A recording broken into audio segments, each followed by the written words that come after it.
All right, Juan, thanks for coming on at short notice. I know you came on very early in the morning with Nino. Uh, Yeah. so Yes. they're very good, very good. You're on the cutting edge of getting this information out as you have been I mean, this is very similar to, our days back when we took down Noriega. So I was one of those guys Yes. flying around the helos with Tier 1 guy. But I think this one was much better done, much better coordinated. I think we all can be very proud of U.S. military and the coordination that happened to make this happen. Well, think about this. With Noriega, there was no real notice to Noriega that we were Yeah. coming. Their military wasn't really ready for us. Whatever anticipation was relatively compared to this low level. Here, uh, you have the biggest military buildup in that part of the world since World War II. Mm. And they clearly knew we were coming at some point. That was part of the genius of keeping them on edge the whole time, but monitoring all of their activities so we could see who was where, what their plans might be, who was coordinating, and then it went mostly unnoticed. But just as I told Nino's audience earlier today, he Maduro had people within his inner circle who were communicating with us that were intelligence agency assets, or in this case, one specific asset that had direct knowledge and gave us enough information so that we were able to act with confidence. And then, the hardest part about doing something like this, there was a plan to do this as far back as almost 2 weeks ago. But you may remember, for example, I had some stuff going on in Brazil, and they had huge storms, power outages, everything. And so the bank operations ceased for several days with these rolling back blackouts. And of course, a lot of that same weather was also present in Venezuela at times, as well as low level clouds in the areas that we wanted to work in. And so it just made it um, uh, problematic doing something as large and complex as this, and where you got to pull it off with exact precision, but to not have any leak, compromise with such a large number of military forces in play. That's pretty spectacular, pretty It incredible. really is.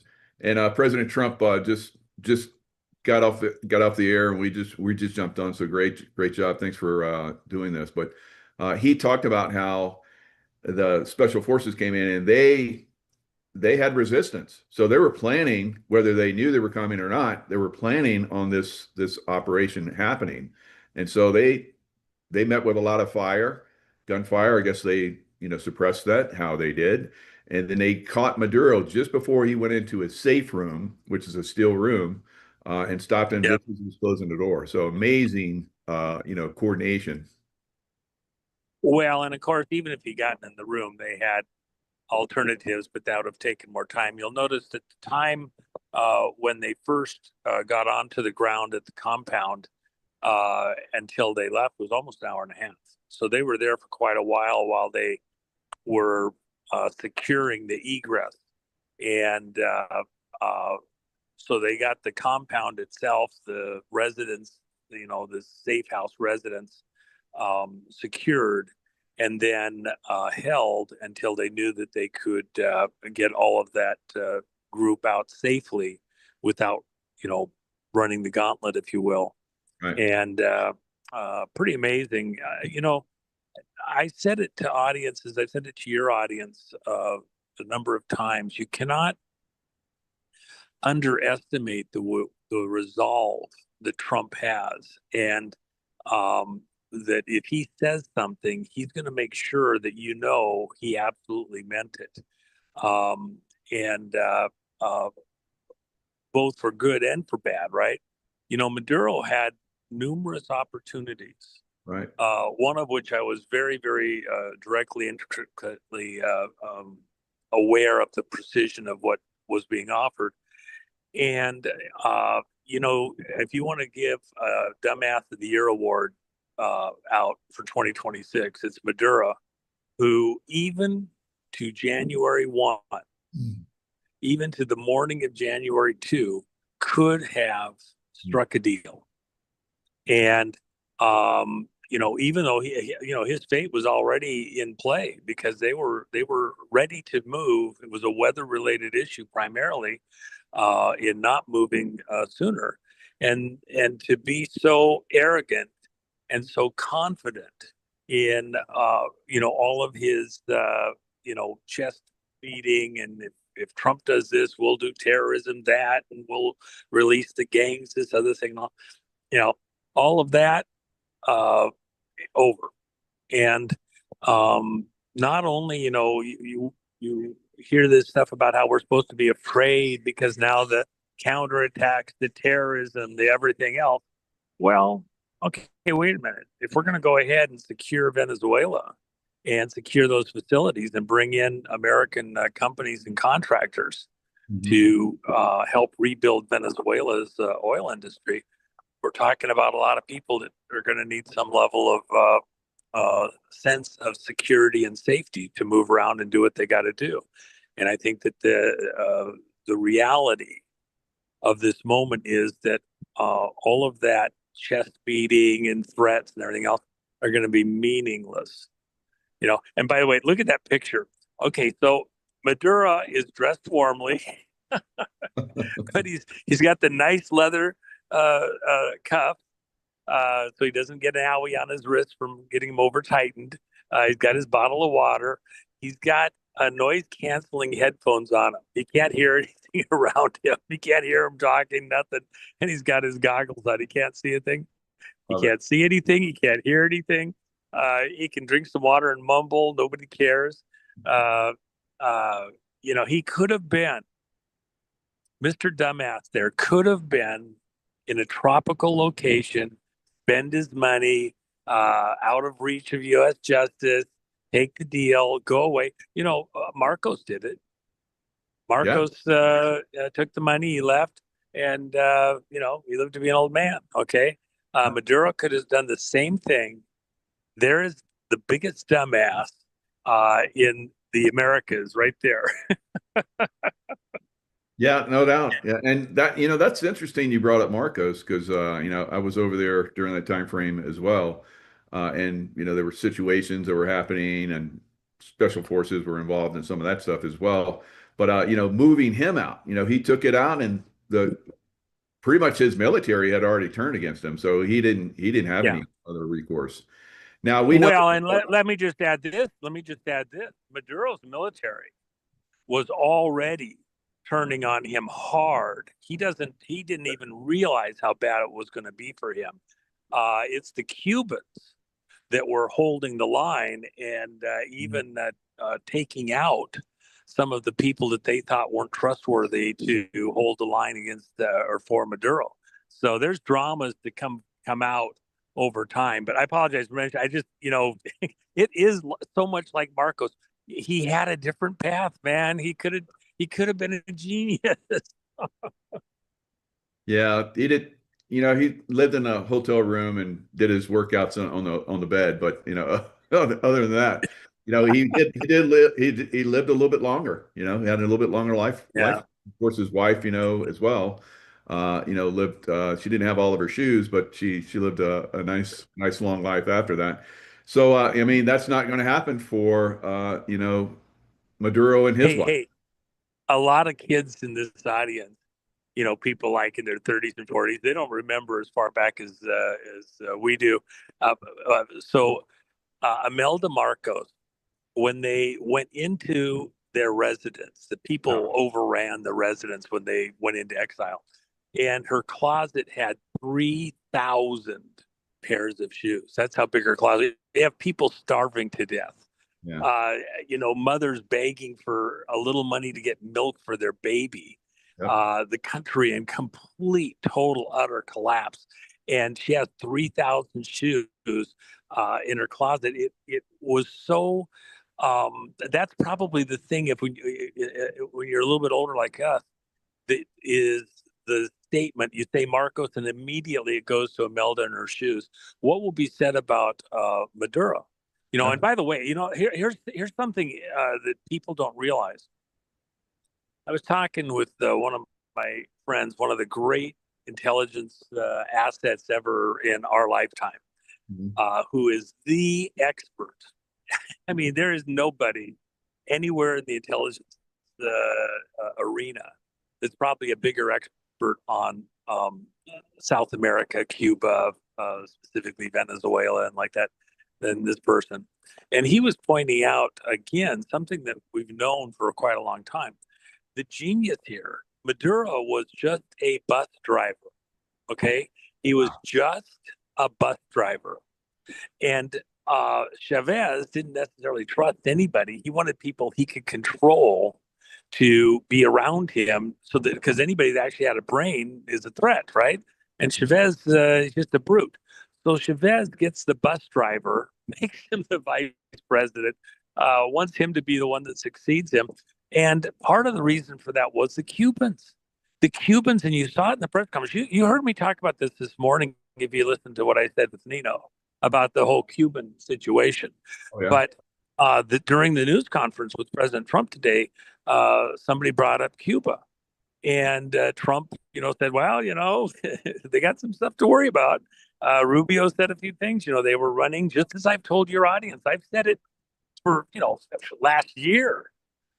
It's the Cubans running Venezuela. And they reiterated that today. The security forces out of Cuba running Venezuela.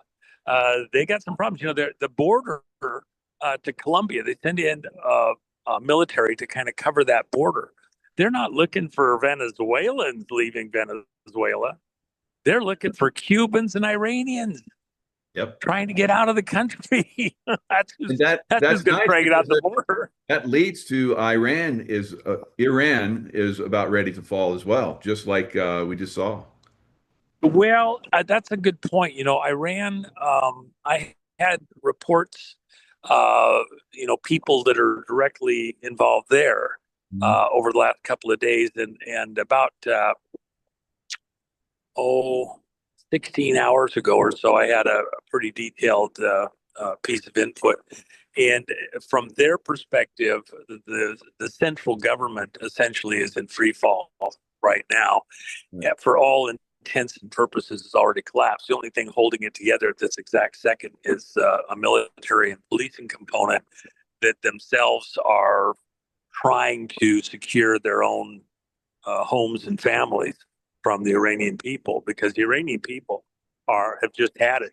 The suppression, the hurt has come from the military and policing, targeting individuals, disappearing individuals.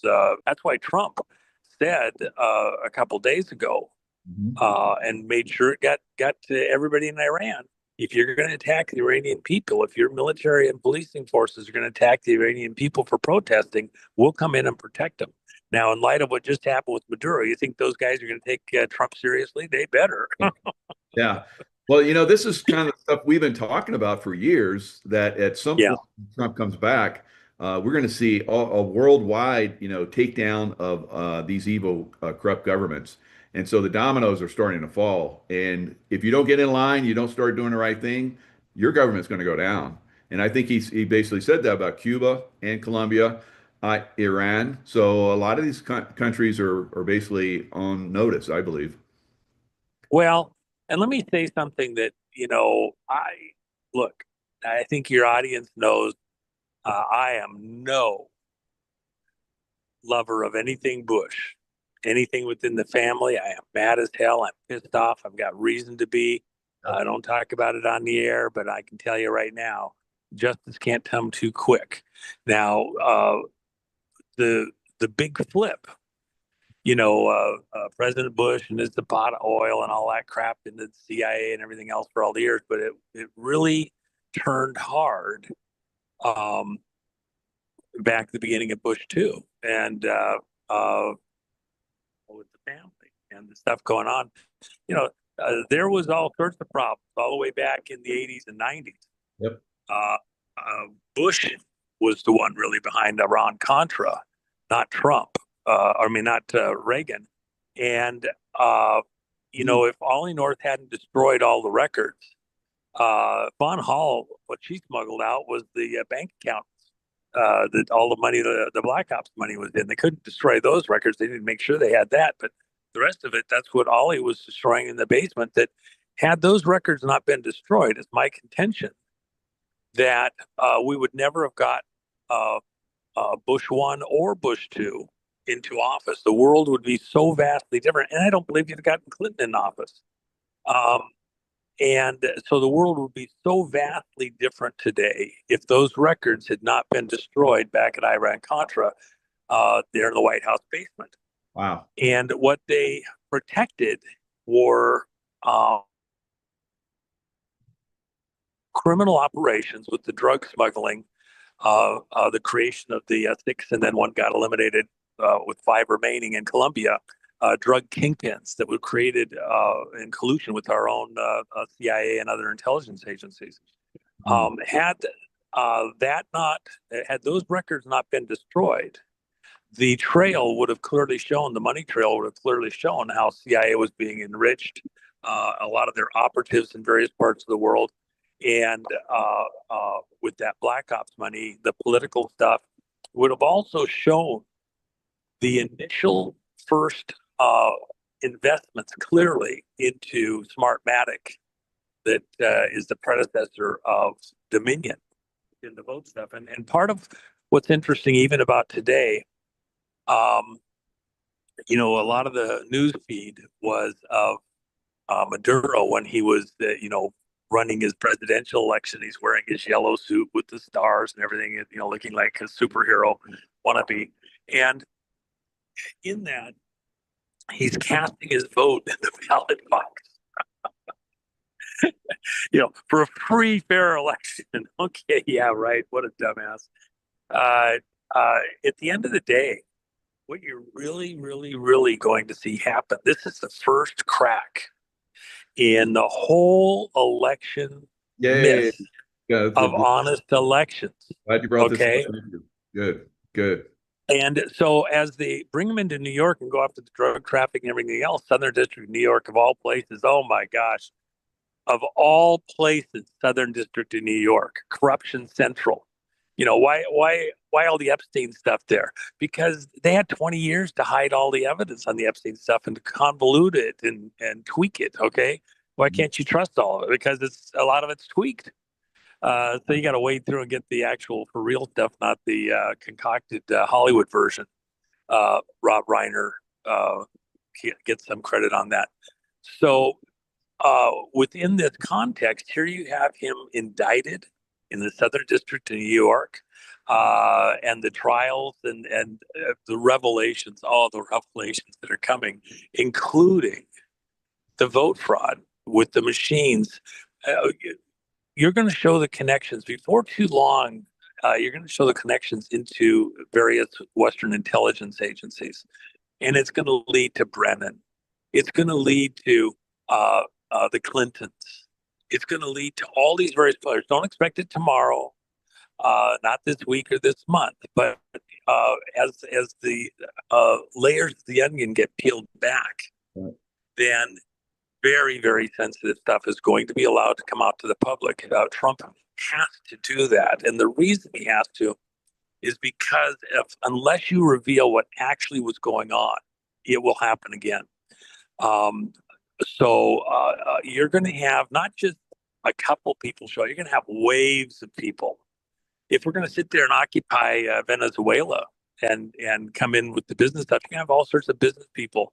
Everybody's going to want to be on the right side of history. No. I was never a bad guy. Not with Maduro and all that. No. They'll come out and give you every story in the world, and they'll have paperwork to back it up. You're about to begin to unravel something that goes across the world. Why start with Venezuela? Why not start with Iran? Because Venezuela is where the vote fraud, 71 countries plus the United States with their vote frauded. Serbia, the server farm in Serbia, which Brennan was a co-owner with, along with the richest person in Serbia. This is crucial. And by the way, I've mentioned to your audience previously, let me mention it again. The other person that is about to get an indictment handed down on him is Ramaphosa in South Africa. No. and he'll be treated exactly as Maduro is. Him and all of his henchmen around him, who went in and allowed billionaires to rape and pillage in the Congo for a little bit of mining wealth. Like they didn't have enough in their own in South Africa, but the cobalt was the key, and China's right behind it. If Yeah. Ramaphosa is a genius and he wants to show the world what a genius he is, or innocent, or whatever it is he wants to say, getting on the right side of Trump as quickly as possible by stepping down, admitting that his election was fraud. Mm. His election was as fraudulent as Biden's. Wow. South Africa is where the server farm, when they had to leave Venezuela because it was collapsing so bad, to use their electronic technology to flip elections around the world, including coming up on the U.S. 2020 election. The first test of the Serbia server farm, of which Brennan was half owner in Serbia, was the South African election that put Ramaphosa in office again, and that whole crew. So his election was as fraudulent as Maduro's. Everybody knows it, and we're coming for him. If he's smart, he takes a lesson from Maduro and finds a nice tropical place, an island. We don't want him anywhere we can get out on land. Azores would work, someplace, very, very isolated. And he settles in, stays there, and doesn't leave.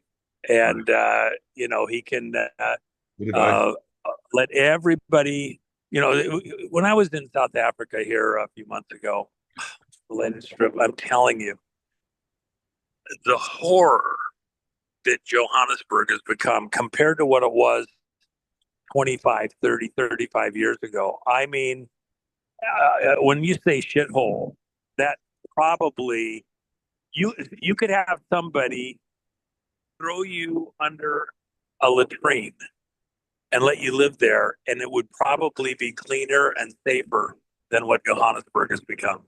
Just That's, get one block outside of the main central park that's run by the criminals running South Africa. It's a horror. We're going to go after those guys. We're going to stop them because they're destroying South Africa and the rest of the region. And they were in partnership with Venezuela and China, moving drugs into South Africa and then up into Europe. We're going to go kick their fucking ass hard with the yeah. pointy boots. So Juan, your intel is amazing. Worldwide Intel Network is unbelievable. And tell us, why are we going Chinese worldwide? Asian trying to take a picture of me. Uh-oh. Why? The Chinese are after me. The Chinese Asian was just trying to take a picture of me. Oh, nice. Anyway, she was trying to So, get close to me earlier why today. would we have Let's see what. a worldwide, network being collapsed when we have, such problems? Because people are like, why are we doing this outside all around the world? We have our problems here in the United States. Why are we doing it outside before we do it inside? That is a good question, but it isn't actually a genius question. We're not just taking out the trail. We're taking out the source, and that's why this is so critical at this moment in time. Trump has shown the resolve to go out to these disparate places that all have got tentacles coming into America, trying to rip us apart, and go at the source. And seeing it fall apart in these other places, these support mechanisms for the traders within, literally. Uh, uh, where's the international support going to be as we disclose more and more of what Maduro is actually up to? Mhm. Um, uh, is there going to be support, including money and rhetoric and like that, to support the Clintons when the truth of what they've been doing comes out? I've been tracking someone in South America's movements for several years who's a very, very, very, very bad player, um, and protected by Western intelligence agencies. And this person is as evil as anybody on the planet. One of his key places that he was rallying from was Venezuela. Wow. Without that there, I suspect that he will meet justice somewhere very, very shortly. And this is someone that has a history here in the U.S., as he should. As we were there to take him, but we were going to take him one way or another. He was not going to continue to be a threat to Venezuela or the world. And,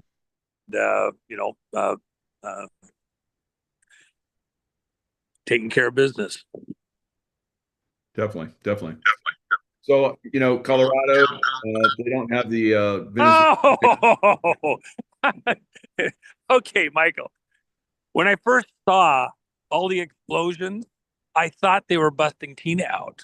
I thought that was Colorado. I thought, finally he's going to go in and thought take. that was going to happen too. I saw the helicopters. I saw the explosion. I saw finally they're going to go get Tina. Exactly. Exactly what the thing. I apologize for interrupting you, but you threw that softball in there, low speed. I had to swing at it. I was looking at the first pictures of Maduro being escorted with Marines on each shoulder, right, handcuffed, and then he's in the boat, and he's got noise canceling headphones on. He's got the blackout glasses on. Don't let you see anything. I mean, these are the gamer glasses that you don't see anything around you. And he's all cuffed up. He's got a water bottle in his hands. He can't hear. He can't. There's nobody to talk to. He doesn't know what's going on around him. And I was thinking, well, gosh, I wonder if I could do an AI of bullets. Oh yeah. In the same situation, because I'm telling you, I'm glad you said that. I was hoping you would go there. Well, let me just say this to Polis and to a couple of the other people there in Colorado in lead positions. Yep. Maduro had a chance to back up, back off, get the fuck out of the way, and he waited too long. He tried to get too much of a deal. He could have taken an early deal, saved everybody a lot of trouble and expense, and Trump would have honored the agreement, let him go. Those folks in Colorado think they're being smartasses. They're going to come up against Trump. He's just getting warmed up. And by the way, yes, sir. Venezuela and Maduro specifically, and the whole criminal cabal that came out of there.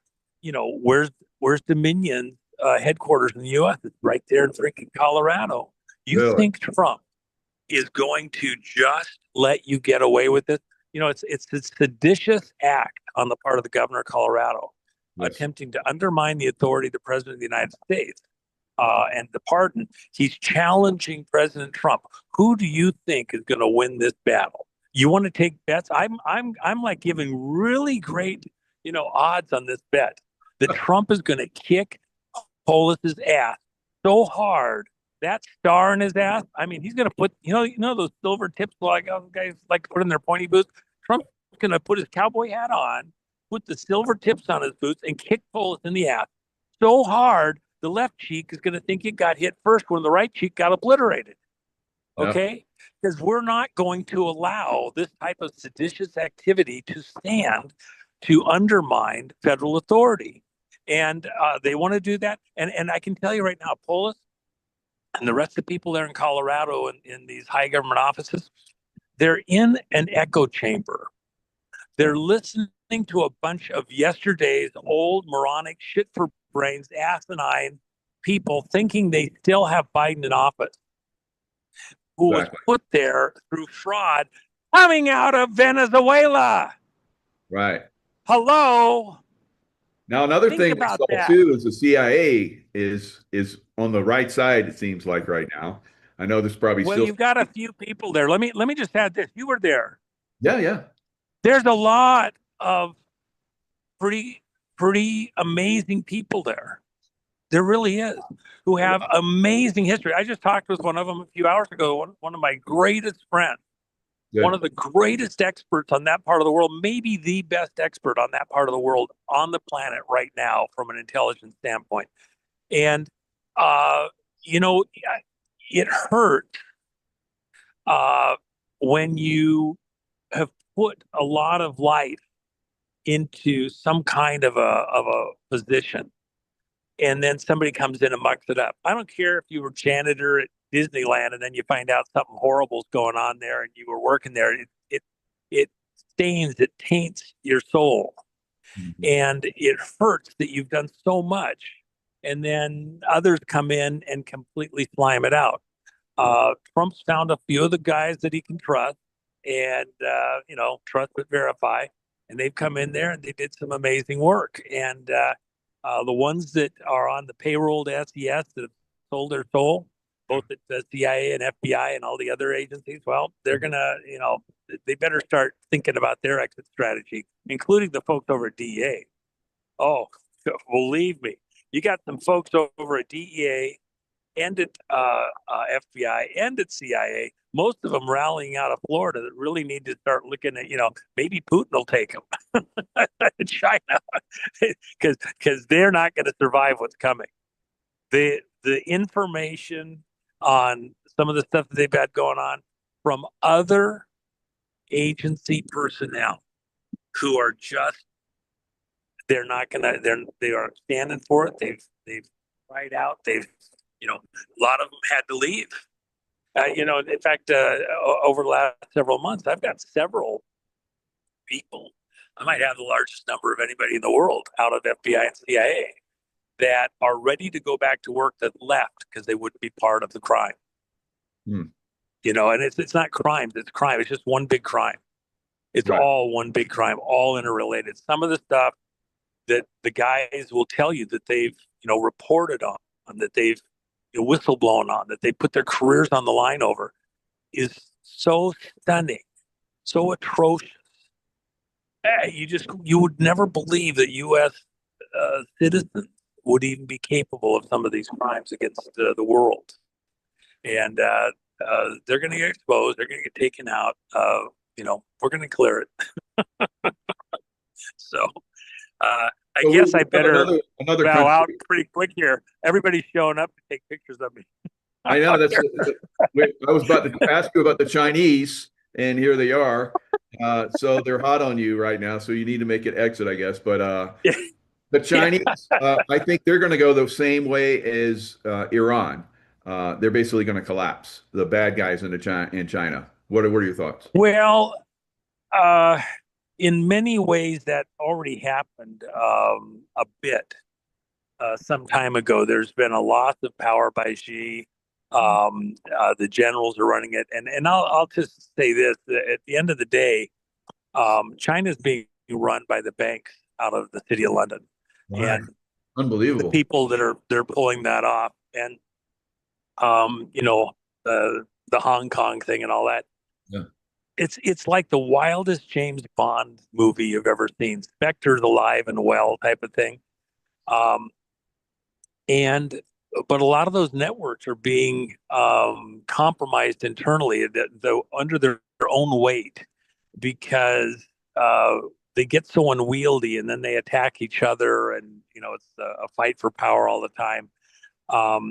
But China's got enough going on that I would be very hesitant to say that it's going to collapse, even like the Soviet Union did. Um, there's it's a more complex monster, and it's something where those banks that we're dealing with globally still feel that they have options available to them, and some of that goes into the silver and gold and like Yes. that. So there's Melania wore yeah. her silver dress. Was she doing the semaphore thing? Hey, language of semaphore, man. Hey, can you even come up with a better script than that? As I've been telling people all the way along, uh, uh, he sends messages right in plain sight with Melania's dresses, right? So there she begins the new year with silver, uh, and you can't even improve on that on the script in the background. By the way, Jen and I just release. I haven't done any fanfaring. I've been too busy. Um, but early this morning, your time, late last night, we uh, posted our 2026 coin. It's the Called from our movie, The Called. Oh, beautiful. The I'm have to get some of fifth that. Pick year, that up. yeah, the 5th year anniversary is coming up in just a few weeks, and of course, it's all about the elections. Remember, President Trump called the American people to be present when the electors were going to vote on January 6th on the Biden uh, victory.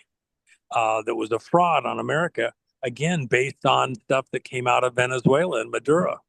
And so, um, and we had the largest gathering of American people ever in Washington, D.C., depending on who you want to listen to.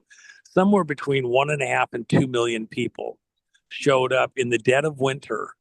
Yeah, bigger than any other uh, assemblage of the American people. And by the way, they had 500 operatives from the intelligence agency that they've acknowledged, direct employees and contractors there to manage the crowd I into I this saw. riot they I was intended. like, there's some shady stuff going on in this crowd. Of Oh course, yeah, anybody could they see it. impede everything, so you couldn't send anything out. I was like wanted to send all. Yeah. So Well, but think about this. What they intended to do, they didn't have enough people, even with those numbers, because the American people so so overwhelmed overwhelming. them that they couldn't pull off the shenanigans, the fraud that they had intended to cause Yeah. the riot and everything else. And And the will many of the people people knew that weren't there was willing. going to be some mischief going on there. So we probably would have had 4 or 5 million there if there wasn't any, known mischiefs coming. That's very true because a lot of people stayed away because they just knew Yeah. something was going to. They just knew it. You, That's you and I are like, oh, absolutely. there's going to be mischief. I'm going. So, Well, I was there. Jen and I were there yeah. uh, as the movie shows. And by the way, uh, I think Jen has a link up for the movie. It had about 5.5 million views. Well, yeah, Uh, that was a great movie. even Or is a great movie. remember how hard they were shutting things down. So we said that we gave it to the world for free, right? Anybody download and share. So people, as fast as they could take it down, it got put up by other people. Some Yep. people were more successful than others in getting out. But I had about 5.5 million views. And so to kind of commemorate that, we've got the new coin up for 2026, and I've got a probably the lowest price it'll ever be for right now. It's a proof quality, so it doesn't Good, go good. as Yeah, we'll silver put it in the spot or description something. It's box so proof people quality. can get it. But I'll definitely Yeah. be getting it. I love to get at least 10 of those. And that's going to be cheap in the future because I think we're going to see 5,000 plus dollar silver in the future, next couple of years or so. Anybody that bought silver, I hit the bottom of silver in that couple year period, the day that we released our first 2023 coin. Yeah, And 17 I have a bit of a history there. By the way, uh, uh, go look up the atomic weight of silver. 107. No, I'm like a little connection there, but Yep. and nobody's lost a penny on the silver that Jen and I have put No, out. The prices I'm very pleased. I'm very pleased. Yep. so, and I expect, just as you said, that it will go up significantly more yet. Yep. That's the other part of the fight. It's the honest elections, and honest money, and that's Yeah. where So that Trump will is help putting. bring down the city of London, do you think? So that's the real culprit we need to be. I joked on my show yesterday, maybe we need to just go in and bomb the city of London, but I don't think the Brits would like that so much. So we're not going to do that. But the only other way we can take that down is to like take away their money. Well, let me just say this: the British people, uh, I really enjoy uh, British people. I do too.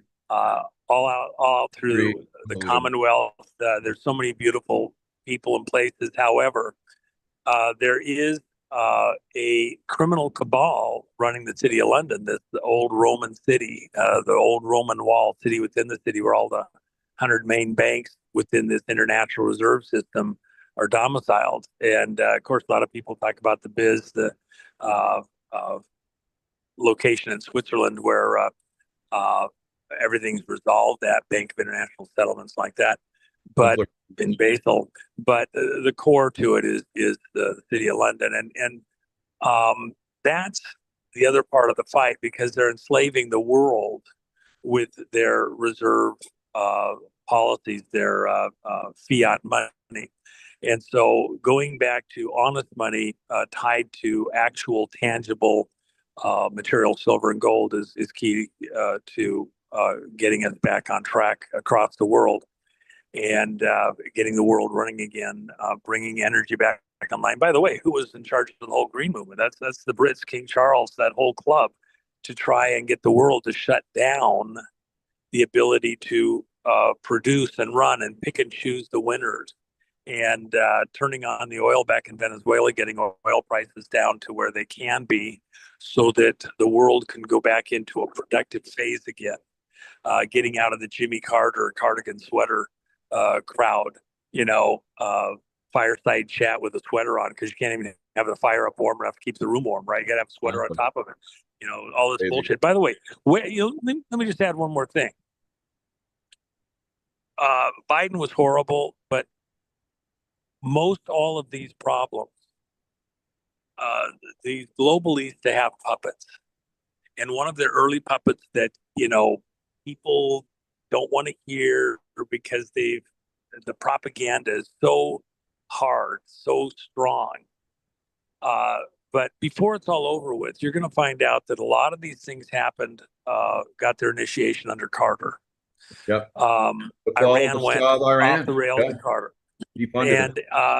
and these globalistic crowds.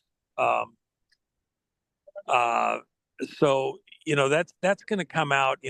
SES was created under Carter. Bush is the one that put the whole package together over at CIA as a result of the Church Committee hearings. And then the Inspector General's office has been cutting off the flow of funds. That had a bit to play with. You'll find out eventually over at Justice Department, Tina not getting out, and uh, some shenanigans going on in the background there. That all came under Carter, and then the hostage rescue mission, showing the weakness of America with its failure. Uh, Reagan brought back, Morning in America, Dawn in America, and stuff like that. But it was he didn't have the depth of support needed, and I don't think we fully Ask understood about that the. too, because Carter had like just destroyed the American military so much that it was amazing that Reagan even got anything done. So we're looking at the Noriega, taking down Noriega in the Panama invasion.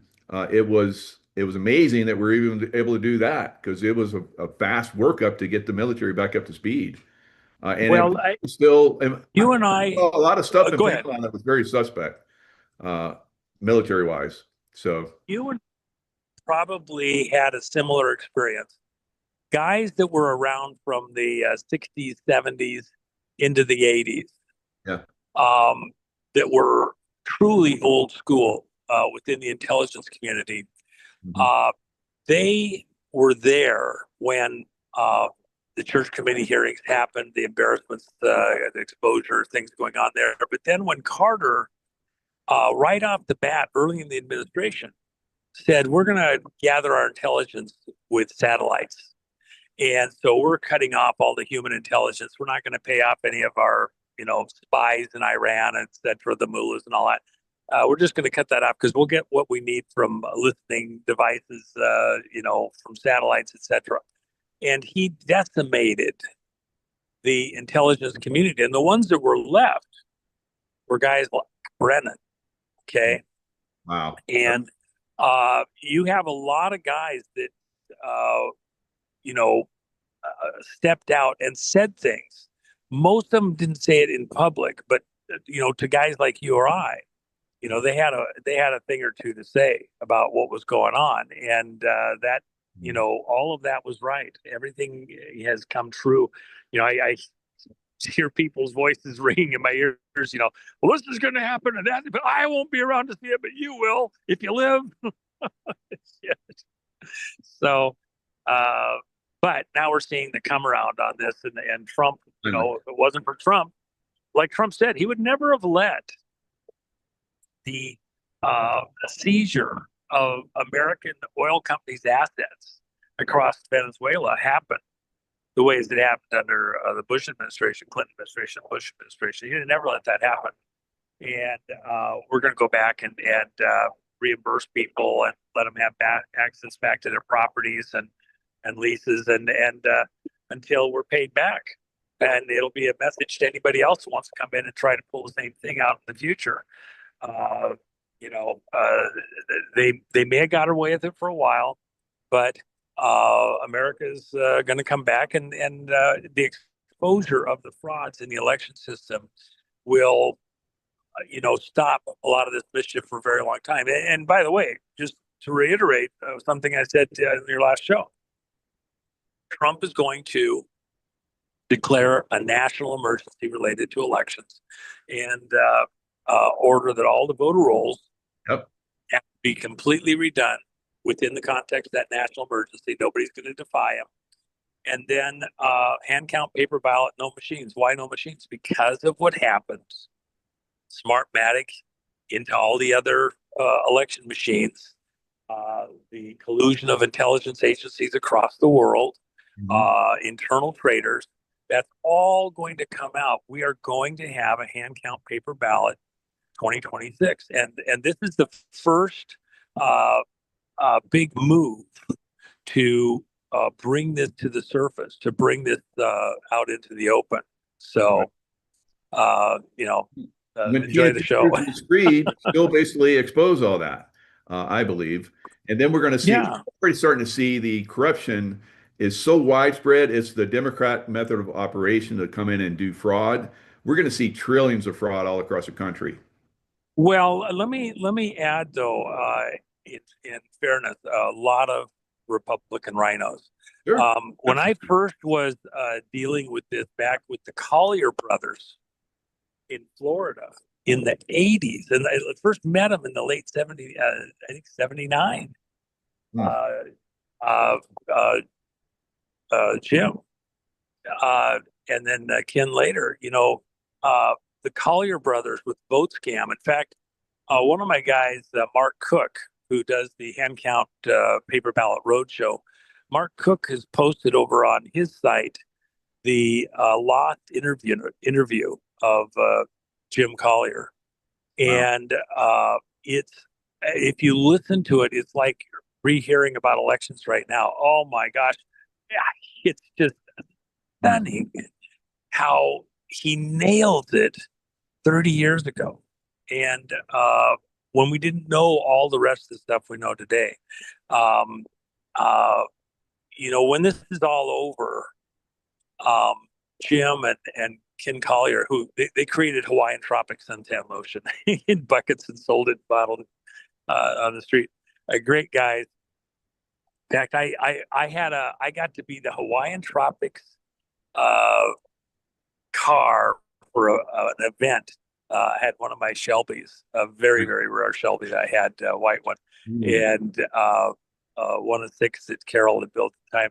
And got to carry a couple of the Hawaiian Tropics girls on the back and back seat, and waving, holding onto the roll bar like that. It was pretty cool. One of my judge too. I got to be a judge of some of those. I was like, that was fun. Well, and that was kind of part of the thing is that when I showed them the pictures, in the 80s of that, and they're like, "Oh, okay, well, we are friends." And but yeah, they should be honored when we honor people like Tina Peters and many others. Oh my gosh, the number of great Americans that have showed up to challenge the vote fraud, these vote scams across the world. With their own money, countries. With their own money, and the deep state's money. So I applaud them. I agree. We should really applaud them.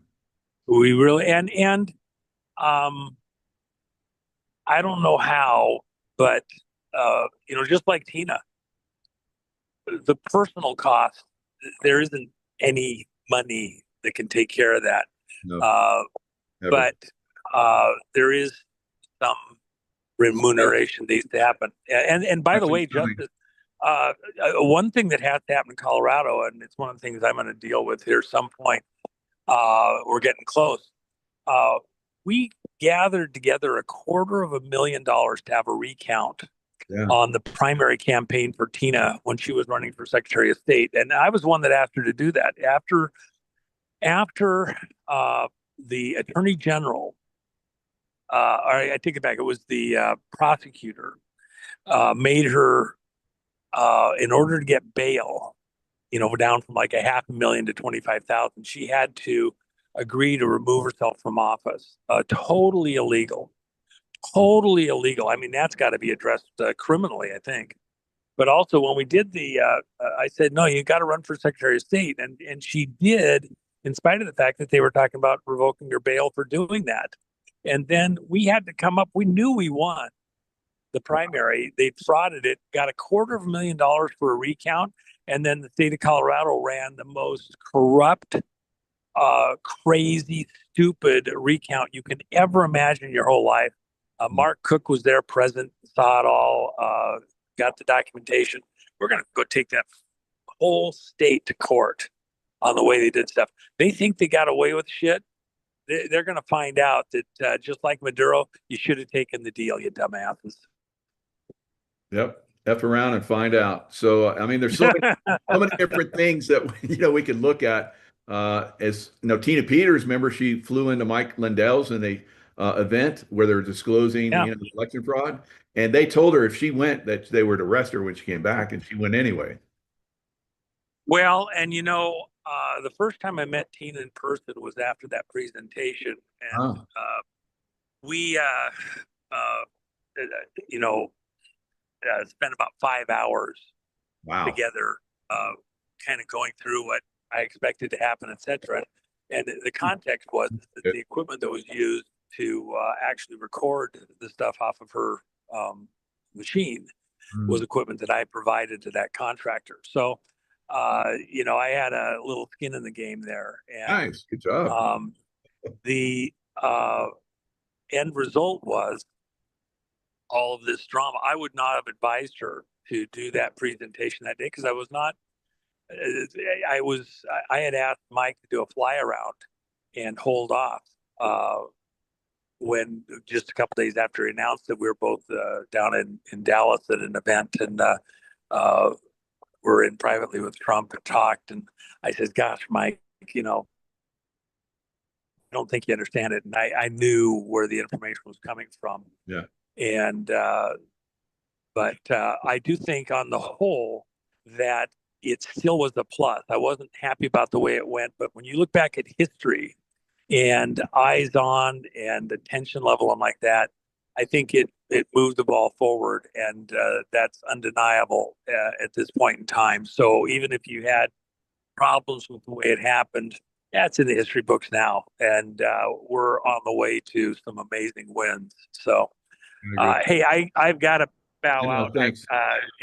It went long on Trump not doing the news conference right off, and then the news conference went long, and I've got to get ready for a flight. So I apologize, but we'll talk again shortly. A lot of things will happen over the next few days, and go get your the called coins before they go up in price.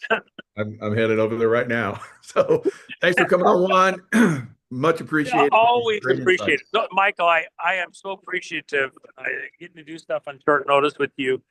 And we do have a different kind of a conversation than I can have with some of the other folks. And I apologize for interrupting you. I just get excited. No, I do too. Great, Juan. Thanks a lot and safe travels. All right. Appreciate the whole audience. And by the way, say a prayer tonight for Yep, Tina. definitely. It can't come too soon. It's Mhm. coming. Can't come too soon. And thank you to God Almighty that we have Trump in position and these things are taking place now. This is critical stuff that I've waited my whole life for this Yeah. to start turning the corner. Let's go get them. Yep. Booyah. And they're enjoying their Boxing Day.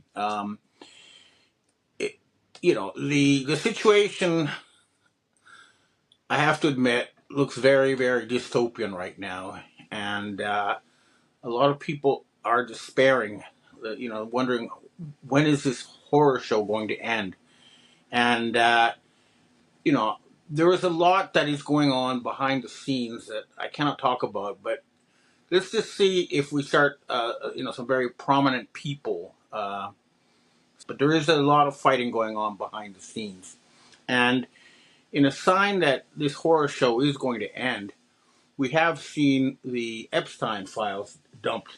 For example, if you look at this one, I was told by military intelligence this is Stephen Colbert with a young child, and they're saying he's going to be the first to go. We'll see, but take a look and see for yourself. That is, a very sanitized video. They haven't released the ones of people actually being tortured and killed, but they exist because that's how these people operate. And this is, beyond any doubt. And we're now also starting to get from the Department of Justice document release testimony about the fake Donald Trump. Uh, Remember, the real Donald Trump is 6'3" tall or 190 centimeters, appears with Melania. He has not been seen since June. And this Trump does not have skeletons in his closet, but they've had a fake Trump for a long time, and this one does. And that's coming out, as you can see from these two videos. This is all going to come out, and you can tell there are signs that it really is ending. For example, um, Russian intelligence is reporting that all the members of the Ukrainian government have sent their money and families overseas, and they're asking um, various embassies for shelter and protection because they know they're not going to be able to stay in Ukraine. But there's basically nowhere on earth they're going to be able to go. Now, the other thing that's happening is the government of Israel is offering a huge amounts of money to airlines to start direct flights from Tel Aviv to Argentina. This means a lot of prominent Israelis are hoping to flee to Argentina, and they don't want the plane stopping at another country on the way because they know they'll get arrested. They think that the 1,000 miles of coastline they bought in Patagonia and the underground facilities there will allow them to escape justice. But no, there's nowhere on earth these people are going to be able to hide. We're going to go after them. We're going to make sure it's finished. And at the same time, these people are so desperate, they're cracking down in ways that are just hard to imagine. For example, watch this video of someone being arrested in the UK for calling someone a carpet muncher. This is a sign of a failed regime when they are, arresting people for saying something like carpet muncher. There's something very wrong, and this is not going to last. But if you are in the military, you need to take personal action. We are allowed to arrest these people. Any one of us, anyone watching there, if you see one of these people on the street in public, you're allowed to make a citizen's arrest, and uh, that can be proven in any court. And if they resist arrest, you're allowed to use necessary force. Now, another sign that this really is going to end this time is that a Dutch court has ordered is we need to do something about this reality TV show that is pretending to be the U.S. government. I was contacted by Dr. William Mount. I haven't heard from him in a while, but he told me that Washington, D.C. has been abandoned, and the entire horror show you're watching of the so-called Trump government is run out of Florida. They're breaking international law. They're stealing oil tankers. They're not going to last much longer, but it would be nice to send special forces into Mar-a-Lago and arrest these actors and secret handlers like Leo Zagami and put an end to this show. And I know the P3 and the P2 Freemasons are getting desperate because they've been sending me uh, emails or saying that threatening nuclear war. That means they've run out of cards. Their fake dollar machine is not working. their control of the narrative, even though they're censoring like I've never seen before. They've shut down so many sites, and they arrested military commentators. But it's not going to be enough. There's too many of us, and this is not going to be allowed to continue.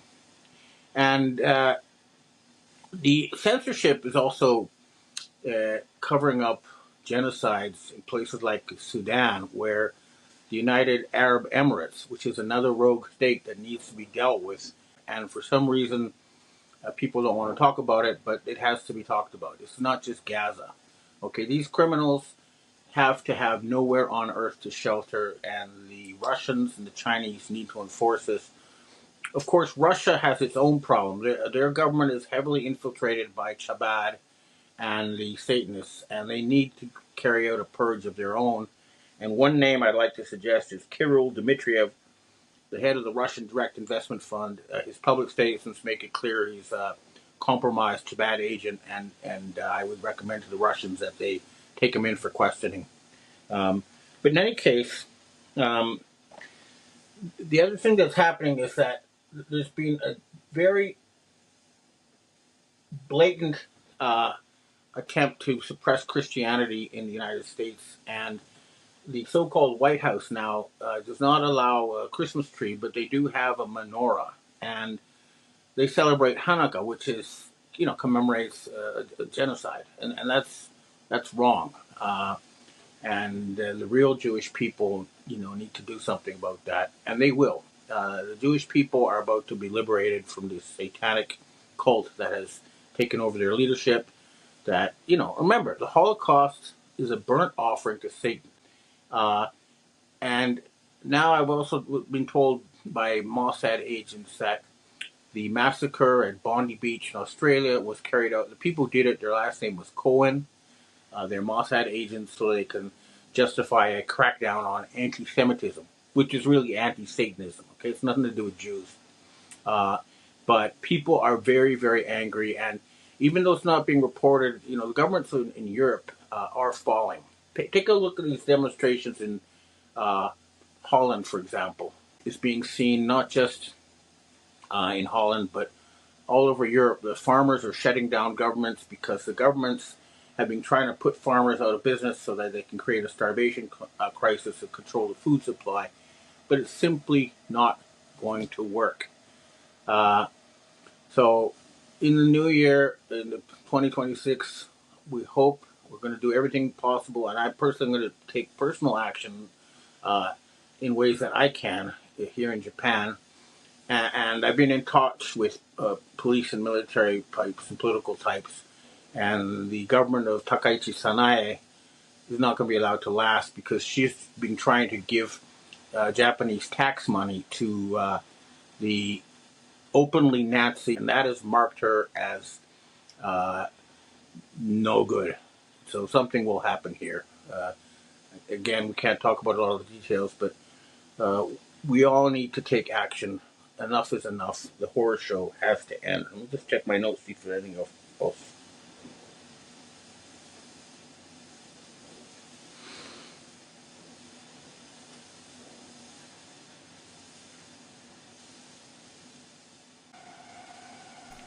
Hi, Ben. We have our first question for today. As you wrote in this week's report, Japan is also on the warpath. I hope Japan gains independence from the U.S. and nationalizes the BOJ, but war is bad. Please provide more information that you can tell us on how the war in Japan will play out to your expectations. Well, Japan is saying now openly that they have to have their own nuclear weapons. And the reason why they're saying this is because the Khazarian mafia has been trying to get money from the Chinese by selling Japan to them. But Japan has always been an independent country, and they realize that they're going to have to fight for their own independence. But what's going to happen is that there's going to have to be some kind of negotiations because the situation that has existed since the end of World War II is no longer tenable. The Korean Peninsula needs to be united. Taiwan and China need to be reunited in a way that gives Taiwan real power in China. And all these artificial divisions getting the Asians to fight each other must be ended. So there will be big changes because the current structure is untenable, and I believe the Japanese government will become very friendly with North Korea in the new year. But there's not going to be any major war.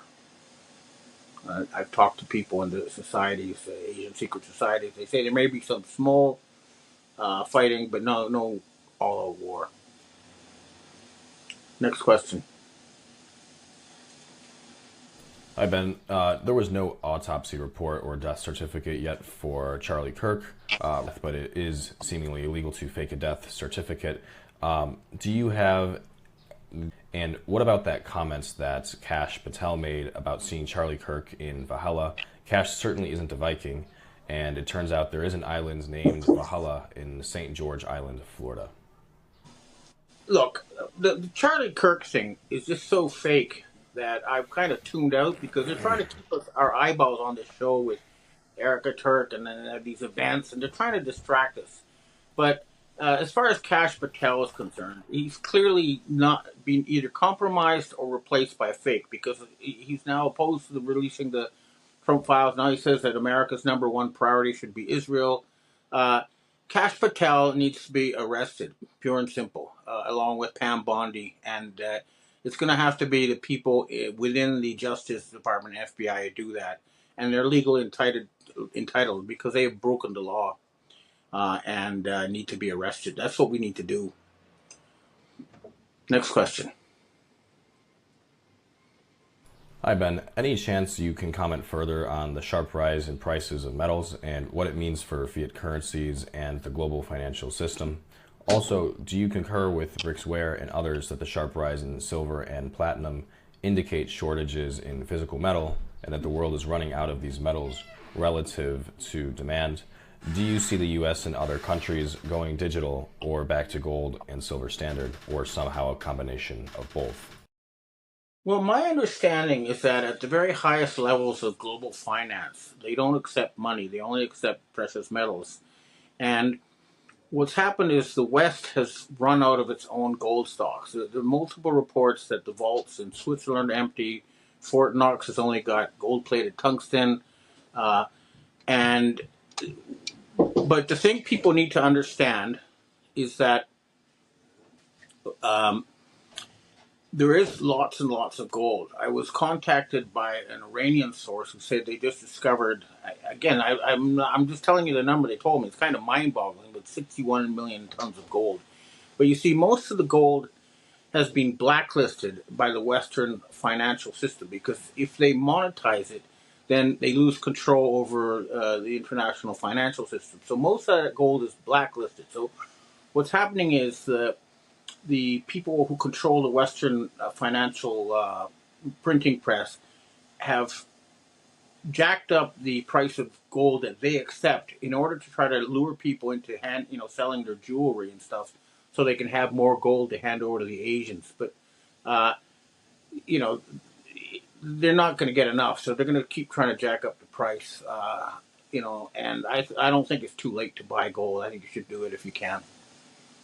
Same with silver and platinum and copper, anything real. Basically, buy stuff that actually exists as soon as you can, because some kind of financial black swan is going to happen for sure. Next question. Hi, Ben. To say the Venezuela conflict for us is just to get their oil, in my opinion, is quite naive. We don't need their oil, but there is an embargo to keep them from sending it to China. The narco-terrorist, communist dictator, and his communist predecessor ruined the most prosperous Latin American country. They have turned it into a dangerous. Trump wants the people there to benefit from their vast oil reserves, in my opinion, and have a president fairly elected by the Venezuelan people. Also, Maduro is the head of all of the narcotic syndicates in the Americas. The deep state, CIA, China, I believe, are behind this. The trade includes gun running and human trafficking. Venezuela has also been a pivotal partner in computerized voting machine theft involving China, Cuba, Iran, and Serbia. They have been stealing elections in 72 countries, including ours, for about 20 years. What are your thoughts on this, and how would you remedy it? the U.S. Drug Enforcement Agency and other actual U.S. agencies have long said that Venezuela is not involved in the drug trade. And right now, American oil companies are operating inside Venezuela.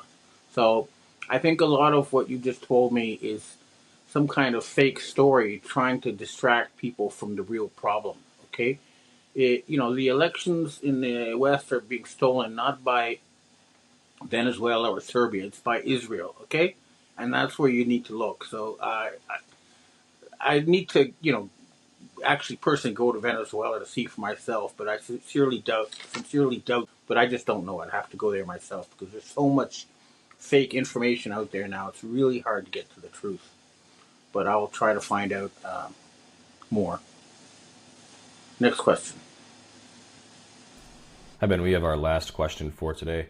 What are your thoughts on the recent Epstein files that were apparently released in a PDF form and are now able to be unredacted? Do you think that this is a psyops in itself? In my opinion, there's no way the government that runs all sorts of psyopses around the world accidentally releases redacted files in a form that could be reversed and read. Or are you thinking that this could be white hat sabotage from the inside of the deep state? It could just be sheer incompetence. It could also be white hat sabotage. But there is definitely an aspect of trying to distract us because they're saying they've got 1 million files. They're trying to overwhelm us and then arresting these people. And these files are still being hidden.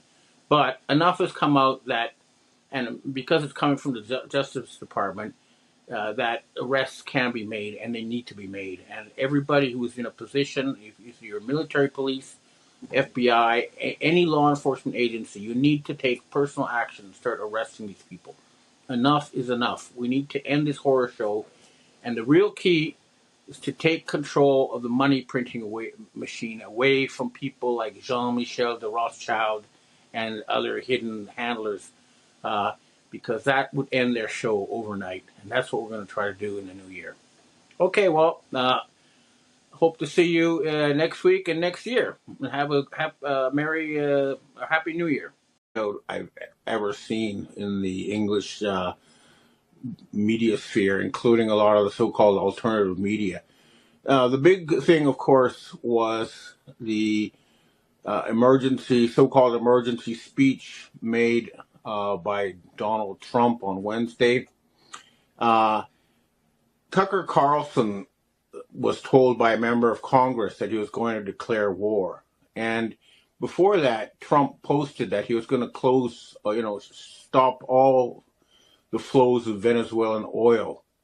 Before that, he said he was going to close Venezuelan airspace. Well, neither of these things happened. Because the military has figured out that the Trump, what we're seeing on our screens and in these White House press briefings, is not Donald Trump. He's a fake. He's not their commander-in-chief. And the proof is that he was unable to declare war, even though he had told members of Congress that is what he was going to do. This is a huge development. It shows that something big is going to happen. And, of course, the real reason Trump was going to declare war is because he needed to use the War Emergencies Act to prevent the release of the Epstein files, which is due for December 20th. Well, we'll see if that happens. But when you actually listen to his speech, he talks about $18 trillion that he's gotten, well, from his tariffs and from promises of investments. Well, in the 11 months, what actually happened is he got $236 billion in tariffs, which is basically a tax on American citizens. And that's not anywhere even a fraction of what they need to stop the United States from going bankrupt. We'll see what happens, but it's definitely looking very terminal for this fake show. But I think things are going to happen in the EU first, because there is a full-blown revolution going on there that it once again is not going to be televised until it's really over. But the big thing that's going on in Europe now is that farmers across the continent are revolting, because basically what's going on is the Khazarian mafia is trying to bankrupt farmers through various forms of legislation in order to seize their land. And the farmers have broken into EU headquarters, and they've shut down London, and they're protesting in Greece, France, everywhere. Watch these next 3 video clips to see how intense that is. Okay, you can see from the videos that the police are running away. They're unable to do anything about it. And in what I posted in my weekly report on Monday, you can see that the tanks that were sent in London to suppress the farmers actually sided with the farmers. So this is going to, get more intense. And already, again, this is not being reported in the West, but the government of Bulgaria has fallen because they were going to try to impose the euro on their citizens, and mass protests, put a kibosh on that. And another huge news item that is nowhere in the Western press is that Gerhard Schroeder, the former Prime Minister, Chancellor of Germany, went on German TV, and he said that in 2018, the current Chancellor, Friedrich Merz, was summoned to the 44th floor of Black Rock Tower, and he was told by Larry Fink that Germany had to stop buying cheap oil and gas from Russia and had to buy expensive oil and gas from America. The result is that German industry has fallen by 20% since 2018. And for example, Volkswagen just closed a factory that had been running for 88 years. They're destroying Germany, and they've reached a point where the Germans are in revolt. So this is happening everywhere, and it's not going to get better. They're not going to stay in power. Now, Ursula von der Leyen has already had most of her former colleagues arrested in the Ukrainian corruption scandal, and the dragnet is closing in on her. She's trying to steal Russian assets in order to prevent the bankruptcy of the EU, but the Russians have said they're going to go after anybody who does that. They've publicly said it, and I'm assuming they're going to, take physical action, although, the task reports talk about all legal means. And here's another clip I want you to watch. This is a Polish politician pulling down the EU flag, stepping on it, and burning it. This is revolution at work. This is something that is ongoing. What we're seeing is the collapse of a system of Babylonian debt slavery and the freedom of the Western people from slavery. And if you still don't understand that you are slaves, take a look at this clip about your birth certificate and your social security number, in case you didn't know this was true. Watching the end of a very ancient regime, and they're running out of tools. Like I say, they put in a fake Trump, but his actions, reveal that he is not the commander-in-chief who was elected by the American people to drain the swamp. He's a fake replacement. And they do that with all sorts of people. It's pretty clear, for example, that Kash Patel, who we're seeing on our screens, is not the Kash Patel who was promising a couple of years ago to release the Epstein files. Instead, they replaced him with a fake, and the rank and file are revolting. They're no longer being able to, you elect a leader to do something, and then he's replaced with somebody who does the opposite, and people are sick and tired of that. They're not going to allow it to continue. And the other thing that people need to understand is that the only thing that is stopping the European people from becoming Chinese Communist Party slaves is Russia. In China now, huge numbers of people are homeless because they have been cut out of the digital currency because their social credit score was too low, and now they're homeless, living on the streets. That's the sort of future they were going to impose on us unless we do something about them. And here's some news that it's an exclusive to this podcast, which is, and it's huge as far as I'm concerned, Russian troops are fighting Chinese troops in Thailand and Cambodia. I was looking at, I was trying to figure out what was going on with these clashes between Cambodia and Thailand. It just didn't make sense. And so I asked some Thai royals and some military intelligence in the region. And what they say is what's happening is China is trying to take over Cambodia and build a big deep water port there. And the Russians are trying to stop them. The Russians have made an alliance with all the countries around China. So North Korea, Mongolia, India, Vietnam, etc., and now apparently Thailand, so that they all agree they will ally and fight together to prevent Chinese expansionism. And the only force that is able to militarily prevent China from moving all the way to Spain is Russia. So these idiots in the so-called coalition of the willing, who are still trying to destroy Russia, are the enemies of the European people. And let's make it clear, there's a few people we need to get rid of in order to finish this nightmare that we're all going through.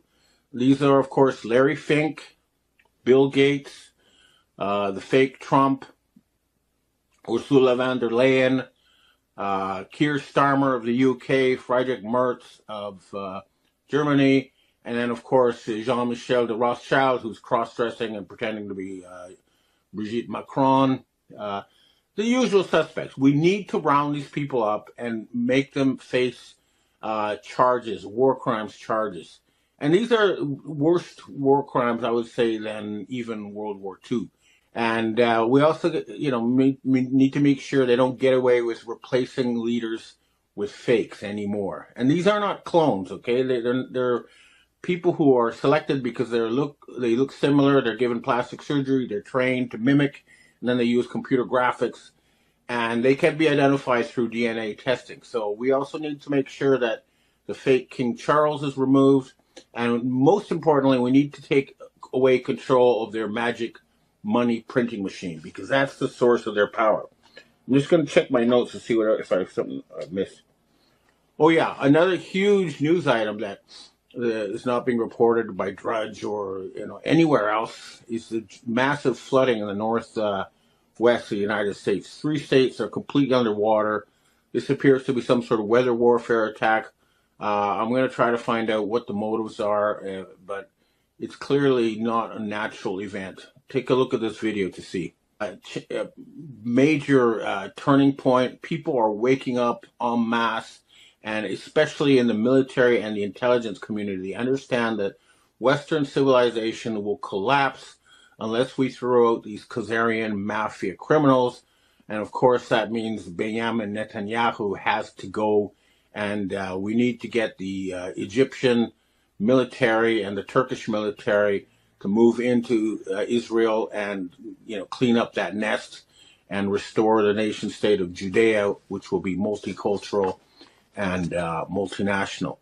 Another thing I'd like to point out is I didn't want to celebrate Hanukkah because that is a holiday that actually represents the mass murder of assimilated Jews, and I do not go along with this.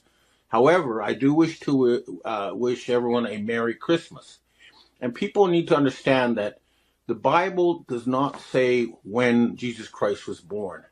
So what they did was they took the old solar New Year and replaced it with Jesus Christ. But the fact is that in the Northern Hemisphere, the sun keeps setting further north every day until the 21st of December. And then for 3 days, it appears to set in the same place. And then on December 25th, it starts to move south again. The days start getting longer. So this is a solar New Year. We all live under the same sun, and I think we can all celebrate this holiday, even if you're not Christian. So Merry Christmas and Happy Solar New Year to everybody. And I hope to see you again next week. Now I'd like to answer questions from readers and viewers. Hi, Ben. We have our first question for today. After watching Trump's December 17th televised address, many people expected something more consequential, but instead saw a tightly scripted, humorless, and usually self-focused delivery that felt more like an imitation of Trump than his typical presence. Some viewers even noted inconsistencies in physical cues such as height and presence, which led to speculate about whether the speaker was actually Trump or possibly a stand-in. At the same time, this address coincided with the renewed signaling around the election case and a period of extreme weather events across the country. From your perspective, do you see any legitimacy in the speculation about the authenticity of the appearance, or in the idea that the timing and tone of the speech surrounding the events were part of a coordinated narrative or psychological operation? As I mentioned in my talk, the Khazarian mafia was hoping to use their bought and paid Congress and their fake Trump, and he's obviously fake. Just use your own eyes. Compare the different pictures. Look at the height. They were hoping to fool the military into declaring war in order to prevent themselves from being arrested for war crimes, and it failed. So he was not able to declare war, which was the plan. Instead, he repeated these lies about $18 trillion. And by the way, as an example of these lies, okay, he came to Japan and said he's going to get $550 billion. Well, 3 months later or 2 months later, he's got exactly zero. The same thing with South Korea. So he's not getting, the world is not going to invest $18 trillion in this crime syndicate. They want to pull the plug on them. And their fake Trump is no longer fooling very many people. This whole thing is coming to a crash. And that speech, I think, was a sign of that. Next question. Hi, Ben. Have there been any significant political or security developments unfolding in South Africa that have not been adequately covered in mainstream reporting? Well, I don't know about South Africa, but the big thing in Africa is that they have cut themselves off from the Western financial system. Muammar Gaddafi of Libya was the first, because he tried to do this by having a gold-backed African currency to get away from the U.S. dollar and the Khazarian mafia financial system. Well, now they've done it. They've announced their own financial system, and that means Africa is no longer going to be raped for its resources. And I don't normally give investment advice, but I'd say getting in Africa now would be like getting in on ground zero in China back in the day, and I'd highly recommend it. But of course, due diligence, as always, is required. Next question. And with the newly passed U.S. defense authorization bill including limiting funding for Ukraine, which was far less than previous levels, how do you assess the sustainability of Western support for Ukraine and the likely long-term outcome of the war? Well, the Ukraine war was a genocide against the Ukrainian people. The idea was to remove the Russian and other peoples from the Ukraine and make a new homeland for the Ashkenazi Jews, the revival of the Khazarian Empire. So, for example, Wagner, remember all these reports about Ukraine fighting Wagner? Well, it was the same people.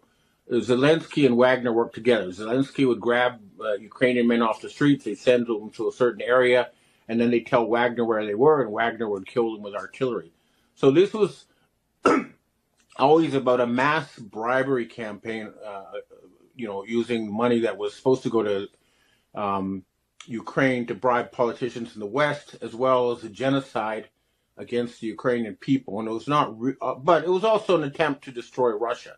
The whole thing is blowing up in their faces, and they're not going to get away with this. They're going to face war crimes trials. The whole thing is ending. And Zelensky, he's not there. He's just a TV thing in the West. Next question. Hi, Ben. The Donald Trump administration has just ordered a naval blockade on sanctioned oil tankers entering or leaving Venezuela. Given this, do you think this move signals a real shift in global oil geopolitics, or is it merely a bluff tied to election case pressure? Well, he was trying to start a war with Venezuela, but the Russians and the Chinese read the riot act to the American military, and the American military are now working with the Russians and the Chinese. So no, it failed. Okay, it was an attempt to avoid bankruptcy by stealing Venezuelan oil, as well as an attempt to avoid Epstein file release by declaring war, and it's failing. It's failed. Next question. Ivan, we have our last question for today. With the European Union facing increasing internal strain from farmers' protests, rising energy costs, growing resistance to climate regulations, and the continued decentralization of power in Brussels despite national pushback, do you see the EU entering a phase of managed decline? And do you believe this is actually steering that process behind the scenes? Or who do you believe is steering the process?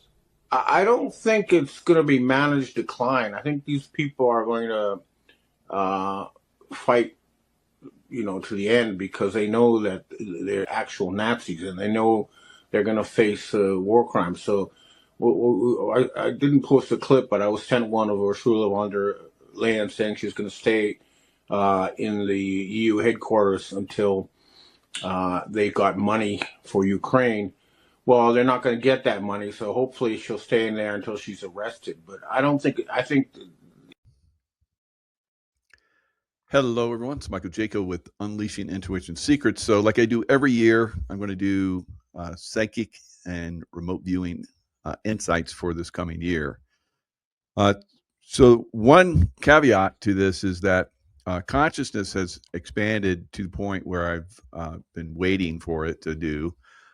For most of my, I'd say I've been involved in remote viewing and, tapping into intuition, psychic capabilities for definitely more than 2 decades, right? So probably closer to 3 decades.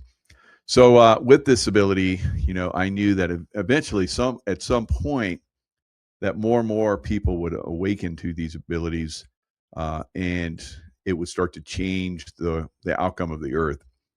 Now, as you're in this consciousness state, many of us can start to change reality to a certain extent, and I've shown you guys how to do that over the last couple of decades, at least, by using your consciousness to move weather or change realities and so forth. Not only in your local environment, but for a larger scale as well.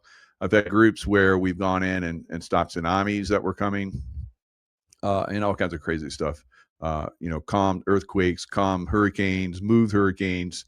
All these things are capable with consciousness. And as more of us awaken to it, as I'm seeing now on a scale that I've never seen before, and it's very encouraging. It's a little bit harder to predict because if things are coming that are negative, we can change that outcome, right? And more people are starting to see that. So it's becoming very, very good. So happy New Year to everyone. And let's jump into some of the things I've been seeing.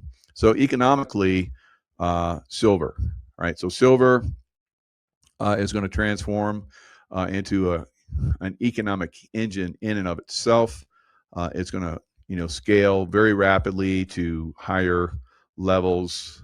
You'll see silver, I believe, very rapidly move into the $100 range, the early part of this year. So this month, I see possibility of $112 to $120, right, for silver. And then it's going to pull back a little bit, and then it's going to advance, because this is what silver does. This is what all of the precious metals do. This will be pretty much what we're going to see going forward. Now, one indicator, you guys know that I've been talking about silver like this for, several years now, and it's really starting to, catch very, very significantly, kind of like consciousness, like I talked about. If you look at Melania, now we know Melania's dresses are like semaphore flags, right? We've talked about this quite a bit. So Melania at Mar-a-Lago last night stole the show with her silver gown, right? She's always stunning no matter what she wears. She's worn a potato sack just to mess with the the people that are out there that diss her. So she's worn a potato sack and looked fabulous in it. So here she is wearing a silver dress. So it's basically telegraphing, that silver, I believe, is going to really outperform. It's going to be, like I said, an economic engine. I think that America does have a lot of silver that has been, quietly holding in the background. Lots of gold as well, and she is very hot, first lady, and she's great. So great inspiration for everyone, right? So and of course they continually try and tear her down, but that's the way the deep state bubbas are. So some people listen to that. Some of us are like, that's dumb. No, so she's totally amazing woman. So and she's coming out. I guess she's coming out with a new movie, so that should be fun. Looks like it's fun just from the previews of it. So that's going to be good. So silver, the miners are going to do exceptionally well. And you should have silver on hand and other precious metals if you can, just as balance out your portfolio, and you should have them if you can with a very reputable person. Like I've used Kirk Elliott for several years now. I've never seen anyone that's better, right? Approach me and so forth with different, ways of, promoting it and so forth. He's the best by far, in my opinion. I will stay with him till the end. So I have a lot of silver invested with him, and I know a lot of people invested early on when I started, recommending you invest, and their portfolios are exceptionally, and I mean we're talking big digits, right? And those big digits are going to multiply very rapidly next year and into the next year after that. Right. So the next couple of years is going to be a very, very fast acceleration in the price of silver is what I'm seeing. So I'm looking at 250 for mid-year this year. I stopped saying next year because we're in that next year. And then by the end of the year, and I could be off on these, I could be lowballing some of these numbers, but I believe that 500 by the end of this year, 2026, right? And then into next year, we'll see $1,200 silver towards the end of next year, not this year, but next year. All right. So 2 years out, approximately, we'll see the $1,200 range. Now, I'll pull up something where it's being telegraphed that it's coming. I did the show with Dr. Kirk Elliott. I think it was yesterday or the day before. It was Wednesday. Yeah. So day before. Yeah. Yesterday. No, day before. Whatever it was. All right. So I think it was yesterday. So we talked about how, Dr. Kirk Elliott was very, I would say, conservative in the early stages. I was like, yeah, 3 digits, well into the 3 digits, and he was like, just, and then he said on a show that we did one time, he brought up the debt clock. And if you go look at the debtclock.org today, it always has this one little thing that it, highlights. It's a secret window, and you can close this secret window or you can open it. But when you go to the debtclock.org, and I'll share the screen so you can see what it looks like. Ta-da! Right. So if you go back to 1913, the dollar to silver ratio was 2.66 per ounce. And if you use that same, without the inflation numbers, if you use that same dollar to silver ratio back then, today, just taking out the inflation that of course, the Federal Reserve brought in, which I think is really going to start to be minimized to a great extent this year. We're going to see, like I've been predicting, $1,200 silver. So there it is right there. And that's just taking the dollar and, bringing it back to the levels that it was back in 1913. I believe we're going to see that. And it's going to begin probably this year. And that's one of the things that's going to accelerate it to the $1,200 range, right? That and plus, of course, the demand for silver is really going, super high level. All right, so let's close that window, and you can see here that also gold is going to go to a very high level as well. All right, we'll see this month probably $5,000, $5,200 gold. So we'll see silver skyrocket to over $100, and we'll see gold also accelerate very quickly this month because it's been going sideways, and now it's time for it to move. All right. So one thing that I have seen about the silver price and gold price accelerate very quickly is that, and it's been bugging me. I can't quite put my finger on it, but I think they're going to pull the plug on something. It could be the stock market. All right, so we may see the stock market go down. We haven't seen a Santa Claus rally this year. I've been disappointed, but silver's gone up, so we saw a Santa Claus rally in silver. But everything else has gone down. Crypto, all the stocks, the Magnificent Seven, Apple and Google and Tesla, all of them have gone down, and they're at a point where they're either going to accelerate high, same with crypto, or they're going to collapse, right? So one or the other, right? So they're set up for either a very significant collapse or a very significant upside. So I don't know. We'll see. What happens. You have to watch these things. Unfortunately, it's not something that I look at these things, and the manipulators are still very much in charge of the stock market. So you can't really predict so much because they'll jack it up, and if everybody's leaning a certain way, they'll jack it the other way and make super profits on it. So it could go either way. And I predicted that it would go much higher before it collapses. So I think this quarter is a very good possibility that we'll see the stock market do a very significant go down size.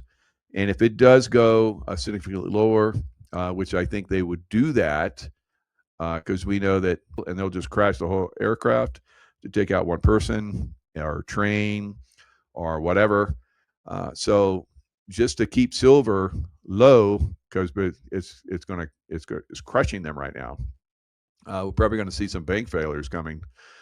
So to possibly turn that around, they'll just sacrifice the stock market, and that'll drive down initially the price of silver and gold, because it'll be an everything collapse market at that point.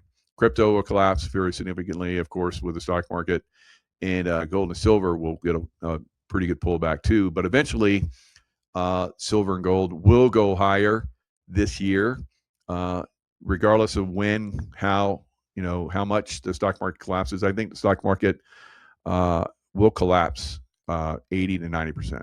Right? Not all stocks, but overall, like we saw, and I predicted this I said that we would see this number, and it went almost exactly to that point. So 80 to 90% to its high. When you look at the high of the stock market, S&P, Dow, and NASDAQ, it has tried to breach that high over the last several weeks, but it's fallen short. So that's depending on which of the markets you look at. A 3 and no upsides surprise is like, that's not good. Usually that means you built a bear flag and you're going to go down. So we'll see. Like I said, it's completely manipulated market. So you can't I can't completely predict when that's going to be. I have been able in the past, but the baddies have really manipulated, and Jack saw this market to a level that's I've never seen before, ever. Right, and I've been investing well before 2000 in the stock market and so forth. So it is, and I saw the stock market crash, .com crash, and I was like, wow. And I'd been investing like I think 1900 no 19 80s early 80s, I think, is when I first started investing. Charles Schwab, I had to go down to the Charles Schwab office and put in trades, and I could call them and like move trades around after I established myself. And then online banking finally came, and I was with E-Trade, and now I'm with Robinhood. So there's lots of different organizations out there. Robinhood, I like Robinhood because it's basically everything. I can do crypto, I can do futures, I can do shorts, I can do puts, like option, everything. So it's worked out really good for me. And so I'm waiting one way or the other for this market to move. Right. So miners is another opportunity. I would say invest in miners. Any pullback, put more into the miners. SIL, which is silver, SILJ, junior silvers, GDX, which is gold. I haven't done it yet, but I think in this coming week, depending on which way the market goes, I'm going to do GDXJ, which is gold junior miners, which actually has been performing better than the senior miners, which is the opposite. On the its value is higher on the silver, but the juniors of silver and gold are really outpacing. So I think we're going to see the miners, because everybody knows that you need that product, and it's going to be long term, where both of those, all the mines. So I'm also invested in platinum mines as well, miners. Now the SILJ just paid a dividend. So all the stocks that I have just got 55, 5554 cents to every share. So I got a nice payout just by owning the shares. And of course I reinvested that, but it was pretty significant payout. So very nice surprise. So that's another option for you as the economy, stocks, and so forth go down. You want to invest in dividend-paying stocks. That's if you're you're always going to get the dividend. I think Microsoft does that. So a lot of people are in Microsoft, and so dividends will be good. But in the future, a lot of these stocks, like I said, are going to go down. So what is going to put you in a position where you're going to be able to benefit from that is going to be positions in silver, right? So silver will go up significantly, and then you can transfer that newfound wealth into some of the housing, which will also collapse, right? So a lot of you guys are probably seeing the housing prices have already collapsed. That's really good for a lot of people that want to buy homes. I would not buy a home at this point. I would wait into the middle of next year. I've seen the prices in all the areas that I've been in, Florida, the Tampa area, and then here in Lake Tahoe, a lot of the homes are down 50% from their highs, right? So in 2023, you can see where everybody's starting to jack their prices of their homes up massively, and people bought that, right? They're holding something that's going to lose value over long term. But some people, came in, after having bought during the early 2000s and 2007 or 8, and got a good deal when the housing prices collapsed during that time frame, and sold, sometimes double in the 2021 to 2023 housing explosion in price, ridiculous prices, ridiculous. I hope no one out there bought during that time frame. But if you did, you're going to be holding bag for a long time, and or you're going to take a loss, right? So and it's going to go down again, just like the stock market, 80-90%. Already gone down, like I said, in some areas 50% that I'm looking at. Not every home, but a lot of the homes where they prices up, I'm like, what are you thinking about, right? $15 million homes that back in 2008, 2009 were like $1 million homes. It's like, dude, and they're not dropping the price. They're holding the bag, right? And these are old homes, like 1980 homes. Why would I want to buy a home? It's that old, 45, 46 years old for that kind of price. Stupid, right? So location, of course, but you need to buy smart going forward, guys. So I will wait into next year. And if you do have silver invested, which I know a lot of you guys have, and I've talked to some of you about this, and you do have plans like I do to start investing in real estate with your wealth. Now, if you pull wealth from your silver, just keep reinvesting, as you go forward. Just dollar cost average into silver, like I'm doing with the miners now. So I have significant, silver coin, or not coin, but silver weight, right? Like thousands and thousands of lots of silver, right? Tens of thousands of ounces of silver. So, and that's in storage. So at some point, I'll pull some of that profit and put it into real estate, which is back to normal, or an incredible bargain. That will turn around, right? It won't turn around in a year or two. It'll take years before it turns around. So I intend to buy homes. I intend to buy farmland and so forth, because I think that will be something that will dramatically go up in the long-term future. So now, with the housing and stock market crash, you will also see crypto crash, and this is normal for crypto. Crypto pulls back significantly. It basically does its halving, and before the halving, you get in, and then there's a halving, and then it takes a little time, and then it rockets.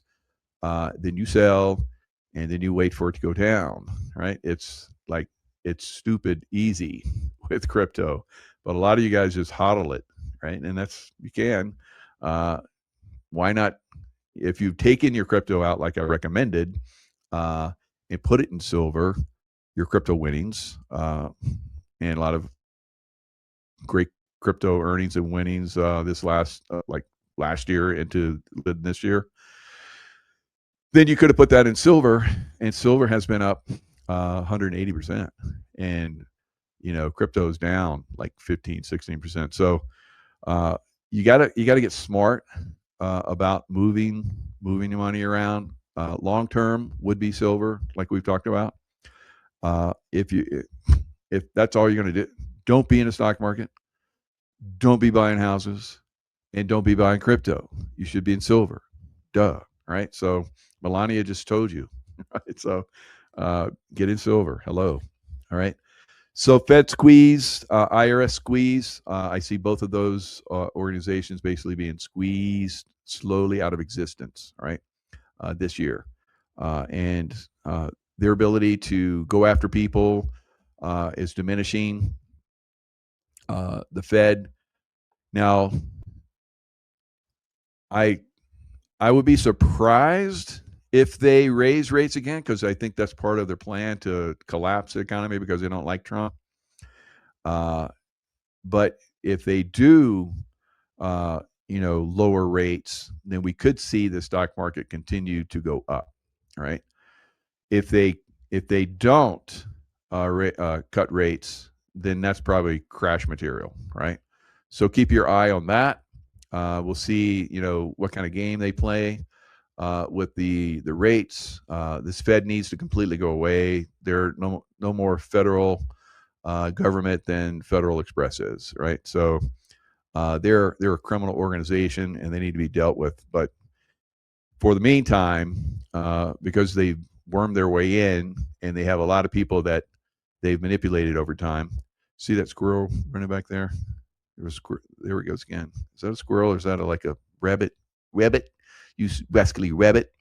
But we're going to see that thing go away eventually. Its demise is going to be happening, or not complete demise, completely go away, but its ability to do things to the economy are going to start to be substantially reduced.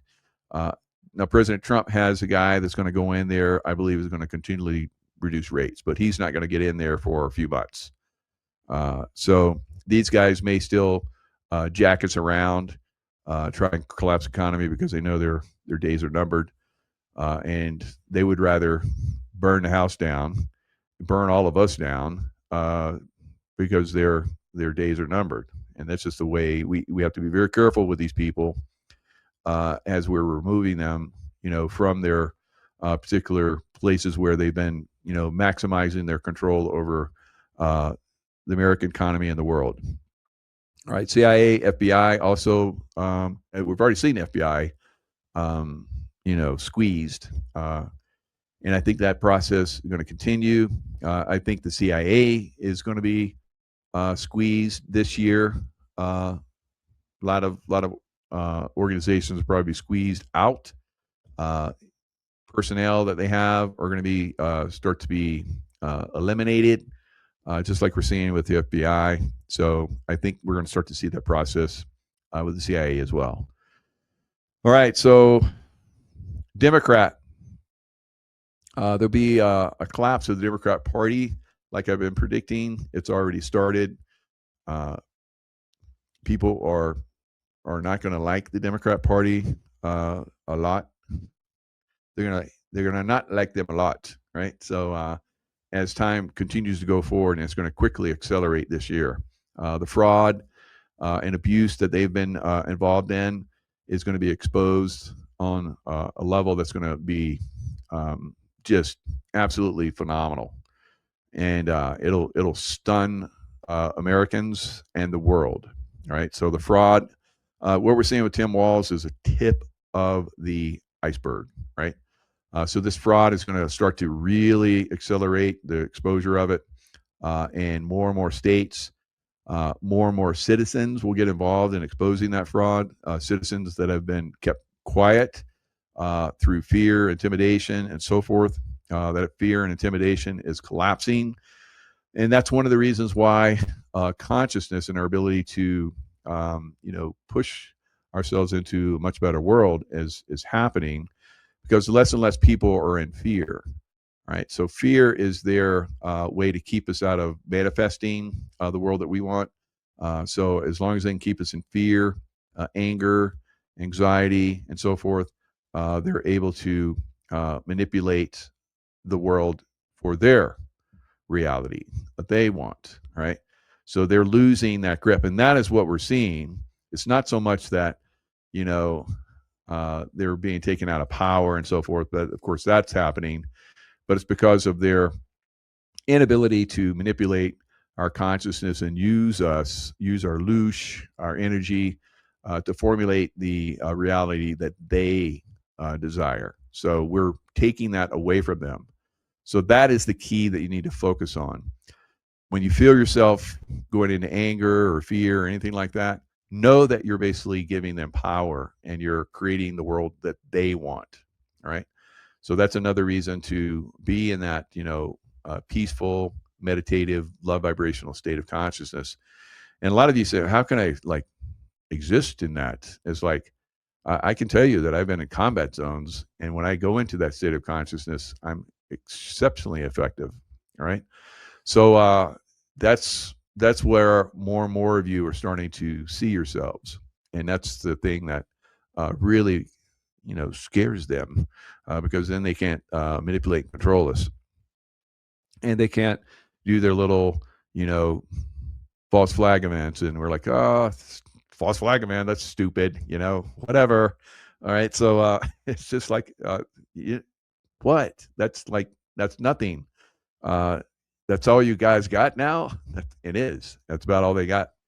Uh, so military, I believe, is going to be activated. There will be fair elections. President Trump is going to, do a emergency declaration for fair elections, for election fraud, and this is going to get exposed. And then we'll move into his making that call. We saw yesterday where President Trump has said that he's going to pull the National Guard from Chicago, Illinois, and Portland. All right. Chicago, LA, and Portland. And he basically telegraphed they'll be back. He outright said that. Said they'll be back. You would think that the Democrat, incompetent idiots that are mayors and governors of those states would have loved, because their crime rates are down and the problems they had, but they don't want to admit. They would rather their cities, their states collapse, and that's kind of the intention anyway. But they would rather it collapse than giving President Trump and the White Hats and those of us that are higher consciousness that desire that outcome. They would rather it collapse and go into chaos, which is where it's headed. So President Trump will have to send back the military into those types of cities going forward this year. All right. So it will be probably some kind of military directive. Of course, it's not going to be across the country. Some states, some cities are well maintained. There's no problems in them. That's not going to happen everywhere. The citizens, good mayors, which is unfortunately rare. Unfortunately rare in almost all major cities. Virtually all major cities are Democrat. I put that up before. I've showed everybody, and you can look that up for yourself. You do the critical thinking aspect of that for yourself. Ask, all the major cities of the U.S. Which are Democrat and then which are Republican. And sometimes it doesn't matter if it's a Republican, because we saw that in Miami. Miami mayor was a friggin' rhino beyond belief. So it doesn't really matter. You look at what's going on in the city, and if the city is having some problems, or you can anticipate problems happening in those cities, like I do for Miami, then you're going to see very corrupt people in those positions, which we just saw a Democrat. Everybody was surprised. There was elected mayor of Miami. Duh. Right. So until we get fair elections, which is what President Trump is going to do for the 2026 election, there will be a red wave. Now, a lot of people anticipated and talked about red waves for the last several cycles. I said, nope, there's not going to be a red wave. Nope, it's not.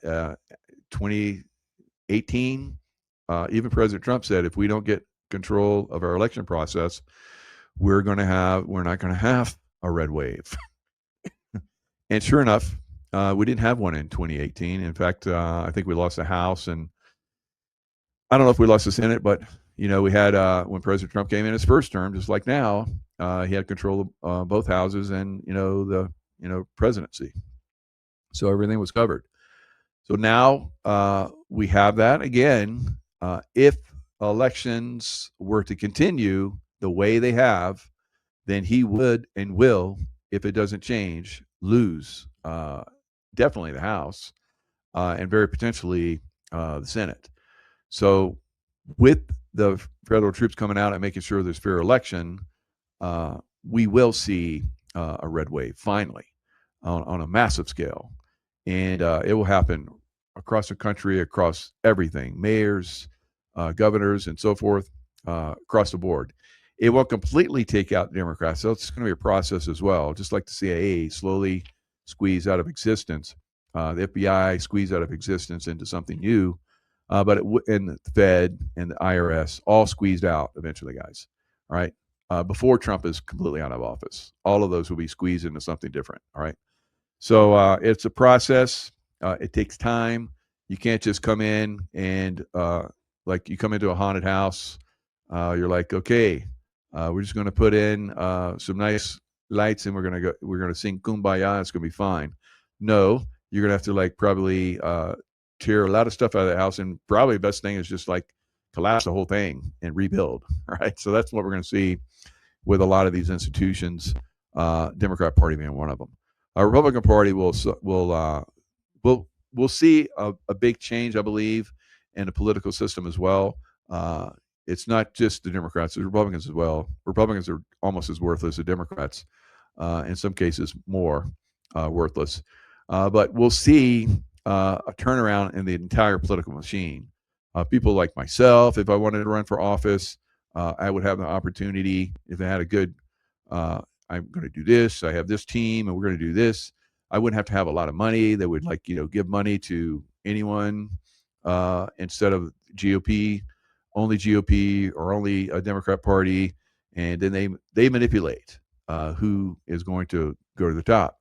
Like imagine if Kamala Harris and Tim Walz had won the election. Oh my God, what we'd be in a hell country now. It's already a hell country, but it would have been, probably God would have completely turned his back. We'd probably have earthquakes all over the place and tsunamis and volcanoes going off everywhere. So it's like, and people running for their lives for, all the criminals that would be running through the streets. So we definitely turned things around just with the election and the new elections that's coming in 2026. I believe are going to be very significant towards the Republican Party. Very significant. So I didn't, like I said, I called that 2018 wouldn't be good. I saw 2018. I didn't believe that there was no way that Trump would step aside, even if they cheated him out of it. But I didn't see we were going to have a red wave. We didn't. In fact, we had a big blue wave. And then 2024, I was like, we're not going to have another red wave again, but President Trump's going to be elected. I said that, and he was. So in 2026, this year, we're going to have a red wave finally. All right, significant. Military activated tribunals coming this year. All right. So when this happens, I think it happens before July. Well, before July, because we're going to have a, what is it, 200, 300 year celebration, whatever it is. It's going to be, we got to have everything online to celebrate. So one of those is going to have to be this judicial system, which is a scourge to the nation, a complete scourge, and it needs to be cleaned up. The only conceivable possible way that the judicial system gets cleaned up is through the military. All right. So somehow, some way, Trump is going to activate the military, and the military will come in, clean up the judicial system, start to come after a lot of the corruption across the country, judges, political types, Democrat, Republican, I don't care. They're going to get cleaned up. Now, all right, so the Ukraine-Russia war will continue.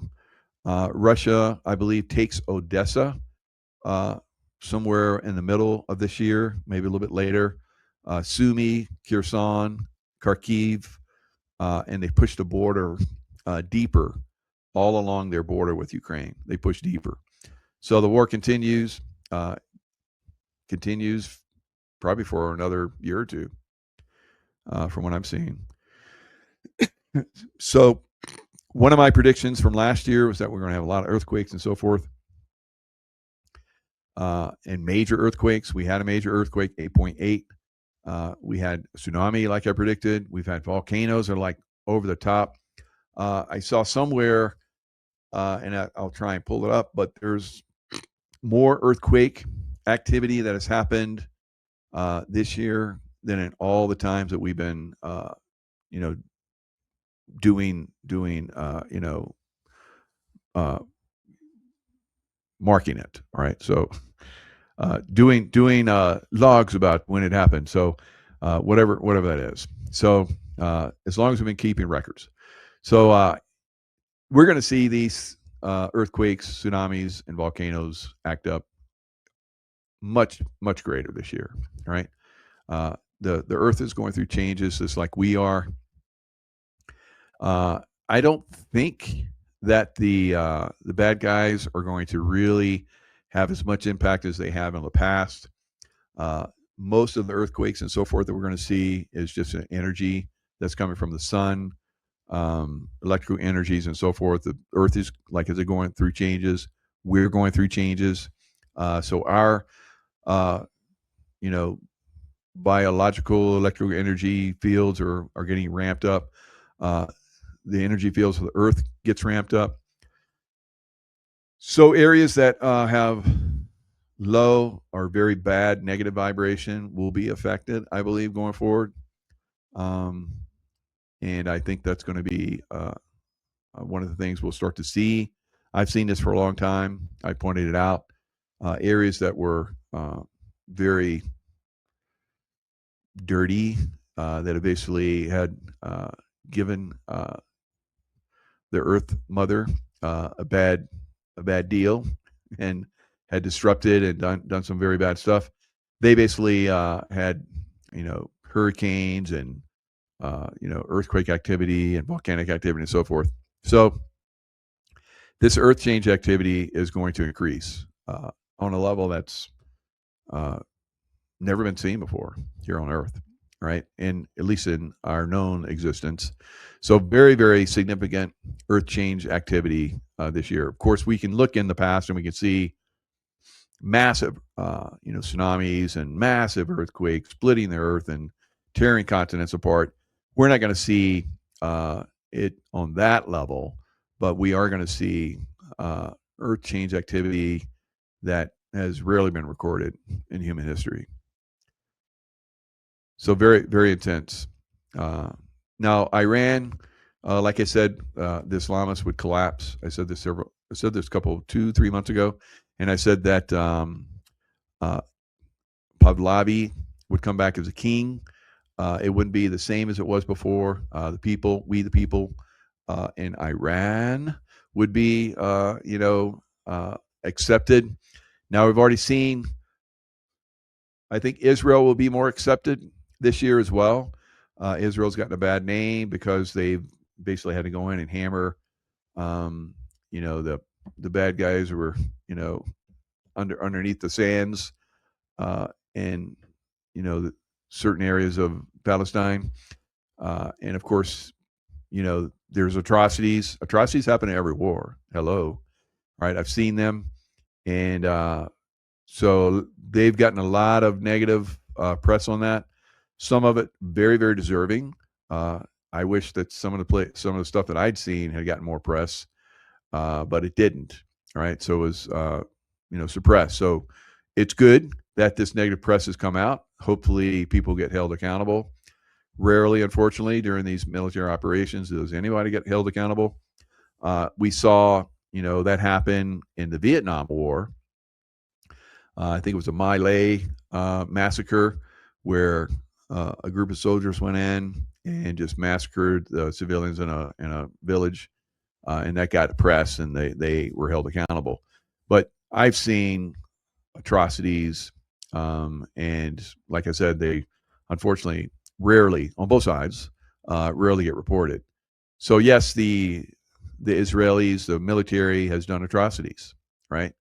But they're trying to extinguish, and they've done a very good job of a group that's even more atrocious, right?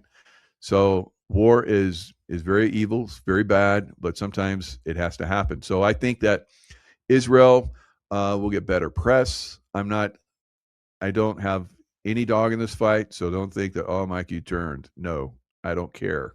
I don't care. All right. A good prevails, which I think is going to happen in Israel.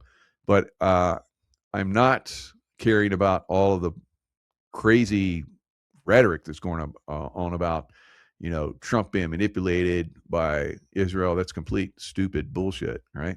So I think that gets revealed. Israel is actually backing the Iranian people, right? They want them. So you don't see any airstrikes going on right now, do you? No. But and I think they knew this, if the Islamists had tried, and they were already barely holding on, and they have been barely holding on for the last several years by a very thin thread, right?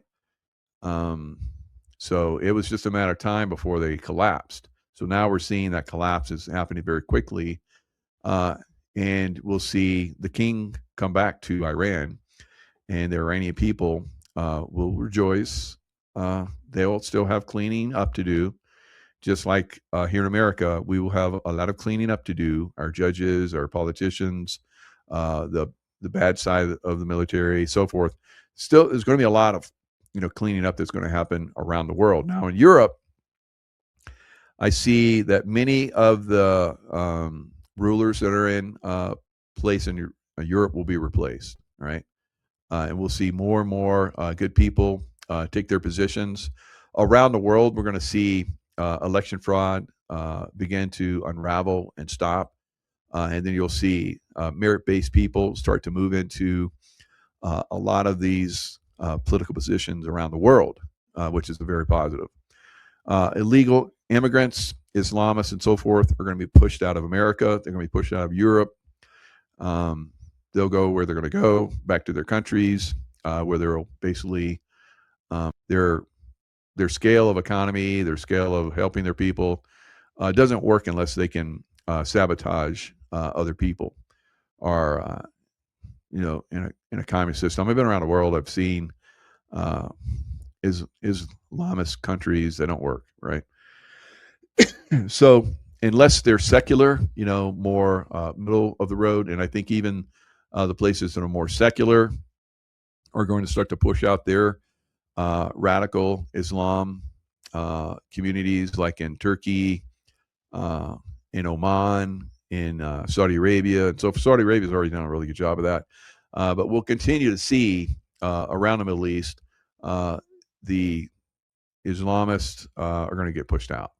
And we'll see those countries start to prosper. Of course, they'll still have, problems, just like we still have problems to overcome. But eventually, we're going to see a much better world going forward.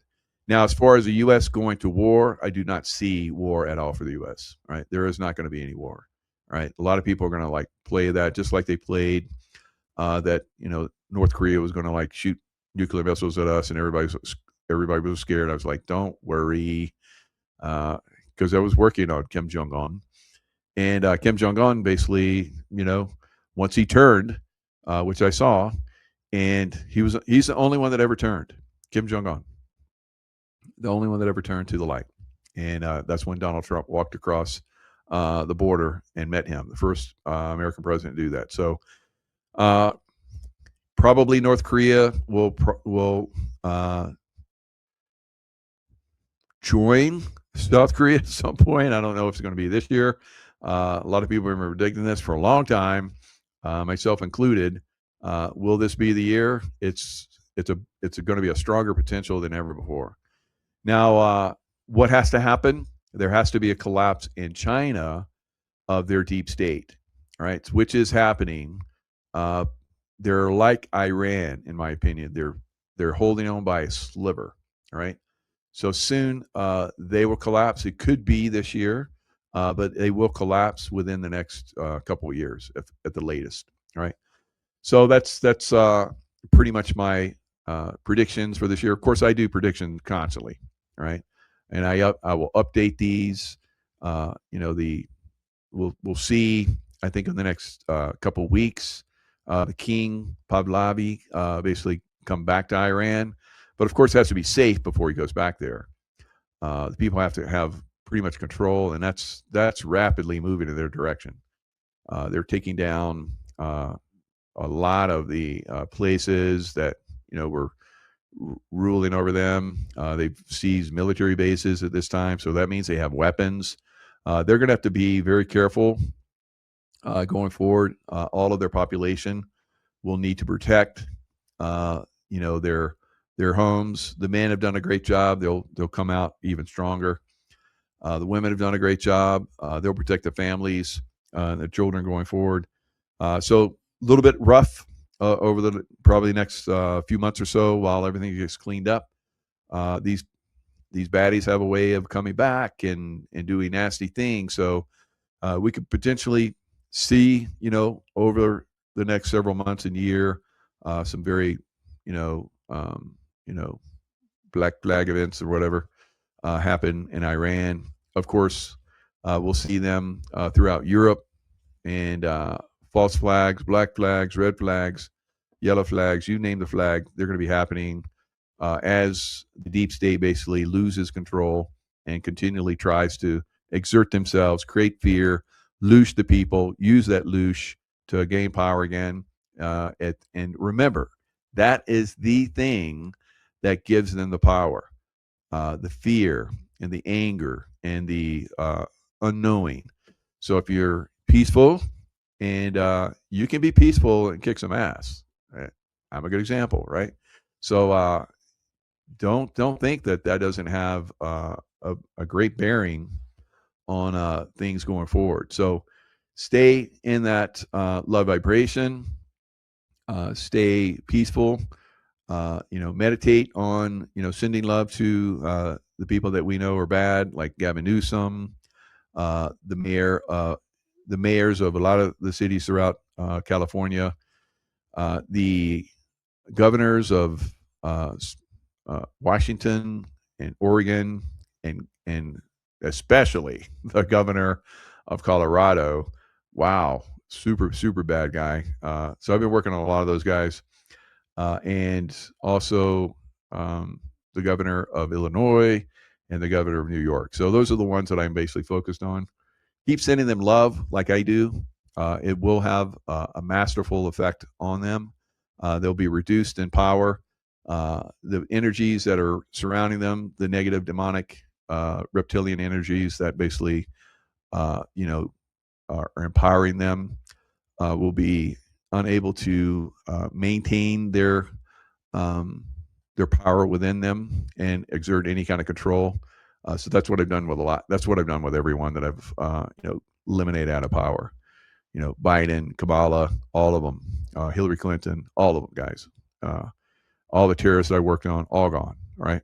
Like I talked about Kim Jong-un, the only one that didn't go to the dark side, and that took a lot of work. Right? Took a lot of angelics coming in helping out. So the angelics are helping me out with these knuckleheaded baddies too. But your love, sending your love to them, and you don't have to love them like you do your wife or your child, guys. It's God's love. It's unconditional. So just send them unconditional love. Just think love, send them love. Right? It's that easy. Come on, you can do it. I don't know if geez, I hear that so much, but I think we're turning that corner.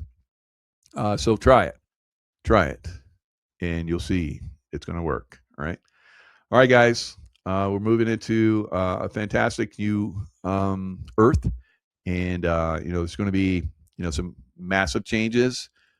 This is to be expected because there's been massive control and force and negative energies here on the Earth for thousands of years. So overcoming them in a very short period of time, which we're doing, is going to cause some ripples, massive ripples. But just be able to ride those waves and stay in that love frequency, and it'll be a lot easier. All right. We'll see you guys next time.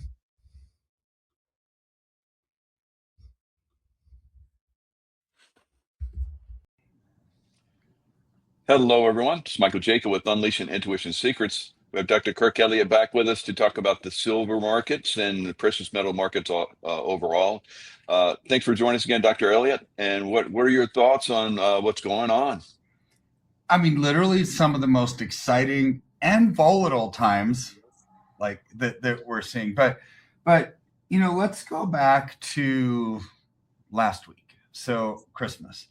So on Christmas, again, like what happened on Thanksgiving, markets were closed and COMEX decided, there's a cooling tower issue. We're going to halt trading, right? So on Christmas, you look at the volume of silver that was traded. Very low volume, very few participants. because when somebody wants to do something, you like do something with the prices, you do it on a day where there's not much volume because it doesn't take an awful lot to make something happen, right? So you're looking at what happened, and literally silver had jumped from 72, I think, to 75 to 85. It's like literally it shot through the roof. And then all of a sudden, in 70 minutes, an hour and 10 minutes, it came down 11%. It was like all the way down to 75 again. And it's like, what is going on? Right. So you look at this and you think, okay, somebody's playing games with something, because that's an extreme day, like nothing we've ever seen. And you look at the financial news media, it's like, oh, the bull market's over, it's done. This is excessive. This is the pullback. No, it's not. You know how I know that this isn't the end of a bull market, but it was just a day of somebody doing something, some funny business, is because of supply and demand. You have low supply, high demand, prices will always go up. That didn't change. So when you see days like this, I view it as a buying opportunity. Well, here's the thing. You know who viewed it as a buying opportunity? China. So in America, you had all this panic selling as it came down 11% in one day. And I can't say the same term for China. On the flip side, it wasn't panic buying. It was an absolute heist, is what I think. Wow. Yeah. I mean, because the silver came down, China wasn't paying. So as the price of silver came down, there was a lot of people selling into that, right? It's like, oh, we got to get out, right? So there was inventory. What did China do? China was paying premiums of like $16 an ounce. They were paying $91 an ounce for physical silver, but it was $75 on COMEX. It's like, why would anybody do that, right? So here's why. It's because they need it, right? Nobody would pay that much unless they actually need physical silver. So you look at what's going to happen. What, today is the 31st, tomorrow, right? So tomorrow, China puts export controls on silver to the rest of the world. You have to have a government license to receive silver from China as of tomorrow. So, but for years, China as a government has been encouraging their citizens to hoard gold and silver. Well, all of a sudden they did an about face. It's like, ooh, hoarding is bad. You don't want to do this, right? And blah, blah, blah. Why would they do that? Because they need silver. So a lot of people were saying, and I've watched a bajillion podcasts, and it's like, oh, China's going to limit exports of silver to the rest of the world as an attack against Trump's tariffs, right? They're ticked about Trump's tariffs, so they're going to stop exports. That's not it. I don't think that's it. They're stopping exports because they need it to stay in the country. So why do they need it to stay in the country? Because of the new demand that's coming. So remember, Michael, when this was maybe you can remember better than me. Was it 9 months ago? We talked about Samsung and their new solid state silver core battery technology. Oh, amazing. Yep. I mean, literally, it's going to be incredible. For the electric vehicle market, it's going to double the range, take the charging time from like 12 hours down to 9 minutes for a full charge, and it'll last 20 years. It's like, what EV, when we talked about this, what EV manufacturer is not going to want that new battery technology, right? So, or else they're going to be out of existence when other car manufacturers can do that.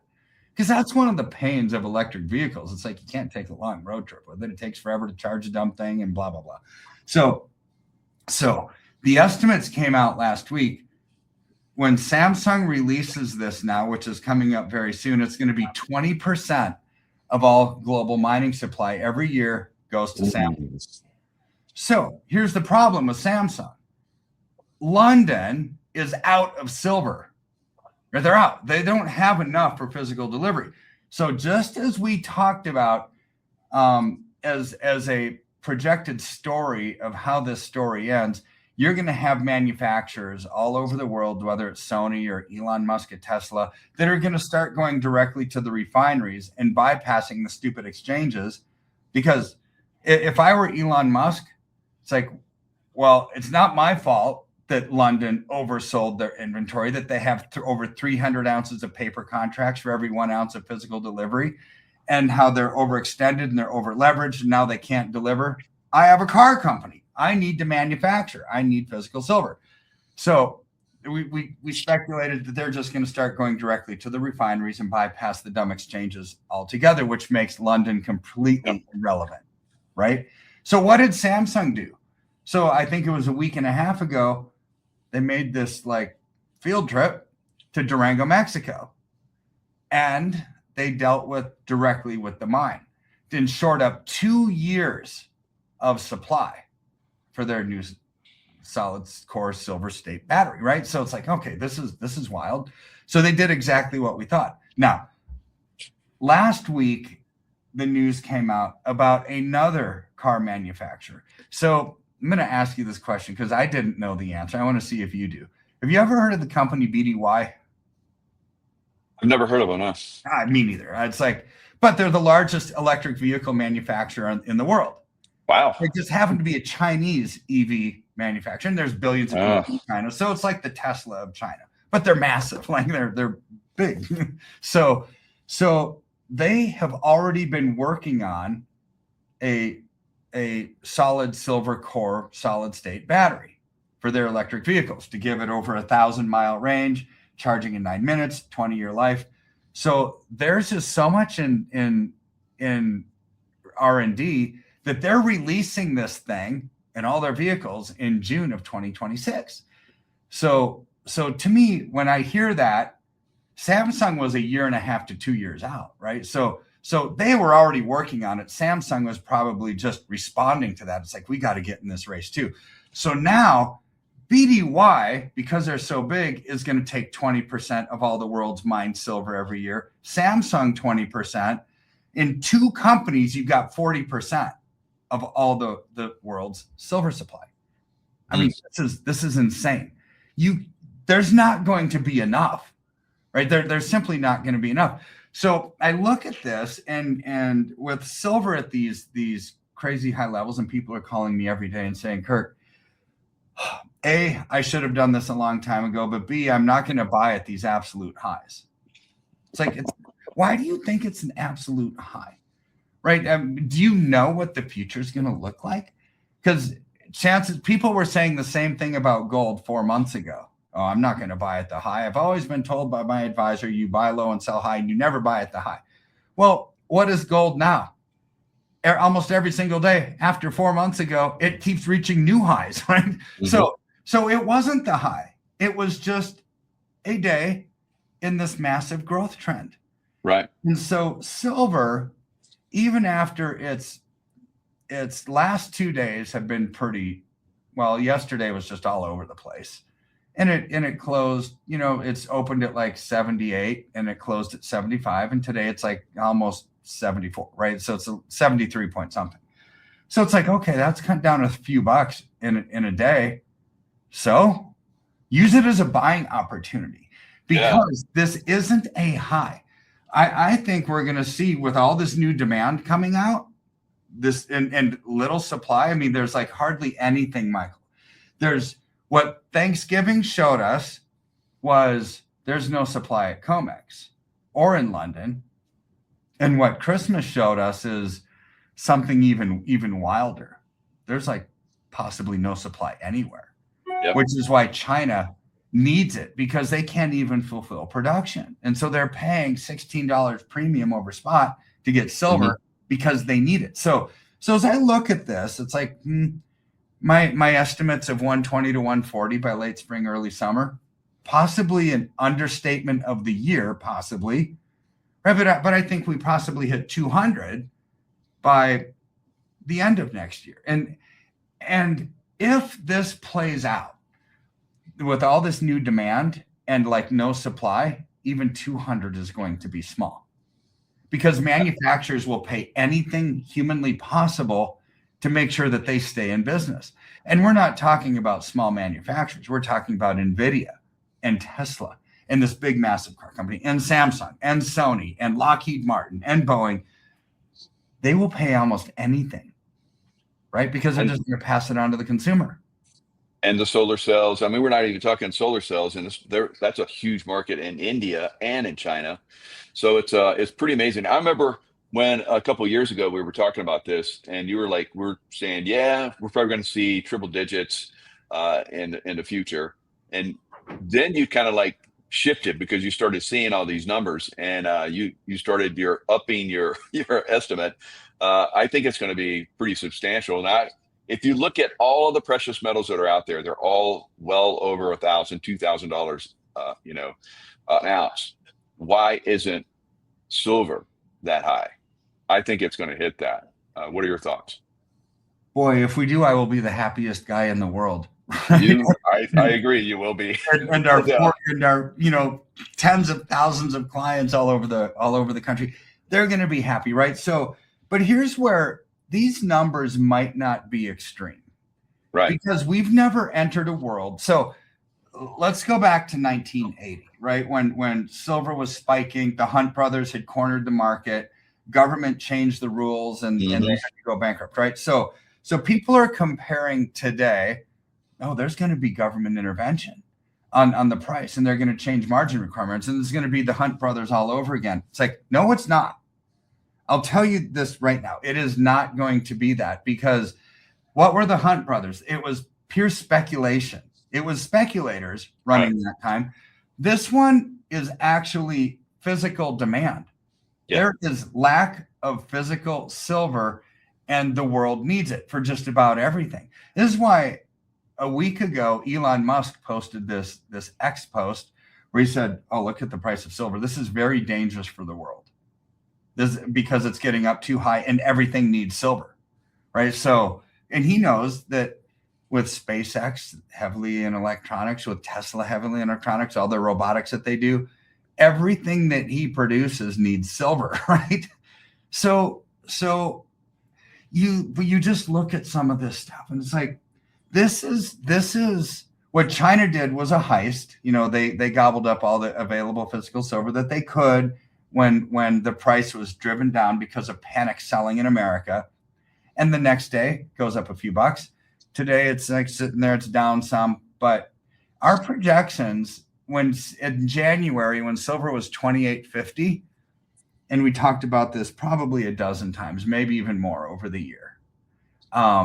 What's it going to be at the end of the year? 67 to 75. Well, we ended up at like 73, right in there. And people thought we were crazy for saying it was going to get that high, because silver ended up the year, I think, at 160% growth for the year, 160%. And gold wasn't too shabby either. It was up like 65%. It was like, this is amazing, right? You look at this, both of those are doing so well because this is a paradigm shifting moment, right? In the global economy, as central banks are looking at what's value and what's not. Consumers are looking at that. People want safety. They want something that's real. Well, what's safer than investing? And I'll tell you what's safer. Nothing is safer than this. What's safer than buying the commodity that the whole world needs, and there's none of it? It's like, yeah, can't think of anything safer. We're seeing also, I mean, we talked about this as well. When we start to see people lining up in America, because they've already done this in other places of the world, for silver in silver shops, and I see it online. I follow all these guys, and people are lined up at the door buying silver and gold now in massive quantities. I saw some guy come in, and I think he spent like $170,000 for silver and gold. So we're going to see, this thing explode, but that's not going to last much longer. Because silver, all the precious metals took a nosedive because there's a lot of pressure on it, because it went so high so fast. They got to take a little break. It's okay. Yeah, we're going to see the ups and downs. We talked about this, but all the online dealers, they did not lower their prices at all. No, you know why? Because they're selling out of their own inventory. So we don't. We deal directly with the depository. We drop ship from there. So then we're going to have active prices every single second, just depending on what the markets are. Mhm. When you're selling out of your own inventory, let's say you bought in silver at $80 an ounce, 2 days before. What are you going to do? Are you Yeah. going to sell it for a loss, or are you just going to Good hose point. clients that come in? No, you're probably going to hose the next clients that came in and say, "Oh, boy, the demand is really high right now, so the premiums are sticky." It's like, no, they're not. You just don't want to lose money, and you're going to stick it to the next person that calls you to buy. I mean, that's how the industry basically operates. Yeah, and so waiting also, like we've talked about, for silver to go down or other precious metals for that matter, you're probably not going to get it. So I know a lot of people are like, well, when it goes down, I'll buy. You better get on board right now while you can. We talked about this, when it hit 50, get in and get on. And people are, it went down like it's doing right now. And they're whining because they're like, you told us to get on, now it's slower. It's like, don't worry, it's going to go much higher. So now we're like, we hit 80, almost 85. And that was my range. I said 75 to 85 by the end of the year. We've already hit it. So it's pretty amazing. I say next year, early part of next year, we could be seeing $100 easy. Oh, easy. I mean, literally easy. If we didn't have this little correction, because I think China is absolutely manipulating the broadcast airwaves right now. And if you look on YouTube and on these different podcasts and you see Asian guy. Yeah. I mean, so where did he come from? He wasn't even a thing 3 weeks ago. When I heard him at first, I was like, who's that American guy that's talking? And then it was an Asian guy. I was like, oh, whoa, what's going on here? It's so AI. I mean, it's just weird. It's just weird. Yeah. But anyways, he's done video after video after video, like every day or every 2 days, like clockwork. And people are calling me all the time. It's like multiple a day. Oh, yeah. He's referencing this bill that Trump signed that's going to actually confiscate silver because it's on the critical minerals list. It's like, wait a second. This bill, it was an education bill from 2024. It's not a climate bill that has anything to do with anything. Making stuff up, right? Yep. So, but some of the stuff is actually really good that I hear from him, right? So here's where you have to use wisdom and discernment, and not believe everything that you hear, right? So I was doing some research on this guy, and it seems to be that it's just Chinese propaganda, right? They need to manipulate the price of silver because they don't have it. Well, what is this guy saying? It's like, so you can't store anything at the depository. Boy, why would you ever want bullion? It's confiscatable. Here's my suggestion. You take all of your bullion that you paid hardly anything for, and you send it to PCGS to get it certified as a rare coin for $30 an ounce. It's like, what? That's the dumbest idea I've ever heard, to certify bullion, because then it's going to be collectible. And don't ever do that. Don't listen to nonsense like that. That's by somebody trying to get more bullion because they need it for manufacturing, or it's done by some dealer that's using stupid, shady tactics that says, oh, you got to have something that's rare and collectible, so it's non-confiscatable. It's like, you know what? The government can confiscate whatever they want, whenever they want, because they're the government, right? It has nothing to do with something as rare or bullion. Don't ever overpay for your stuff. Don't ever overpay for it, right? And don't ever get something where a firm has to make a market for it to sell it. Like what we talked about a few weeks ago when we were talking about, the Gold Grift book, right? Yeah. So some of these firms, and that's a fantastic book, by the way. I encourage everybody to read it. You will learn. I got it. I'm reading it. It's a great book. Yeah. It's wild and it's disgusting. I mean, the stories that are told by some of the dealers in this industry, disgusting. Yeah. Yeah. So anyways, that's what I love about you. You have a degree in economics and you have a degree in theology. So you're on the up and up. So that's what I love. Everyone watching you is like, you're not going to get taken advantage of here. You're going to actually get I know for a fact, we talked offline before in the past, that you have gone out of your way to protect people within this business. So kudos to you. Yeah. I mean, Well, and so here's the thing with that. I don't view, like, when you invest, Michael, Mhm. it's not my money. I don't even think it's your money. I think it's Yeah. God's money, and we're all called to Oh, be beautiful. steward with what God gives us. So if you want to take advantage of somebody, okay, you're not dealing with their money, you're dealing with God's money. It's like, I wouldn't want to touch that with a 1,000-foot pole and do something bad with it, right? But I can't put my judgments and my views on other people because they don't think like I do. But that's how I think. It's just who I am. It's part of who I am. So if you dealt with everybody in life that you're dealing with God's money, the whole world would change. You wouldn't have as much corporate greed and corruption and everything, right? It's just like, boy, the love of money, it makes people do bad things, right? Yeah. So anyways, I don't mean to get off on a rabbit trail, but some of these Well, things that's a good point. so For the upset. love of money. So you're not loving money. It's God's money, and Yeah, you're basically like yeah, the biblical story where the father sent the sons out with money, and several of them came back. They'd doubled it or tripled it or whatever, and then the one son said, "Here, I bring it all back to you. I buried it and hid it." And he was like, "What are you thinking about?" So this is what you're doing, is basically teaching people how to take God's money and prosper with it. well, absolutely. I mean, the verse that so many people take out of context, money is not evil. The love of Right. money is evil. You can Right. do amazing good things with money. You can give, you can be benevolent with it. You can do lots of stuff, right? But the love of money means that money controls you rather than you controlling money as a tool, right? So, I mean, it's just different. It's a different mindset. It's a heart issue, right? Mhm. Yeah, we take that in everything we do. It's this common thread that goes through everything that we do.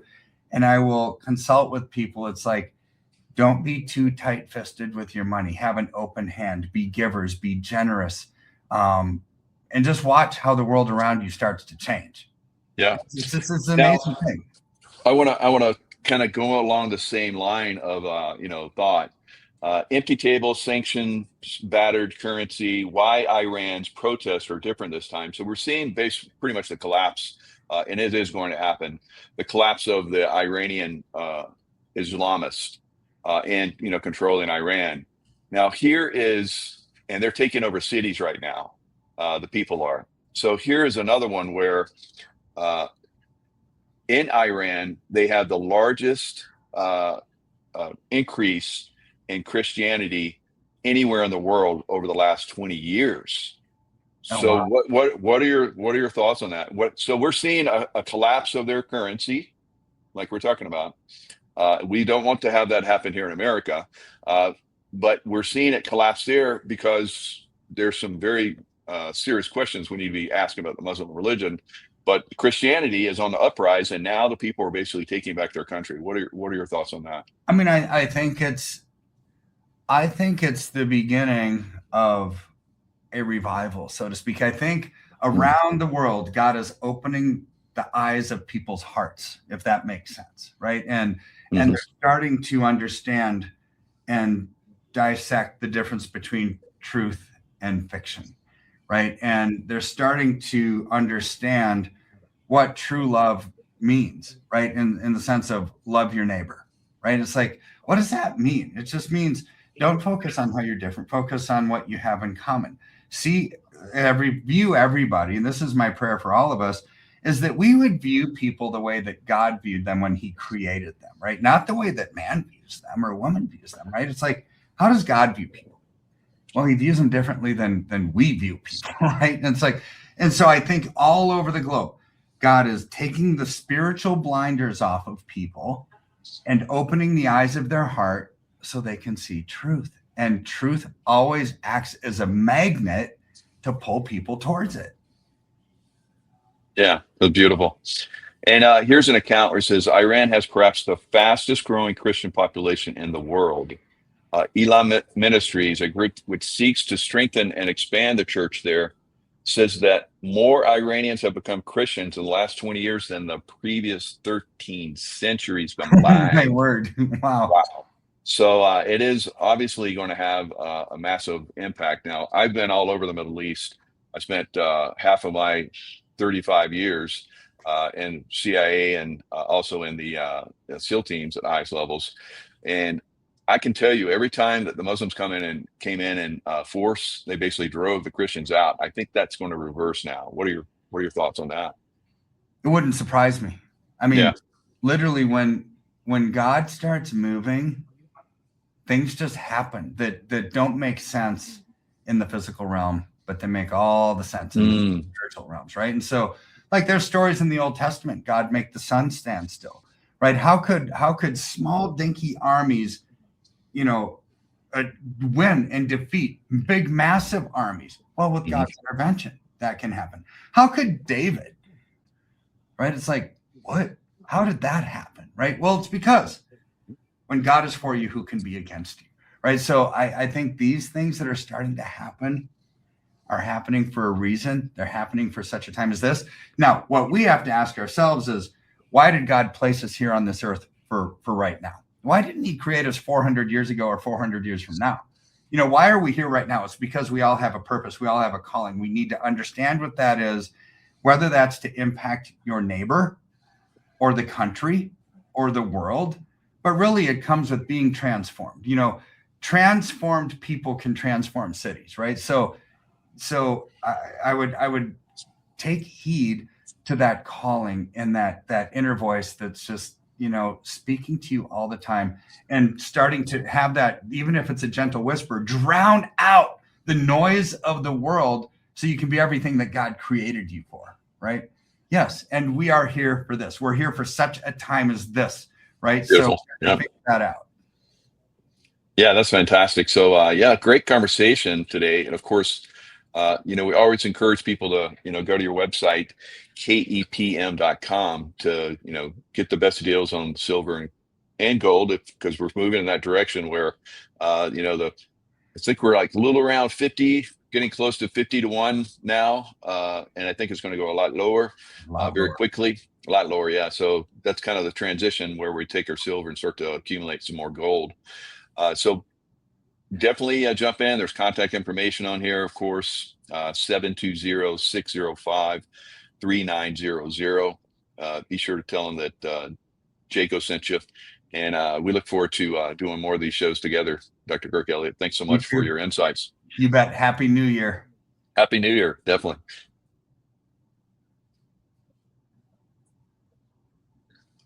All right. That was fantastic. Good. I remember that old cliche, the revolution will not be televised. That certainly seems to be the case now. I'm seeing the biggest news blackout I've ever seen in the English media sphere, including a lot of the so-called alternative media. The big thing, of course, was the so-called emergency speech made by Donald Trump on Wednesday. Tucker Carlson was told by a member of Congress that he was going to declare war. And before that, Trump posted that he was going to stop all the flows of Venezuelan oil. Before that, he said he was going to close Venezuelan airspace.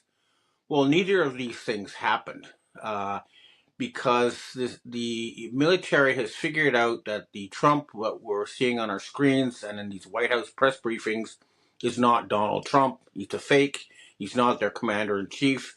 And the proof is that he was unable to declare war, even though he had told members of Congress that is what he was going to do.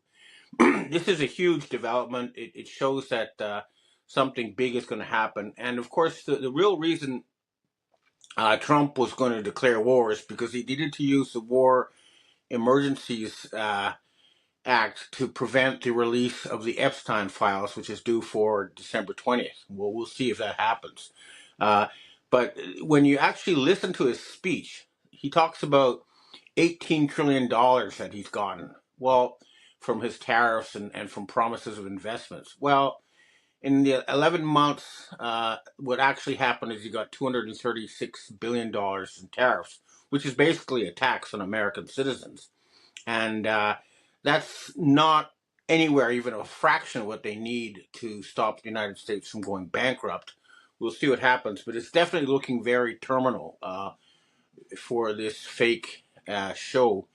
But I think uh, things are going to happen in the EU first, because there is a full-blown revolution going on there that it once again is not going to be televised until it's really over. But the big thing that's going on in Europe now is that farmers across the continent are revolting, because basically what's going on is the Khazarian mafia is trying to bankrupt farmers through various forms of legislation in order to seize their land.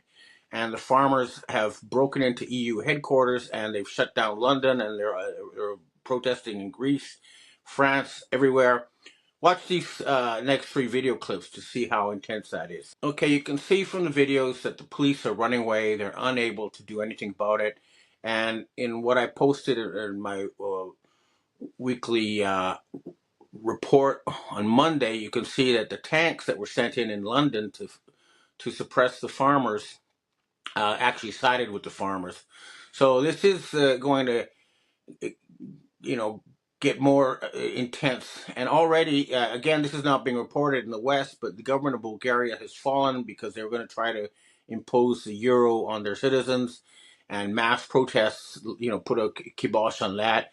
And another huge news item that is nowhere in the Western press is that Gerhard Schroeder, the former Prime Minister, Chancellor of Germany, went on German TV, and he said that in 2018, the current Chancellor, Friedrich Merz, was summoned to the 44th floor of Black Rock Tower, and he was told by Larry Fink that Germany had to stop buying cheap oil and gas from Russia and had to buy expensive oil and gas from America.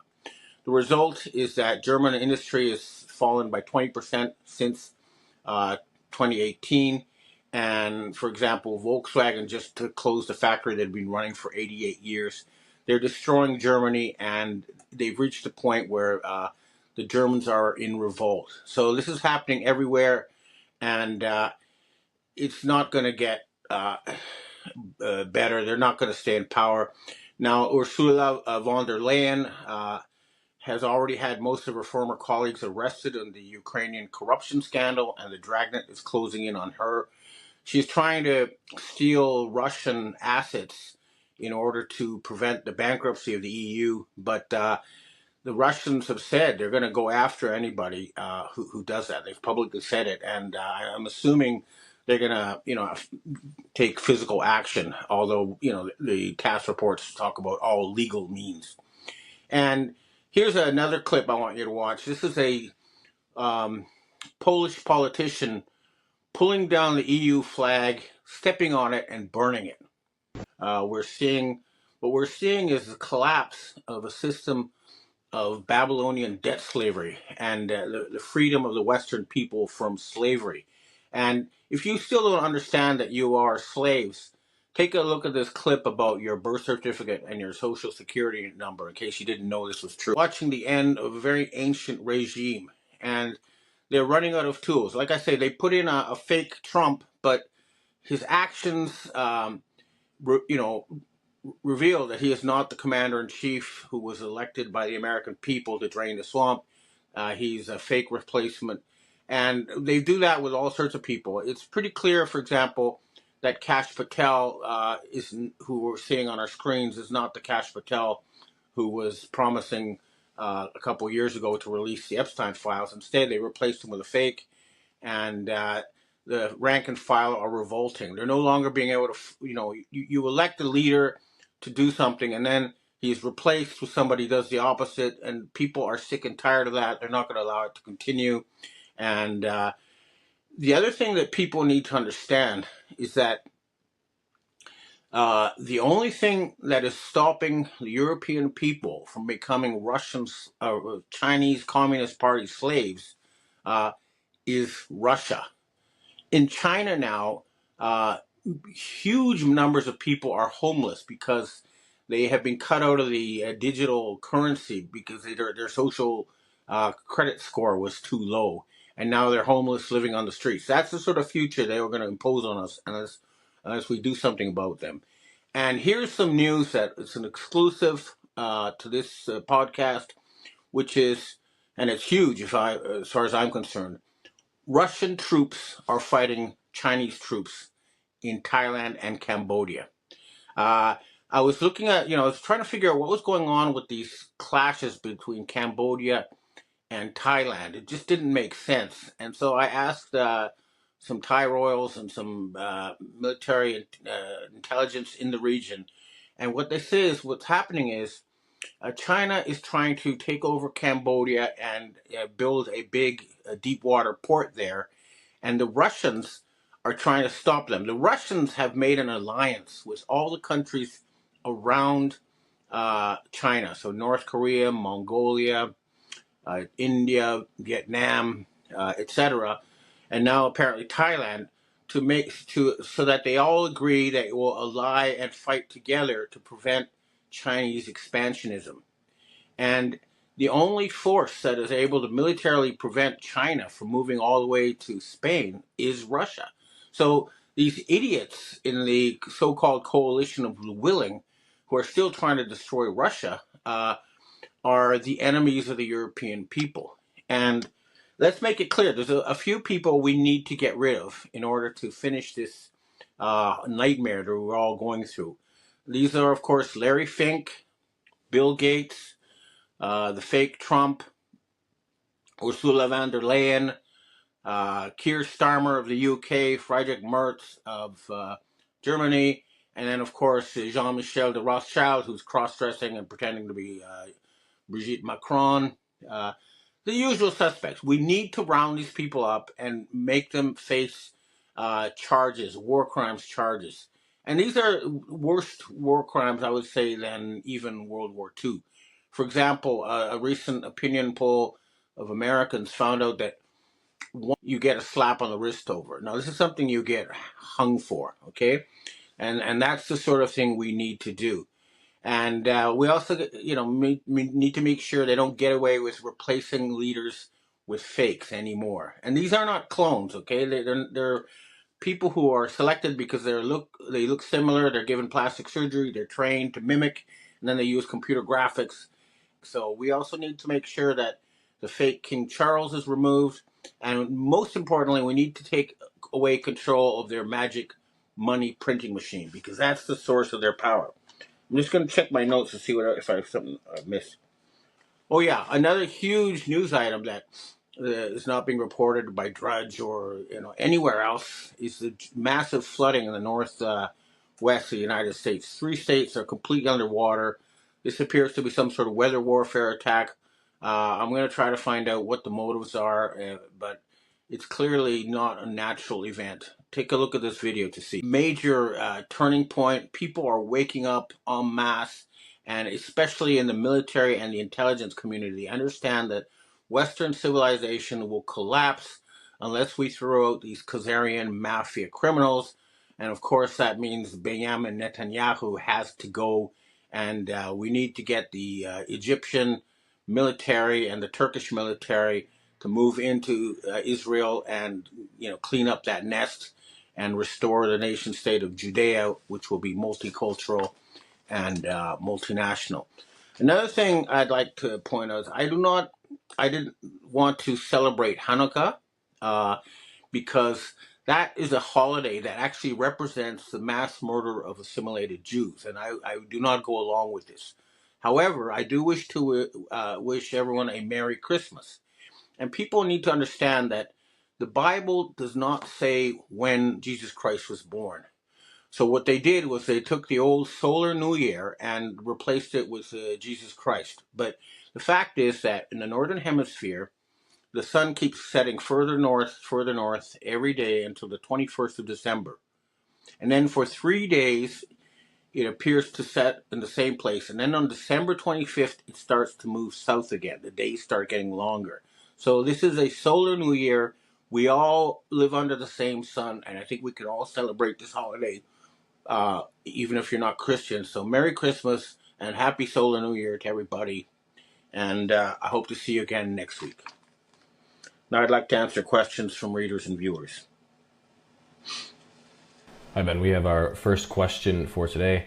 After watching Trump's December 17th televised address, many people expected something more consequential, but instead saw a tightly scripted, humorless, and usually self-focused delivery that felt more like an imitation of Trump than his typical presence.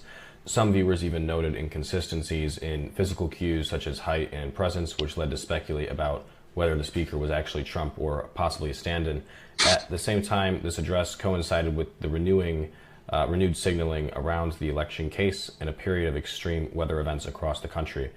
From your perspective, do you see any legitimacy in the speculation about the authenticity of the appearance, or in the idea that the timing and tone of the speech surrounding the events were part of a coordinated narrative or psychological operation?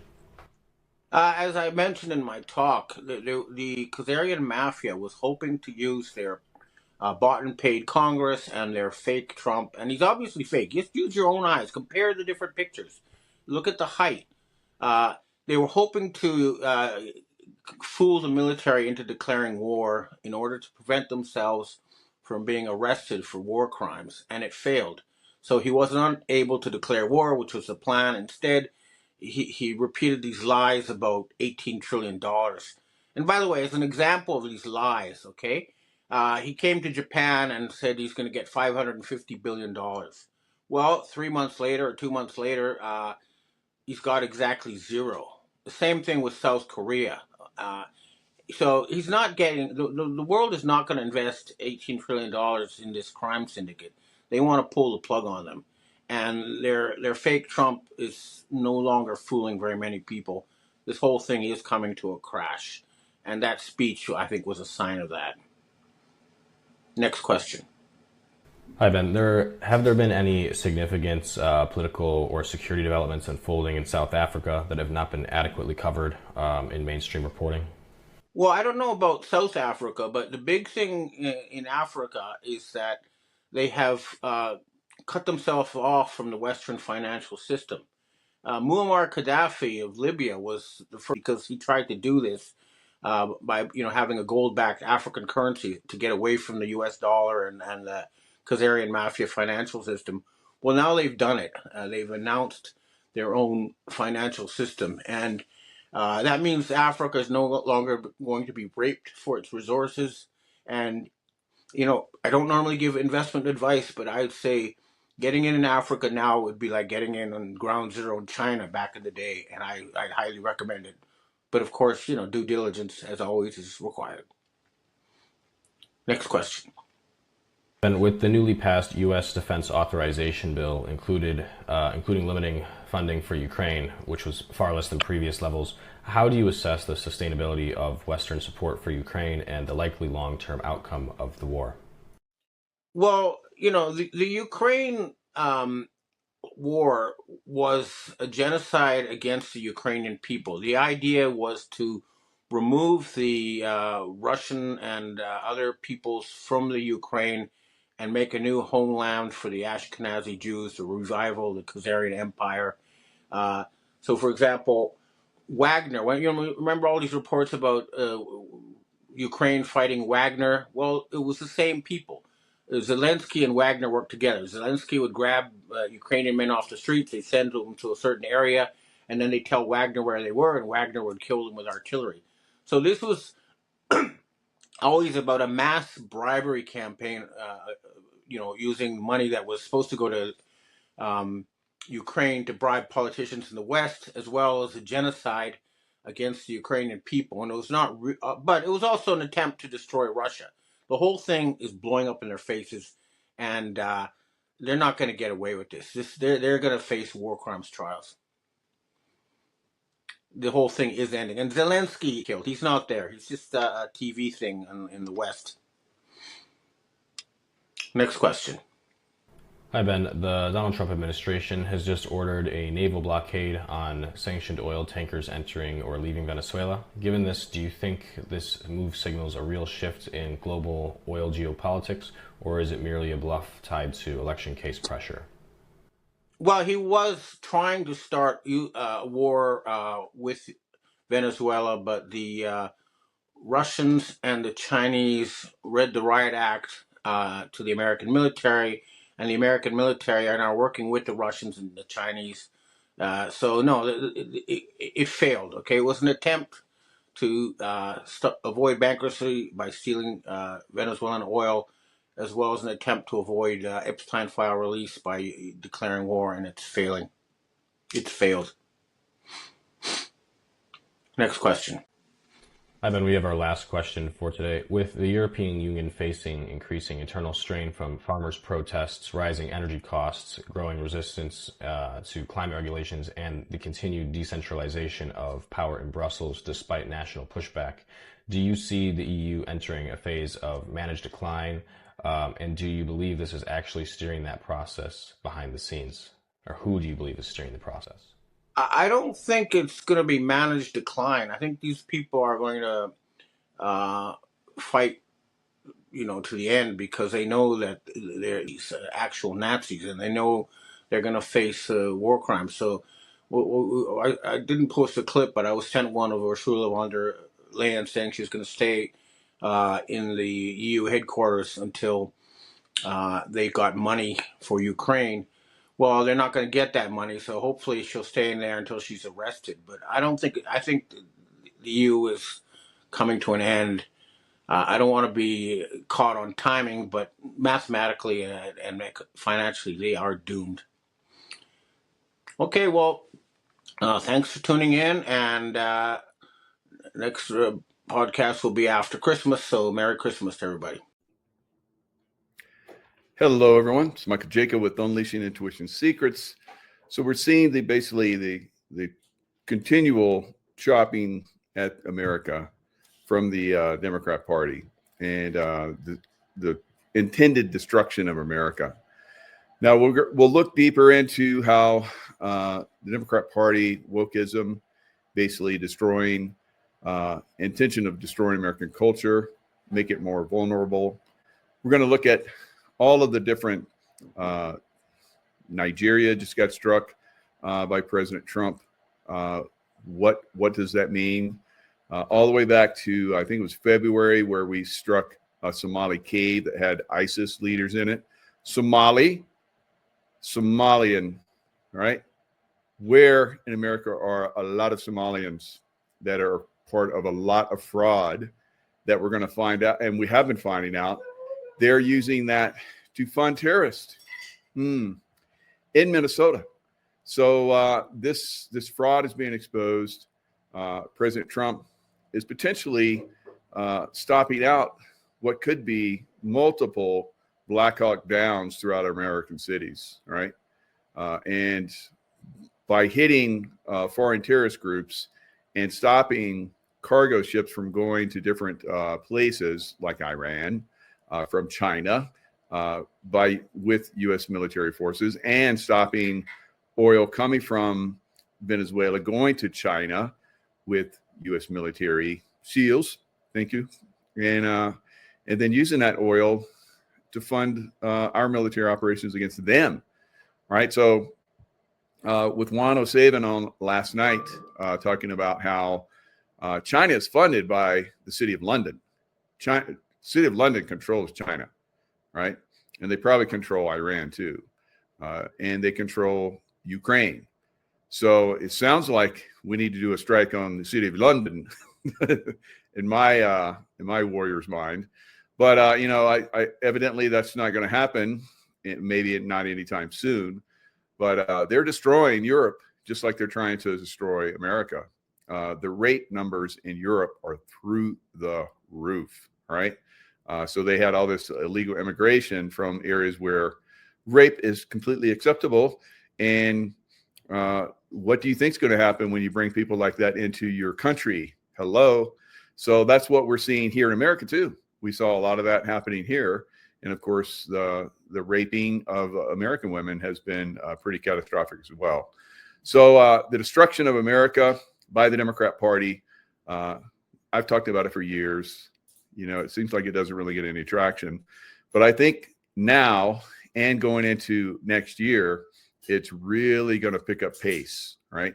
And there's going to be a lot of people very, very unhappy with the Democrat Party, seeing what they're up to. So more and more reveals are coming, just like we're seeing in Minneapolis, Minnesota as a whole, right? And then, of course, that's going to translate into other Democrat hellhole states, right? So let's look at some of this, and it's going to be very enlightening. I know many people still are under the impression the Democrat Party is good.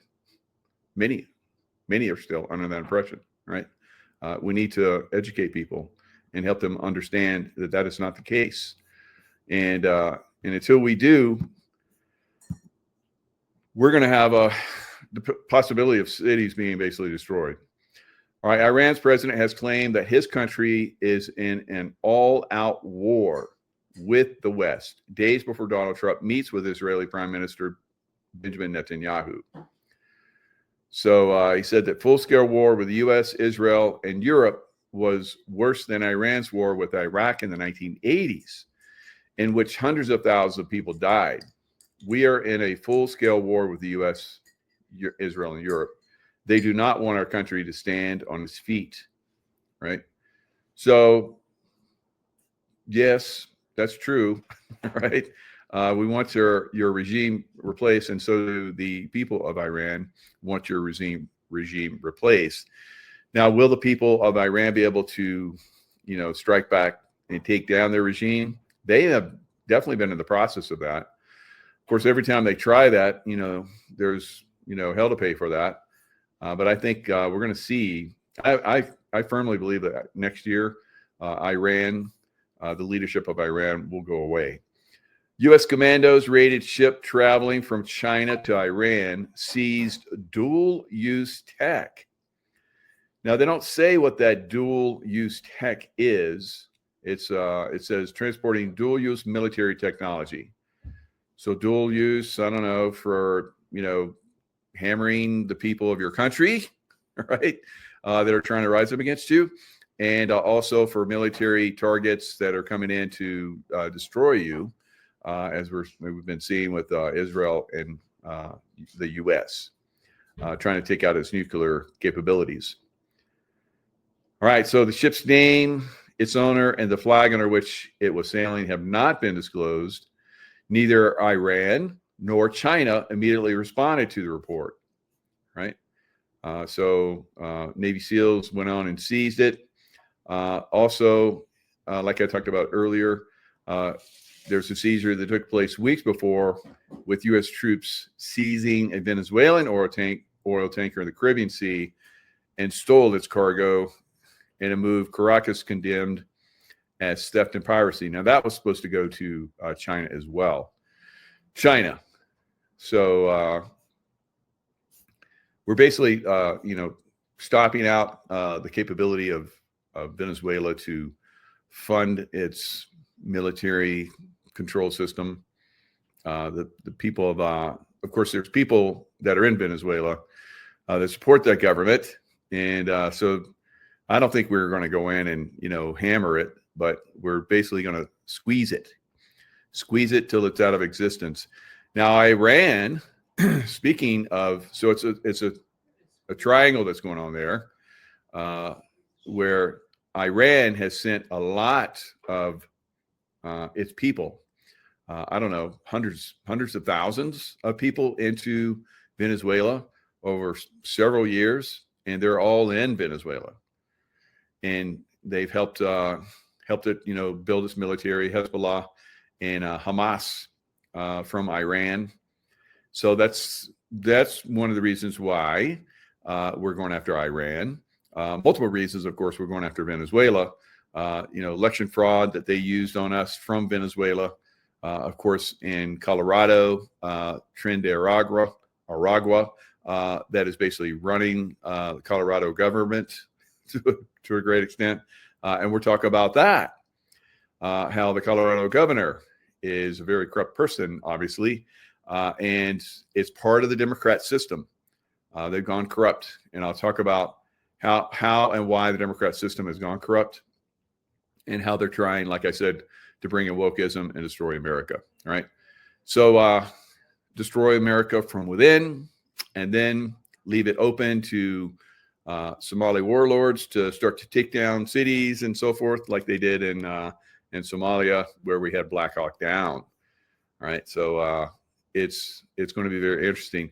U.S. airstrikes against ISIS in Nigeria. So ISIS has spread quite a bit throughout the world. We took them down, excuse me, in Iraq, but they have spread to other countries, Syria, and so forth. So ISIS airstrikes against Nigeria raised questions over strategy and analysis. So on Christmas Day, so Trump had warned them, about their strikes on Muslim extremists, their strikes on Christians, and they have been very aggressively. So for years, extremist groups such as Boko Haram have been carrying out atrocities in northern Nigeria, and it's a problem across Africa, where various terrorist groups operate.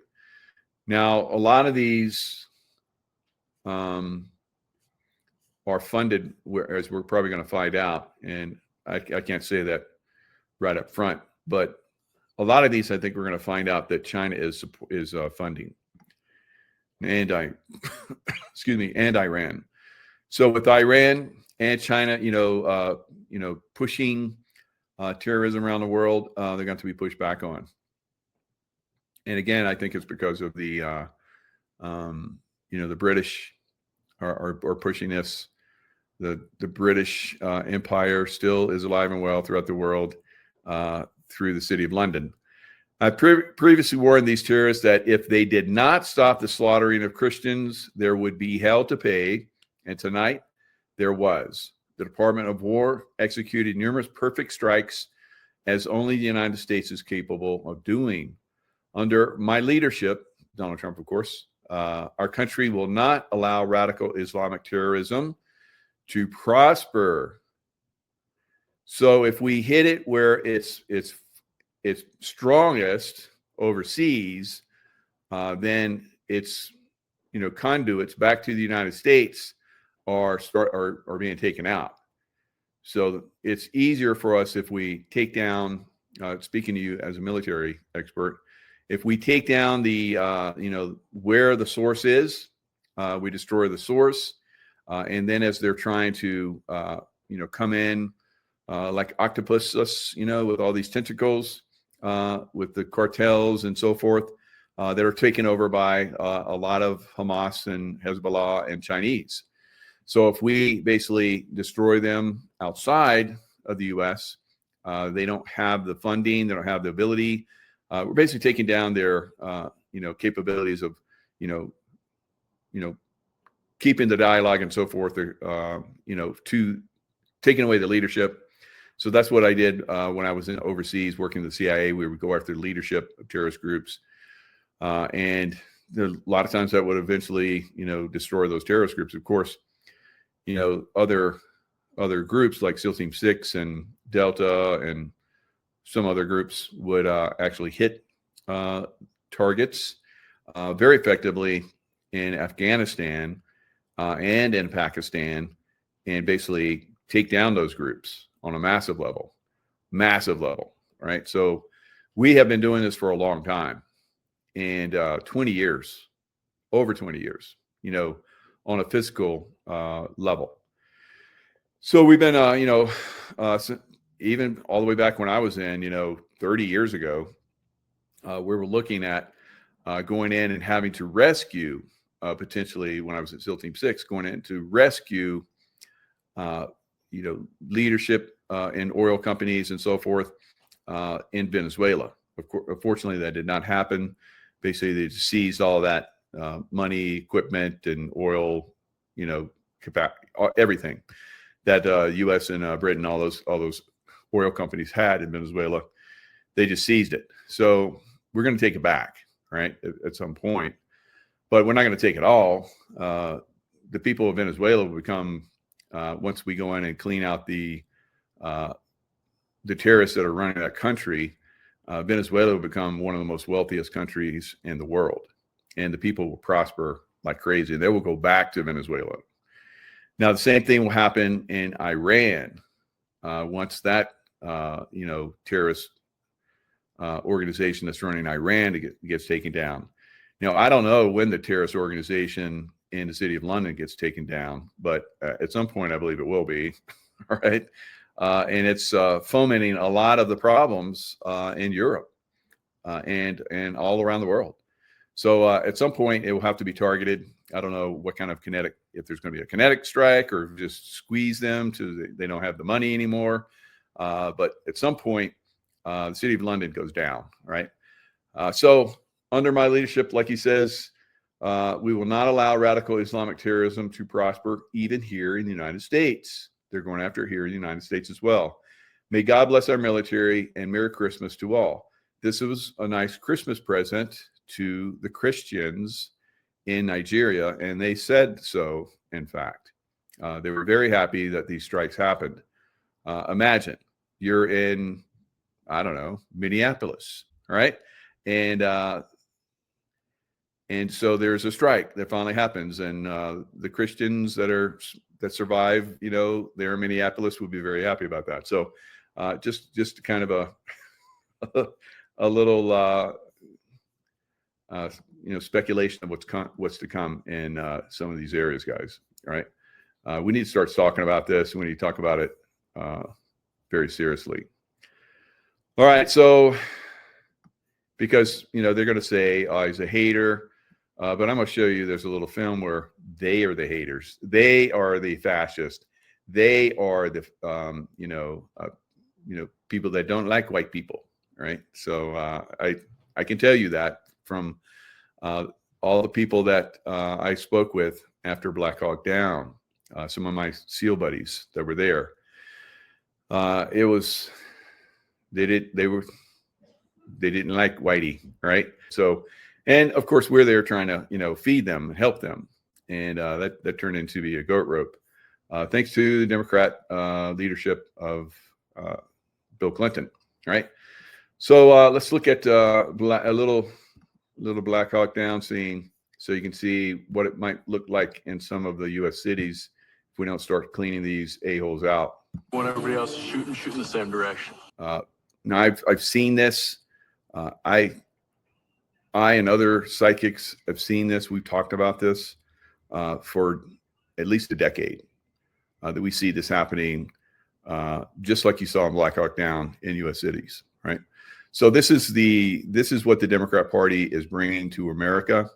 And there's a lot of people that are, like, as I say, consciously compromised, they still believe in the Democrat Party and will still mindlessly support the Democrat Party, even as it's very obvious that they're extremely corrupt, as we're seeing right now in Minnesota. So let's look at Nick Shirley. Nick Shirley has done a really good job. Just 24-year-old out there, hitting the streets, being a reporter.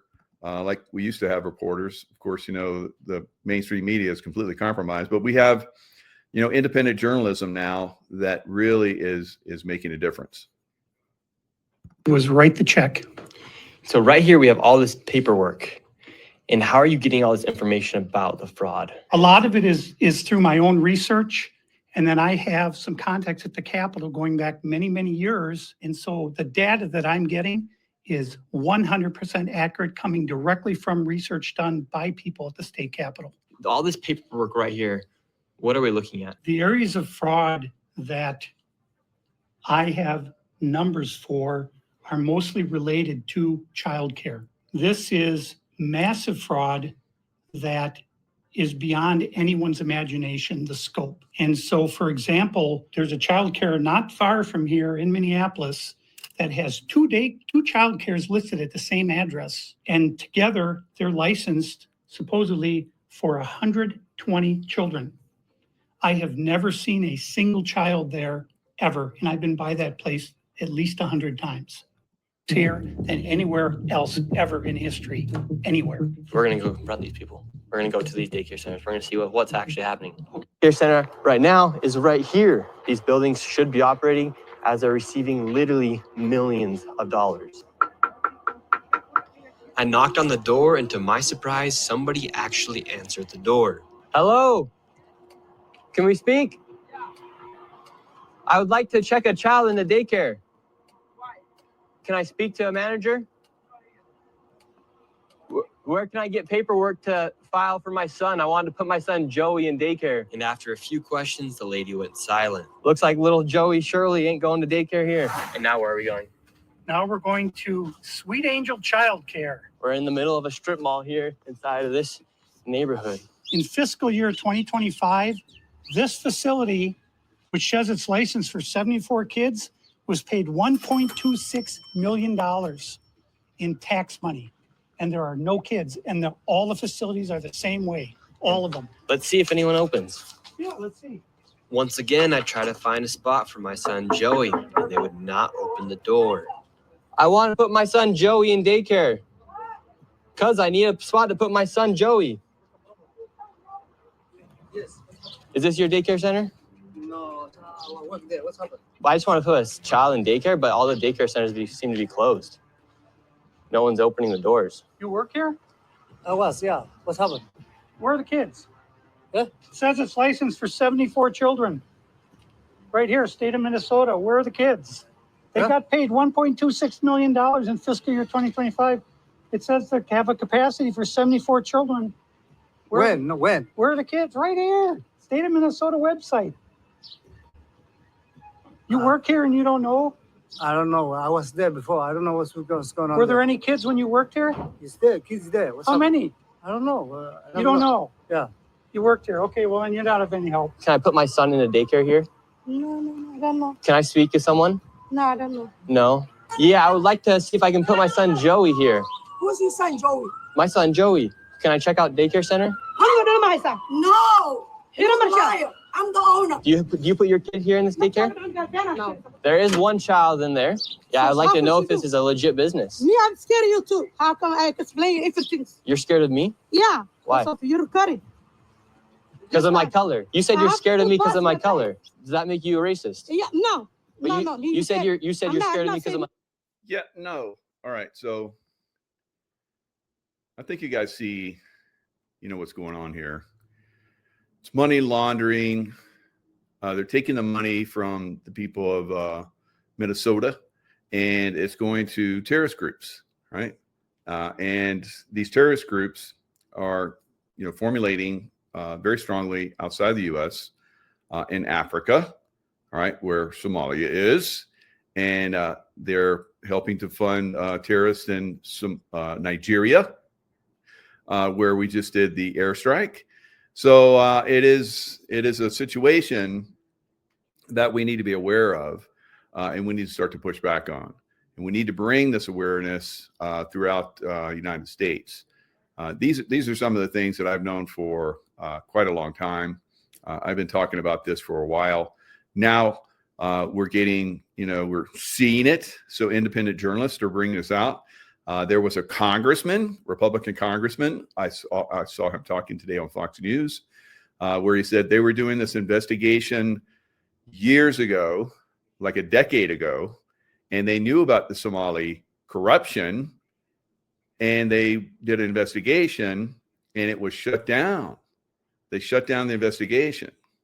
So, this is the power of we, the people, doing independent investigations, independent journalism, like I am. So, if we continue this, we can destroy this corrupt system. We're getting very good at it now, and it's very important for us to maintain our country, because we're losing our country to the Democrat Party, all right, which is extremely corrupt and is not part of the United States. It's part of the corporation. It's part of the City of London, and of course, the city of the Vatican City. So all of this is in DC. Now, DC has basically been taken over by Donald Trump and team. So that doesn't exist anymore. And that's how we're starting to see all of this, this corruption start to be revealed. and it's crumbling. Now, Kash Patel has just come out and said that the FBI headquarters is basically being permanently closed, and they're going to move into. They had planned on their Biden administration to build like a $3 or $6 billion. It probably would have turned out to be a $6 billion new FBI headquarters. They got shut down when Trump came in, and they're going to move into a Reagan office building. I don't know if Reagan built it, but it was named after him. So it's going to be just perfect for them. It'll save a lot of money. You know how President Trump is like that. And so Kash Patel said he's going to push a lot of people out to, out into the field. They don't need to be in headquarters. They need to be out in the field doing the work that they're supposed to be doing, catching criminals like these Somalis. So speaking of which, Kash Patel said he's really going to start to go after this Somali fraud with the FBI. And he said it is the tip of the iceberg. Now, he's talking about the fraud level, but is he also talking about something else? All right. Is he talking about terrorist activities that were planned for the U.S.? Now, Juan O'Savin said that Somalis in America would have been part, and maybe still will be, part of terrorist operations in the United States, guys. Right? So I've been saying this for a long time, and now we're starting to see the different groups that probably will or would maybe be involved in this. Right? So this is something that it should be a very eye opener for a lot of you, and I hope it is. And for some of you, you're like, I knew it. I knew it too, Mike. I knew it too. All right. So good for you. All right. So Kash Patel says FBI investigating Minnesota fraud scheme. So let me share the screen. So I'm gonna pull some of these up so we can look at these.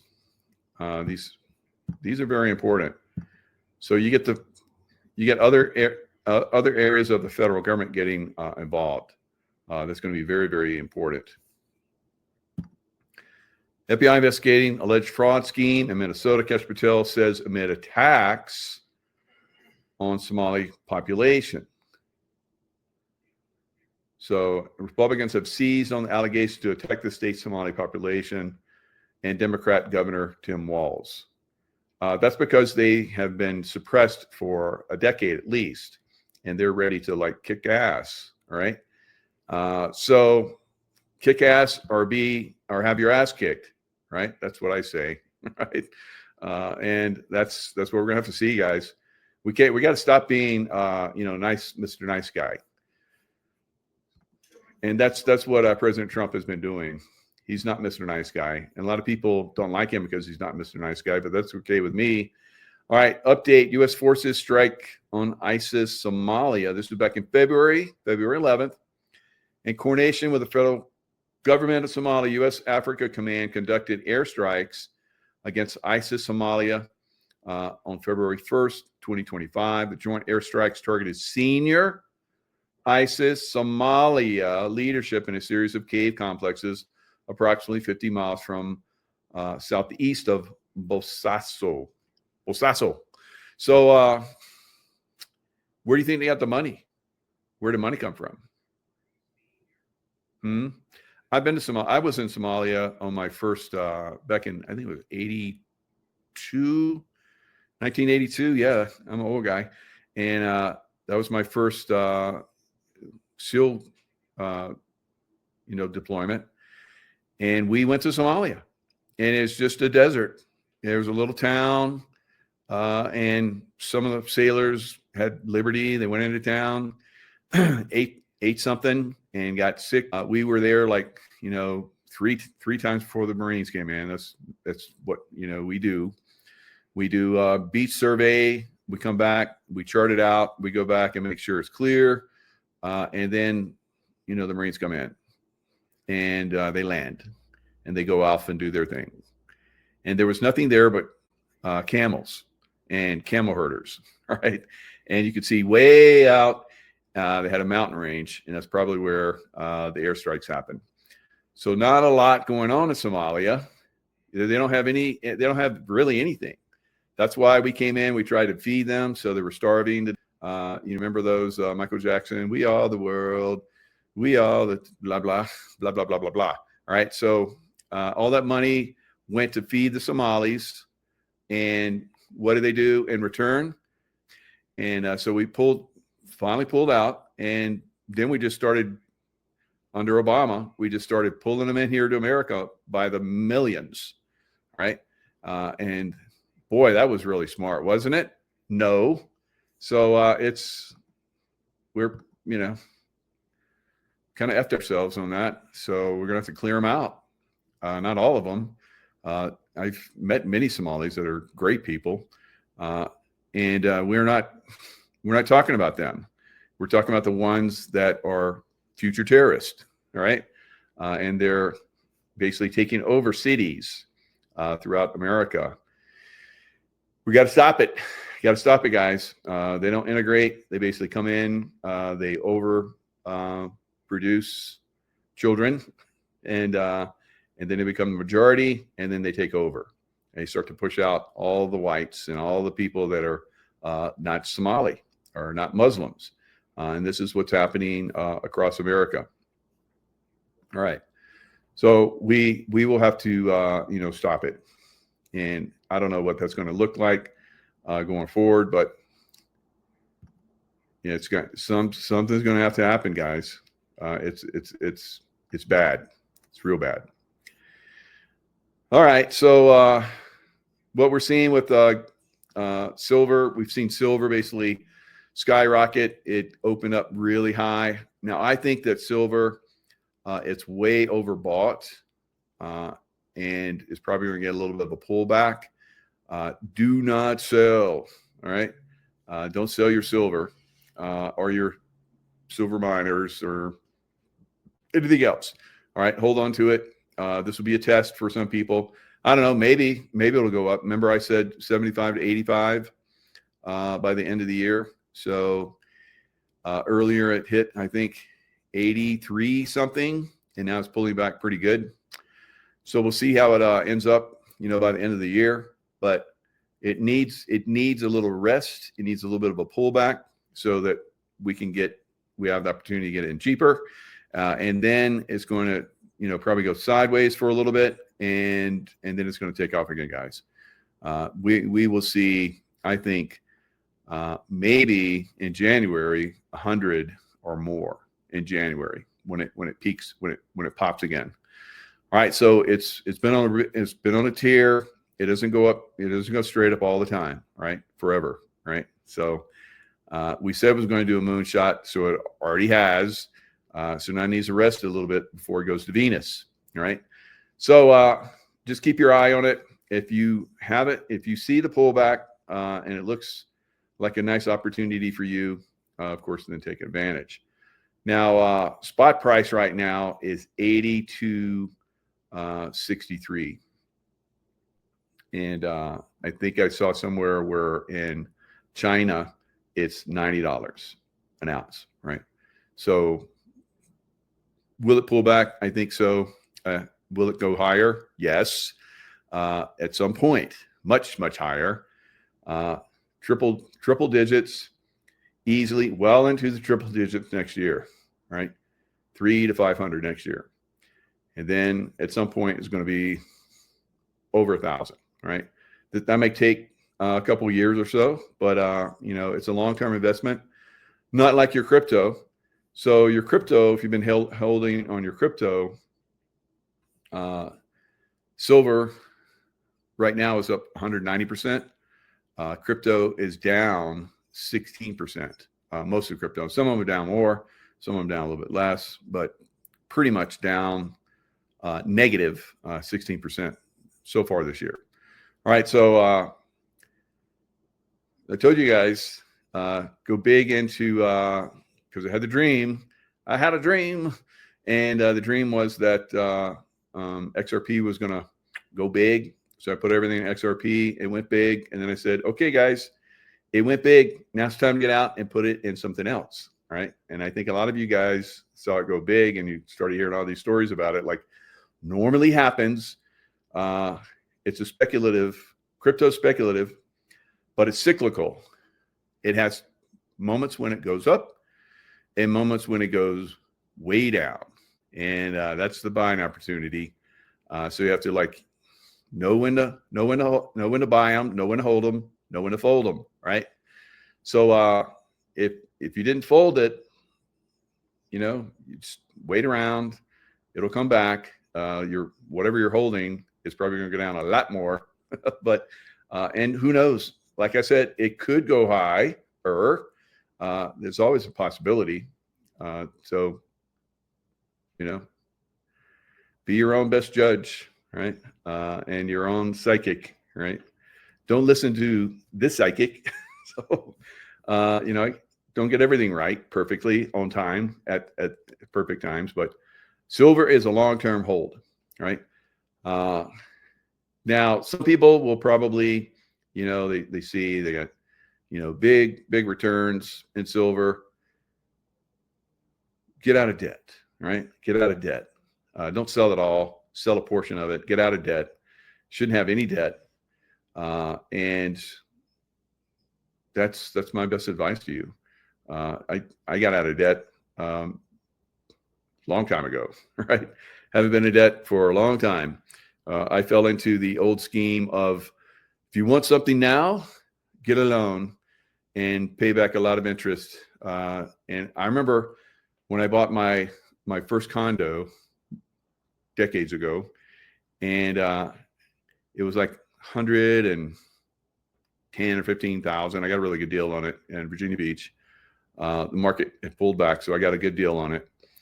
And I looked at, because I had a 30-year loan, VA loan, and after 30 years, I was going to pay it back 3 times the price. I was like, what? Oh, the tax breaks will be good. I keep hearing about these tax breaks. No, they're not good. Tax breaks are not good. And then I rented it out for years.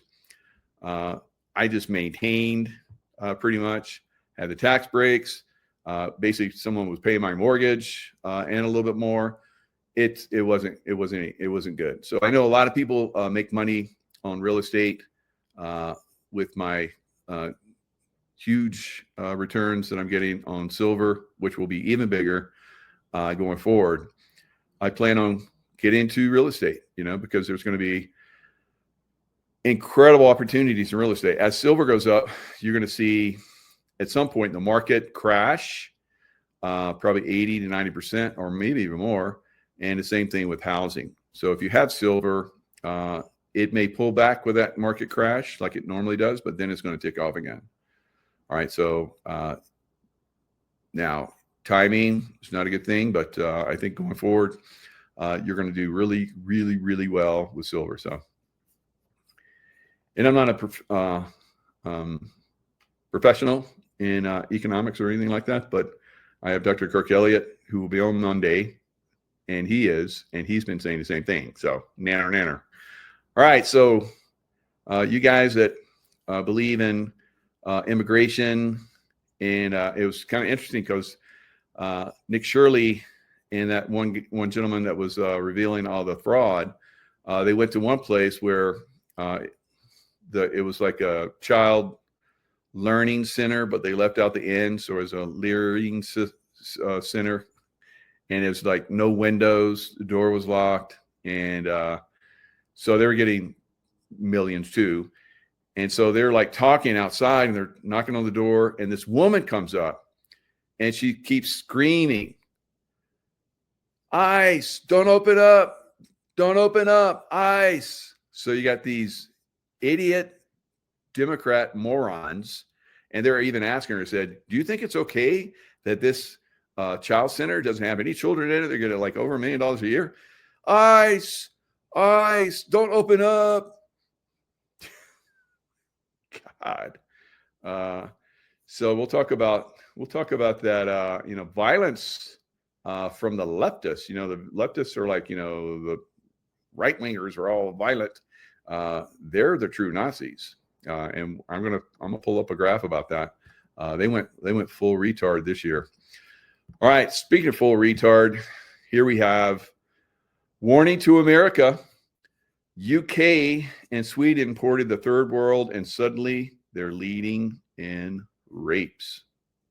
Unfortunately, let's look at the United Kingdom. This is a graph that shows you the amount of rapes that happen across the European Union per 100,000. In United Kingdom, it is at the very top with 109 rapes per 100,000 people, with Sweden being second with around 86 rapes per 100,000. So you import the third world and you suddenly become the third world. You actually become even worse because places like Botswana, like I told you earlier, have around 92 to 93 rapes per 100,000, and places like Lesotho have around 82 to 83. Both of those countries you've probably never heard of because they're located in Southern Africa, and you can only imagine the status there. But America isn't even importing the migrants from places like Southern Africa. We're straight importing them from the Middle East or Afghanistan, where the rape statistics we can't really know because they censor it fully, but it's about 40 to 50% of all women experience rape. And if you watch my Sharia videos, you know that it's because it's part of the culture in predominantly Muslim countries. So European countries shouldn't be surprised when they import migrants from there,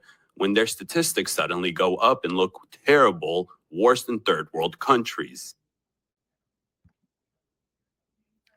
Duh.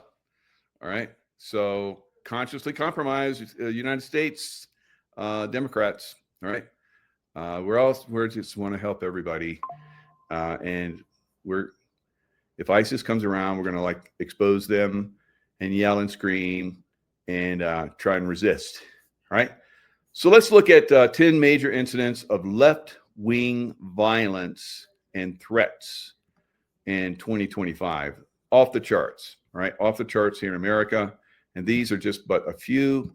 But they're the ones that really stand out. Probably some of you have heard of these. All right. So let's go through a few of these. The year opened with many on the left praising a man who allegedly murdered a healthcare CEO. And it ended with Virginia Democrats overwhelmingly voting for a man, Jay Jones, now Virginia's Attorney General-elect, made the most blood-curdling endorsement of political violence I've ever seen from an elected official, and he justified it with this sentence: only when people feel pain personally do they move on policy. Jones apologized for the remarks, but he remained in the race, and he even shared a stage with none other than former President Barack Obama. I had hoped my fellow Virginians would reject this message in November, but Jones won the election. Or was he selected? I say selected, setting a horrifying precedent for American politics. Jones' election victory highlights the negative partisanship in America, and it comes at the end of a truly horrifying year of left-wing violence. Here are 10 incidents of threats or violence aligning with the less attacks on Trump and his party.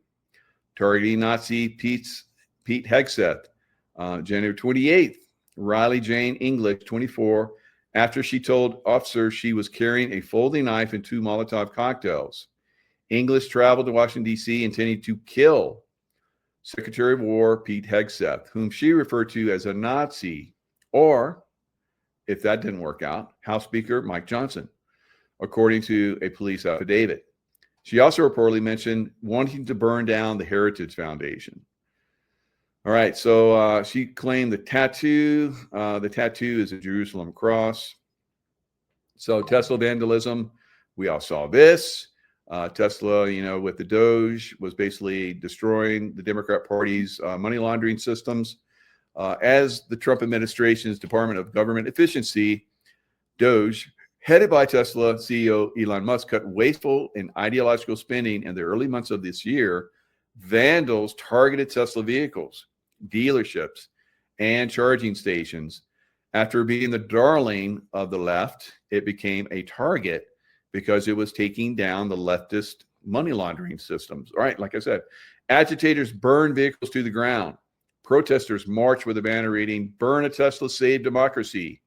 Some agitators even published a map claiming to plot the location of every Tesla owner. Many of them left-leaning Democrats. All right. So what the heck? All right. So New Mexico GOP vandalized Justice Department charged Jamison Wagner, 40, for 2 attacks, arson, attack on 2 Tesla vehicles in February featuring swastikas, and the graffiti attack on the New Mexico Republican Party headquarters featuring the graffiti ICE equals KKK. Who started the KKK? The Democrat Party. And so he faces murder charges, of course. Rodriguez had previously been associated with the Party for Socialism and Liberation, though the party said he has not been involved in the group since 2017. Right? Boulder, Colorado, bad place. All right, Molotov cocktail attack. Mohammed Soliman, 45, faces 12 hate crime charges for allegedly using Molotov cocktails on June 1st to attack people who marched in solidarity with the Israeli hostages taken by Hamas. He shouted, "Free Palestine," during the attack. Soliman allegedly wounded 12 victims, one of whom died from her injuries the next day. Apparent revenge for Hortman. Vance Bolter, 57, murdered. So they're saying allegedly because he's under investigation and coming trial. Murdered former Minnesota House Speaker Melissa Hortman, her husband, and shot State Senator John Hoffman and his wife, both of whom survived. Bolter appears to have been motivated by opposition to abortion, and he targeted Democrats. The Center for Strategic and International Studies. Now, they say I have a little bit more information on him because I don't know who wrote this, but they're trying to paint him as an okay guy that leans right, because they're trying to make this into a right and left thing, but they fail. They fail badly. All right, so I'm going to stop that share and bring up this other one with this guy, and we're going to see who he's appointed by, right? So this is very interesting. All right, so this guy looks like a total whack job to begin with in his picture, right there. It's like, what is he? I think he's wearing like a mask, some type of mask over his head.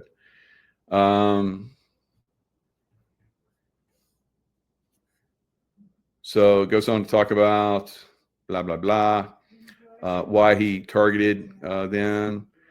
And at 57 years old, he is being pursued in connection with a shocking, blah, blah, blah, an act that Governor Walz has characterized as targeting political violence. But what's interesting about that is that he was appointed by Walz. I can't see it where he's in here somewhere. Tim Walz. All right, so we know that Tim Walz, you look at Obama. Of course, Obama, the way the Democrats work, they have to have someone that's dumber than the president. So he picked Joe Biden. All right, so Joe Biden ran, and he had to have someone dumber than him, so he picked Kamala Harris. So when it went to Kamala Harris, she had to pick someone dumber than her, which was a real stretch, and she picked Tim Walz. All right, so, oh my God. So I'm looking for that. Where does it say? A politically motivated assassination. Says he supported Trump. He voted for Trump. He liked Trump. I like Trump. Right? Which is, I think, bullshit.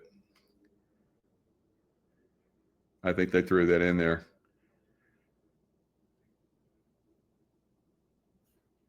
Oh, it must be down here. Okay, good. Where is it? Somewhere in here, Tim Walz basically appointed him. And he's always been part of the Democrat Party. But then, when he does this attack, he loves Trump, which is, I think, bullshit. So anyway, that clown right there, accused Minnesota shooter, was appointed by Tim Walz. It's right there in the title, okay? By Tim Walz and reportedly supported Trump. So reportedly, all right? Just information. So anyway, Minnesota State reported in October it has investigated 50 threats against Minnesota State commissioners, lawmakers, and the governor's office, more than double the 19 from last year. These threats targeted Republicans as well as Democrats. Alvarado. I said, what, 2 Democrats and the rest Republicans probably. And that was just hearsay. July 4th, 10 to 12 people wearing black clothing started shooting fireworks at U.S. Immigration's and Custom Enforcement facility, spray painting ice pig and FU pigs on cars and structures, right? So that was in Alvarado, Texas. And I think there was a guy that, yes, Joshua John. All right. So El Paso, Texas, arrested 35-year-old Marquise and charged her with arson against a place of worship. So there you go.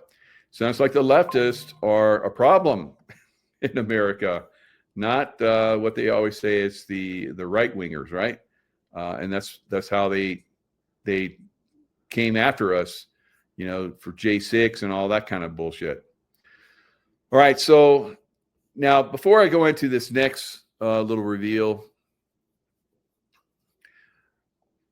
so there were several years ago, 5 years ago, so where I would do personal one-on-one, you know, using my intuition and help people. And so I was working with this one woman, and she liked it so much she got her husband. She was with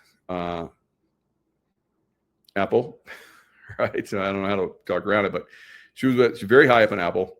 And so I was working with her husband. We had great chats and stuff, and we talked about all kind of stuff.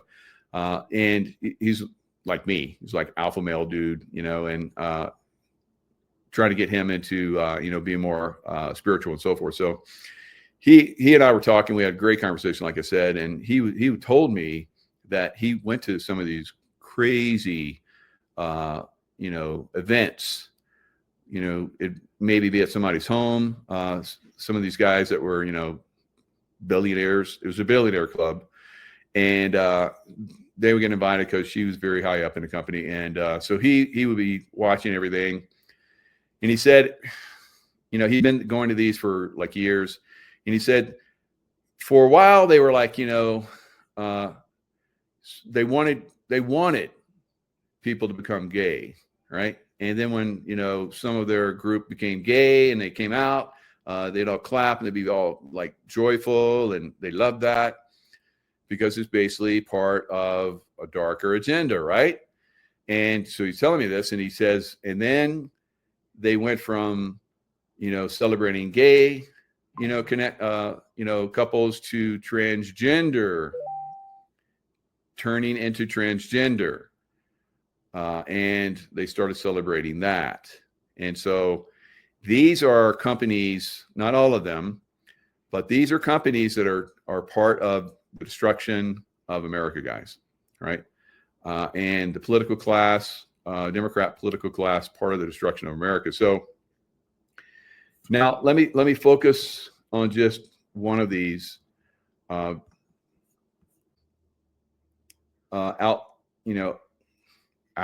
gay governor, and in American history that came out. Of course, there's probably been a lot more before that, but and you know, switch hitters and all kind of stuff. Probably a lot of political class with switch hitters, but get out of there. All these little links and crap that come up. So anyway, his partner for 18 years. So they've been together for 18 years. They got 2 children together. Of course, they must have adopted them, or I don't know. Maybe they were in a. Now Jared is very successful. He's got $300 million, I think, and not like Nancy Pelosi corruption type, but he actually, through merit, I believe, earned that money through, you know, internet stuff. He had a floral online type thing. If I said the name, if I remember the name, you probably recognize it. But he's made a lot of money, and he's using that money to basically corrupt Colorado. So he was part of a group that basically came in and they started to turn Colorado from red to blue. Because I remember going to Colorado to visit a buddy of mine who was a tracker and survivalist and all that kind of stuff. Really cool guy. He went to Africa to help African villages and so forth. And he's done a really good job out there. But he basically said, I remember visiting him, and Colorado was red. It was completely conservative. Denver, living in Denver, unbelievable, great city, shithole now, of course. But this is what they bring in. What I do care about is when you come in and you start to corrupt and change and destroy America, right? So this is what Jared Polis is doing. Remember, he's the one that said that Trump couldn't be on the ballot because he was part of J6, which we're now finding out that was all bullshit, right? And all the stuff that they tried to do on Trump is all bullshit. So, and of course, we have Tina Peters, which he refuses to release because Trump has said that she should be free. So this is part, I believe, of the destruction of America, guys.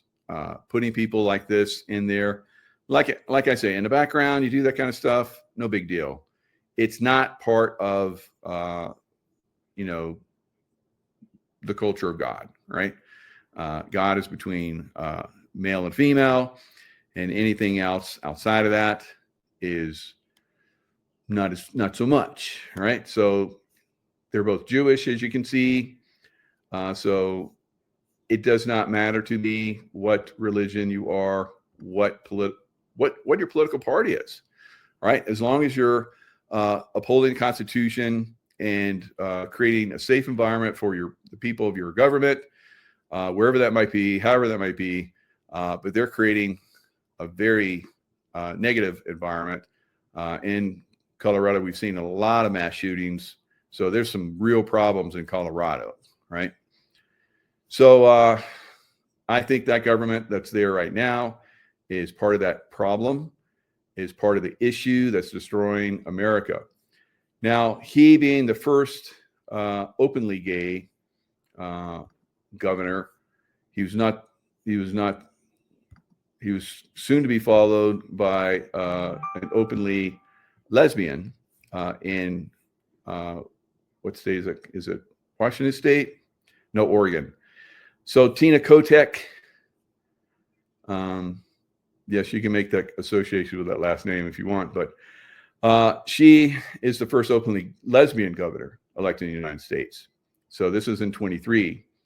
So this is something, and we see the problems that are happening also in Oregon, guys, right? With Portland and so forth. So, I mean, maybe the citizens, all the citizens, are completely open to that. And if they want that, that's good. But the problem is you're coming in with this wokeism ideas, and they're a counter to, like I say, the American culture, what we stand for, and it should not be acceptable, right? So at some point, these people that I believe, have been selected to be in those positions, when we get fair elections, they all go bye-bye, right? I've said this, the Democrat Party as a whole absolutely goes away completely, right? The corruption, the lies, the mismanagement, and the outright fraud, as we're finding from the Democrat Party, is unbelievable. So speaking of that, Ilhan Omar's husband's investment firm removing names from their website. Now, why might that be? Because I think just like a year ago, they had like 100,000. Let me pull this out. Let's read through this silliness. Now, the reason why I want to come back to this is some of these governors and other politicians, whether they be senators or congressional leaders or whatever, they should, if they do crimes, they should pay for those crimes. There's a big movement to deport Somalis and Ilhan Omar. I disagree with that wholeheartedly, because if they've committed crimes, which most of them have, they should stand on trial for those crimes and then go to prison for whatever length of time is determined for their crimes, right? So in 2022, this is just 3 years ago, her husband, Tim Minette, a political consultant and husband of said Omar, launched Rose Lake Capital. The firm was reportedly worth less than $1,000 in 2023, 2 years ago, but has quickly grown to manage $60 billion in assets. Front for fraud. Hello. The New York Post report revealed that as charges have mounted in fraud cases across Minnesota, Rose Lake Capital quietly removed the names of several Obama-era officials who have served as officers with the firm. Among those listed, former Ambassador to Bahrain, Adam Iriali, former Ambassador to China, Senator Max Baucus, DNC Finance Chair Associate Alex Hoffman, and former DNC Treasurer William DeRoe. Former CEO of Amalgamated Bank Keith Mestrick's name was also removed. The removals of the names and bios of the Rose Lake officers took place between September and October after federal charges were handed to 8 individuals connected with the Minnesota fraud schemes, the New York Post reported. Wow. So, yeah, Democrat Party goes bye-bye. Goes bye-bye. All right, the fraud is not just happening right now. It has been happening for decades. And a lot of these baddies are going to go down for it. All right. So I think that we're going to see, like I said, a market turn down sometime in the first quarter of next year after it goes higher, right? How much higher? I don't know. But I think it's going to get another little pump before it gets a dump, right? And maybe gets a dump and then the pump. I don't know. So we'll see how it works out. But corporate bankruptcies surged in 2025, rivaling levels not seen since the immediate aftermath of the Great Recession, 2011, when silver prices spiked, right? And then they got crashed by the banksters. Banksters aren't crashing it, or at least not yet. I don't know. Maybe they will. But if they do, it's a buying opportunity because it's going to go up. Companies cited inflation and interest rates among the factors contributing to blah, blah, blah, right? So you guys failed, right? You guys failed. You probably had a Democrat support, and once it went away, you failed. All right, so things are happening. Of course, we know that London, the bank of the banksters in London, the city of what's it? City of London, London City, London. So the banksters are funding the Ukraine war because every time President Trump basically tells Zelensky it's time to stop, he runs to England and then he's like, and just keeps the war going. And the slaughter of Ukrainians continues, right? So let's look at some of the things that are happening over there. It is basically accelerating to the downside for the Ukrainian army, like I predicted it would. And it's happening on a very fast pace. It's picking up speed. Here's a little piece right here. This is Juliapol. They basically came in. They captured this city very quickly within less than a month. In the past, it would take them months and months and months to capture cities, right? They're capturing major cities that are well defended in less than a month now, all up and down the line, right? And the line stretches, like you imagine, from Maine all the way down to Florida. That's a long line, and they're basically kicking ass all along that line. Following yesterday's video where the Russians stormed a Ukrainian headquarters within the city, the Russians then went on to expand the zone of control beyond the central parts of it, clearing their apartment complex buildings and pushing all the way to the western outskirts of the city. As we see with this located footage, the Russians completely Portland. All right, so As he said, the Russians are moving so fast that they came into their headquarters, and their computers and their iPhones with no password protection were still on. And so they just ran out the door just as they came, probably just before they came in the building, and they seized all. This is their headquarters with all the intelligence and all that stuff. Boy, they're going to be kicking some serious ass going forward, I promise you. So I look at these yellow lines right here. These are basically defensive positions that were formed. As you can see, the Russians have basically, have taken a lot of the Ukrainians' defensive lines. So one of the reasons why I want to show this is Huliapol right here. They're instead of coming straight in, which is the worst, way to come into a defensive line, they're coming in on the flanks. So they're taking the flanks of these defensive lines, and there's right over here. See if I can pull it up if it's in there. I can't really tell, but I think it's right up in here. So Zaporizhia, maybe this is it right here. So this is a fairly big city, and once this city is taken down, it's on to Odessa, right? So they're coming at this. I would say probably within the next 4 to 6 months, they're going to take Zaporizhia, and then they're going to march all the way over to Odessa. So Odessa is already, which is the port that Catherine the Great of Russia basically took that and for Russia, and it was supposed to be a port city for Russia. And that's something that the Russians have once again, pretty much through their missile strikes and so forth. And this is really hurting the Europeans because they get a lot of trade through that port and through Ukraine. So the Russians have basically started to close that completely down.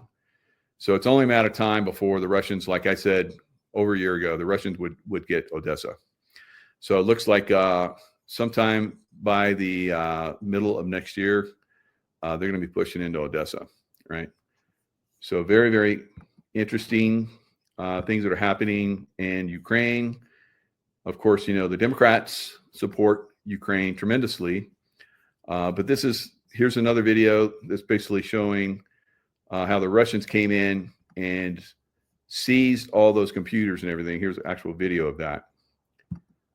So like I said over a year ago, the movement of the Russians across the battlefront was going to really start to pick up pace. We are servicemen from the 50th Separate Motorized Rifle Brigade. We are located on Sobornaya Street, number 52. The building was taken by our military personnel of the 4th Brigade, which turned out to be the headquarters of the 1st Battalion, 106th Brigade of the Territorial Defense Forces of the Armed Forces of Ukraine. Now we will show you the premises in its entirety. We'll film everything. Follow me. To your attention, this is the battalion commander's office. Come on in, film this.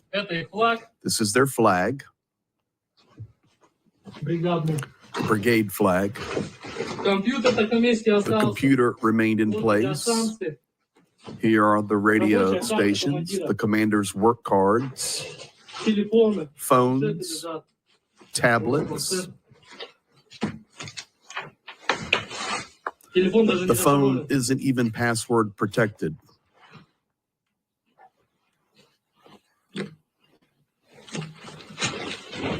All right. So I can tell you, like when my compadres seized all that intel, computers and other stuff when they did the Osama bin Laden raid, there was a lot of people got cleaned out after that, right? A lot of people, right? All over the world, right? So that's a treasure trove right there that they collected. They'll be able to track that into a lot of the Ukrainians' stuff. Of course, Ukraine, once they saw that was compromised, they probably shut down a lot of systems. But that's tough for military too, because if you've developed communication, through different means and so forth, it takes a long time to get to that process. Usually those are over secure lines and so forth. So to have those compromised, you have to build a whole new system, takes time. You're not getting communication downrange like you used to. So probably going to see this movement across the territory now pick up pace even more. All right. So I've been watching this over the last year and a half, and it's been, a little bit, less than way less, like meters, 100 meters there, 200 meters there.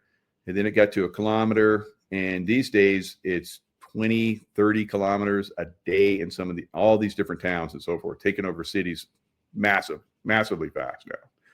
All right. So the Nazis, Ukrainian Nazis, have been funded by the NATO Nazis, and they used to be funded by the Democrat Nazis, is basically collapsing very quickly.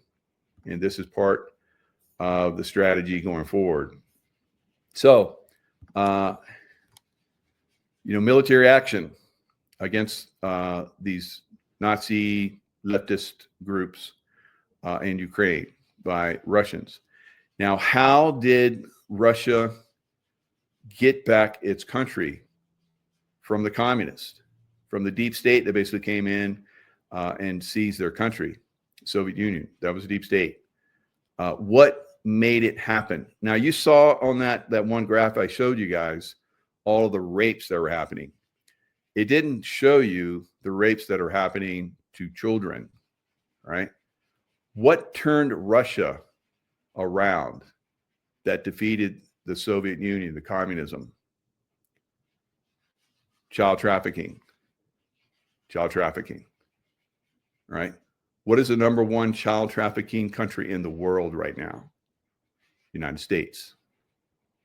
Democrat Party is the party of child trafficking, right? I'll leave you with that. All right, lots of love. Stay in the love vibration, and I will see you guys next time.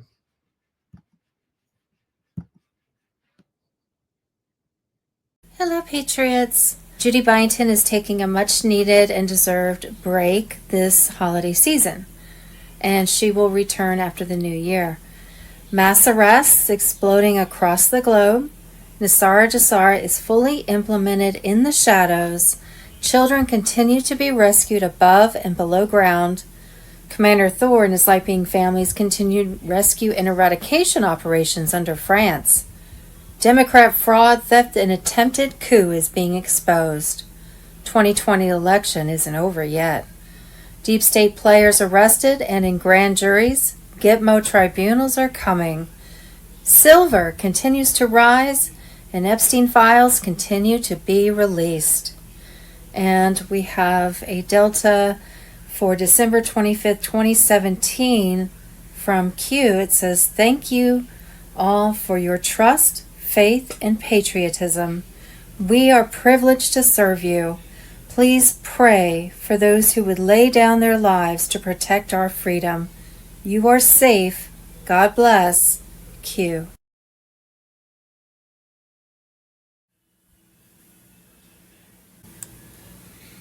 Brennan subpoenaed to a grand jury in Florida. Also, Trump announces an attack on ISIS in Nigeria. He says, "Under my leadership, our country will not allow radical Islamic terrorism to prosper.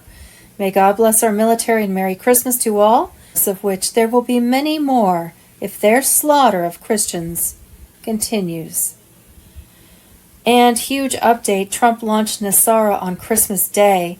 Military QFS operations froze hundreds of elite bank accounts, seized hundreds of millions in stolen funds, and began shutting down the entire fiat system. And breaking, 115 ISIS members arrested in Turkey, planned Christmas and New Year attacks on Christians backed by global elites. And just a side note, I think that's global because a lot of different cities have shut down New Year's Eve events.